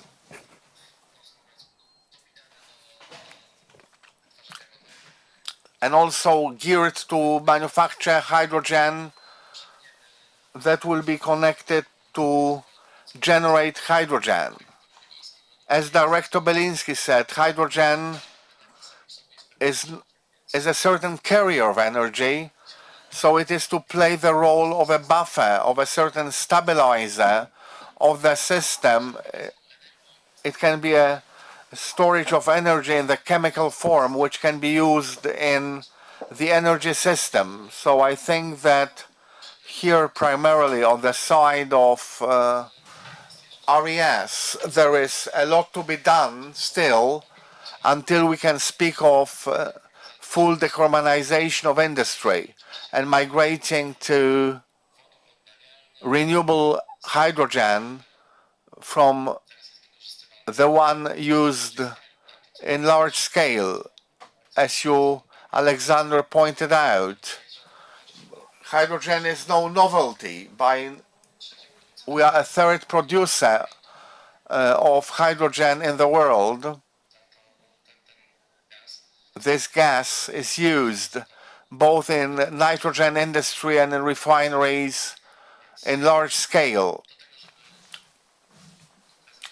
For this change to happen, we clearly need a development of electrolysers. I would like to ask about Lotos plans when we have green hydrogen, because we spoke of a special project when it can be launched. This project, or program actually, it's a certain program of activities. It's divided into 3 phases. We want to start from the megawatt phase, so individual megawatts. And this can be said it's a stage which is underway right now.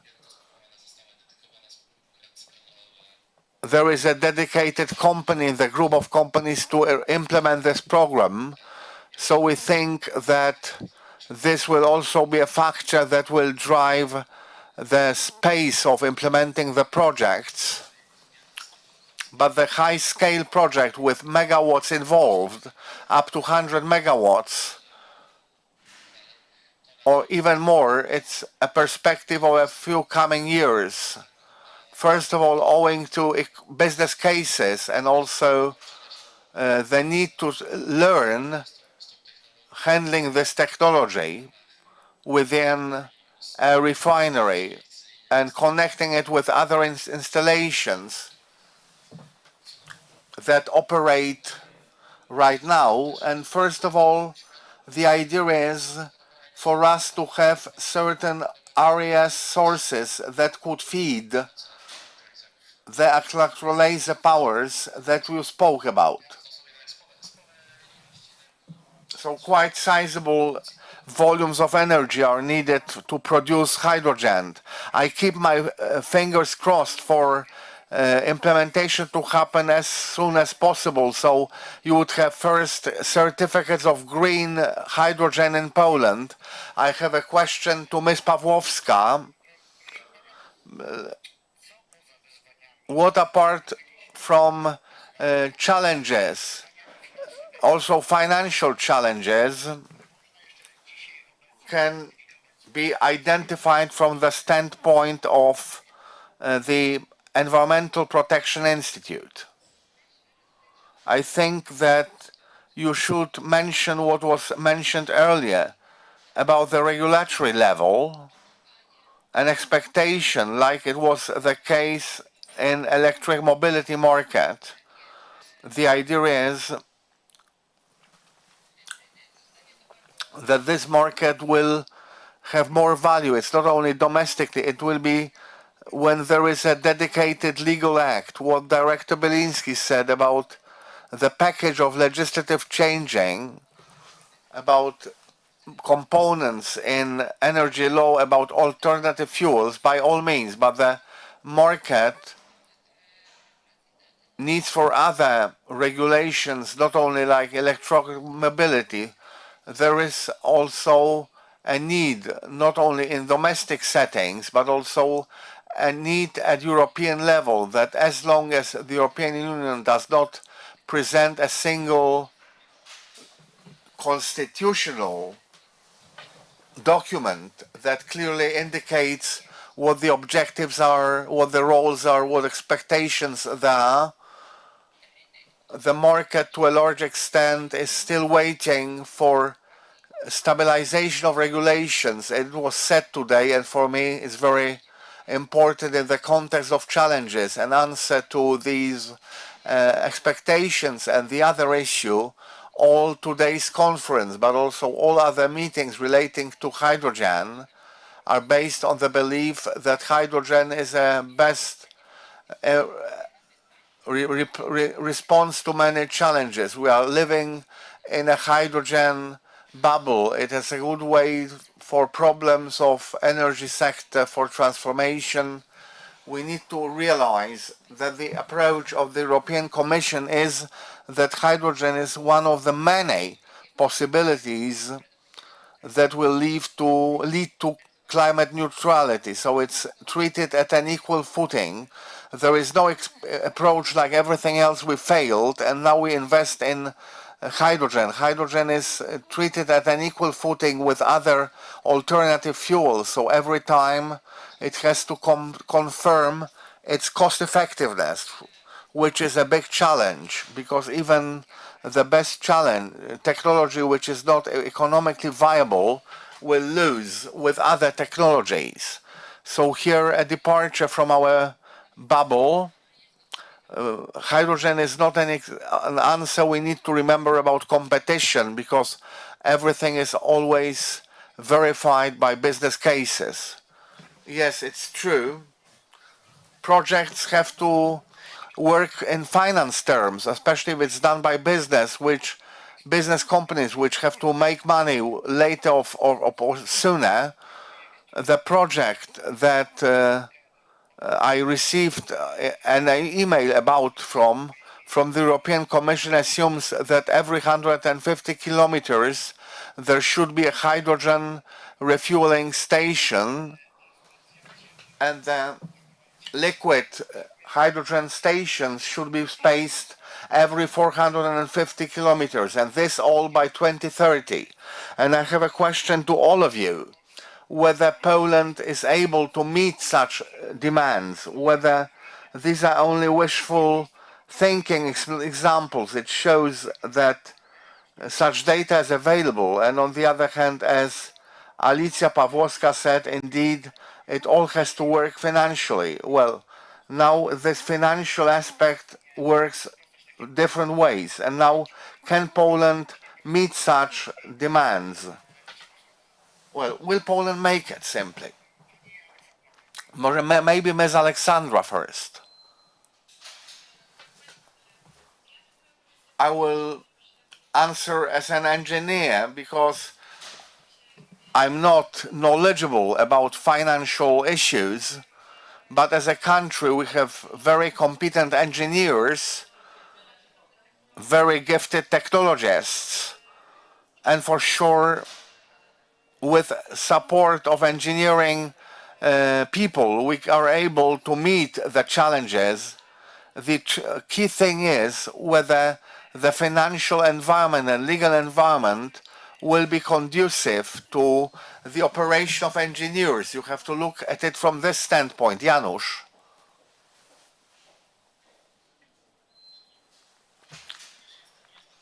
I'm also an optimist. I think that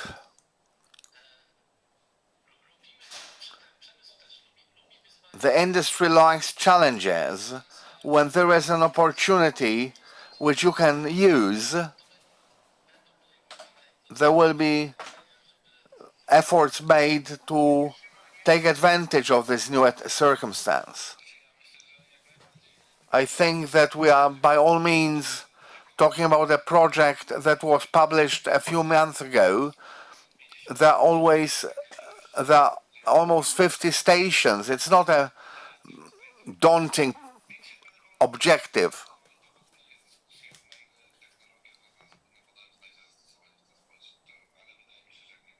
That I think that hydrogen is a viable alternative in transport. Agata? I agree with my predecessors. Certainly we're able, but whether we implemented it's a different question. So if I'm to answer the question whether we are able to, yes, by all means we are. Alicja? By all means, yes. In that regard, we all agree. It's important, as was said, that we need beneficial conditions in the business environment, because without it, other objectives will not be met. As Director Beliński mentioned, it's not millions of refueling stations, but these are just numbers that can be achieved without objective reasons. It's just not to interfere, it's there to be supported. Well, this is a very good summary of this discussion. We are very optimistic to finish off. Ladies and gentlemen, it's really difficult to say everything about the regulations and legal safety in such a dynamically developing economy. Within an hour, we are not able to deplete this topic. My guests, distinguished experts, could be discussing quite a lot. I believe that we answered at least a little bit in this topics, and in the next edition we will talk about the regulations and about the safety. We will talk only in the in the context of risk adjustment. I would like to thank to all the guests. Let's meet with the next edition. So Katarzyna, Alicja Piorun, Aleksandra Burzyńska, Aleksandra Sapczyńska, and Mr. Burzyński, and Janusz Bilkiewicz, coordinator for the Innovation Lotus Group, Paweł Piotrowicz. Thank you very much. Thank you. Thank you very much. Thank you. Thank you. Ladies and gentlemen, thank you very much for this wonderful panel. I would like to, I am also optimistic, and I would like to join this optimistic choir, and I am convinced that we are able to build highest class hydrogen-driven economy, and I am convinced that we will be able to do it quite easily given the experts. Today we've heard a lot of interesting information. And I think that the compilation of this information could be the basis of quite a nice program, quite a nice curriculum for students, because building, it's not only creating companies, it's not only creating legal framework, which are very important, but it is also very important that in these legal places where the hydrogen is created and implemented into the economy, we need to ensure personnel. We've got good engineers, but we need well-educated personnel, human resources that will work in these places. Tomorrow we are going to talk about these topics. Today I would like to thank you very much, and I would like to thank you for participating in this conference, and I would like to invite you for 9 o'clock. Grzegorz Gałczyński, the Polish. Chcesz postawić pierwszy krok na zagranicznych rynkach? Planujesz rozwój swojej firmy? Wierzysz, że twój produkt może podbić świat? Eksperci PAIH z różnych części świata pomogą zrealizować twój biznesowy plan. Eksport, inwestycje, partnerstwo.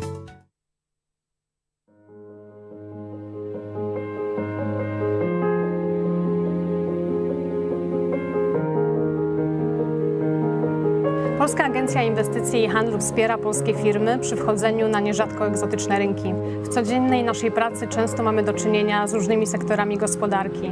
Również prowadzamy do Polski zagranicznych inwestorów. Także jesteśmy dostępni dla naszych klientów na całym świecie przez całą dobę. Nie śpimy, działamy. Robimy dobre rzeczy dla przedsiębiorców z polską metką. Skracamy dystans, wyciągamy rękę do firm, które marzą o nowych rynkach. Po prostu chcemy, żeby czuli się zaopiekowani. Ich zadowolenie i sukces napędzają nas do jeszcze cięższej pracy.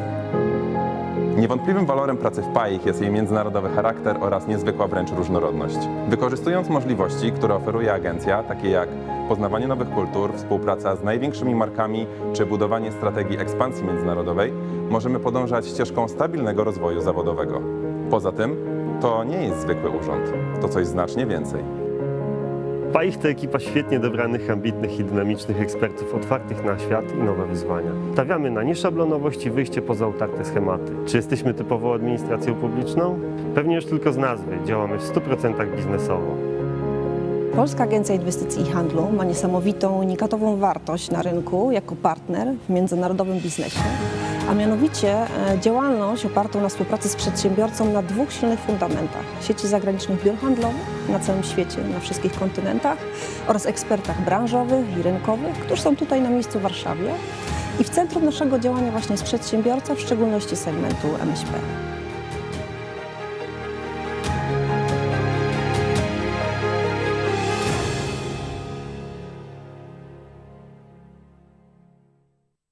którzy są wystarczająco szaleni, by myśleć, że zmienią świat, są tymi, którzy go zmieniają. Steve Jobs. Zmieniaj świat razem z nami.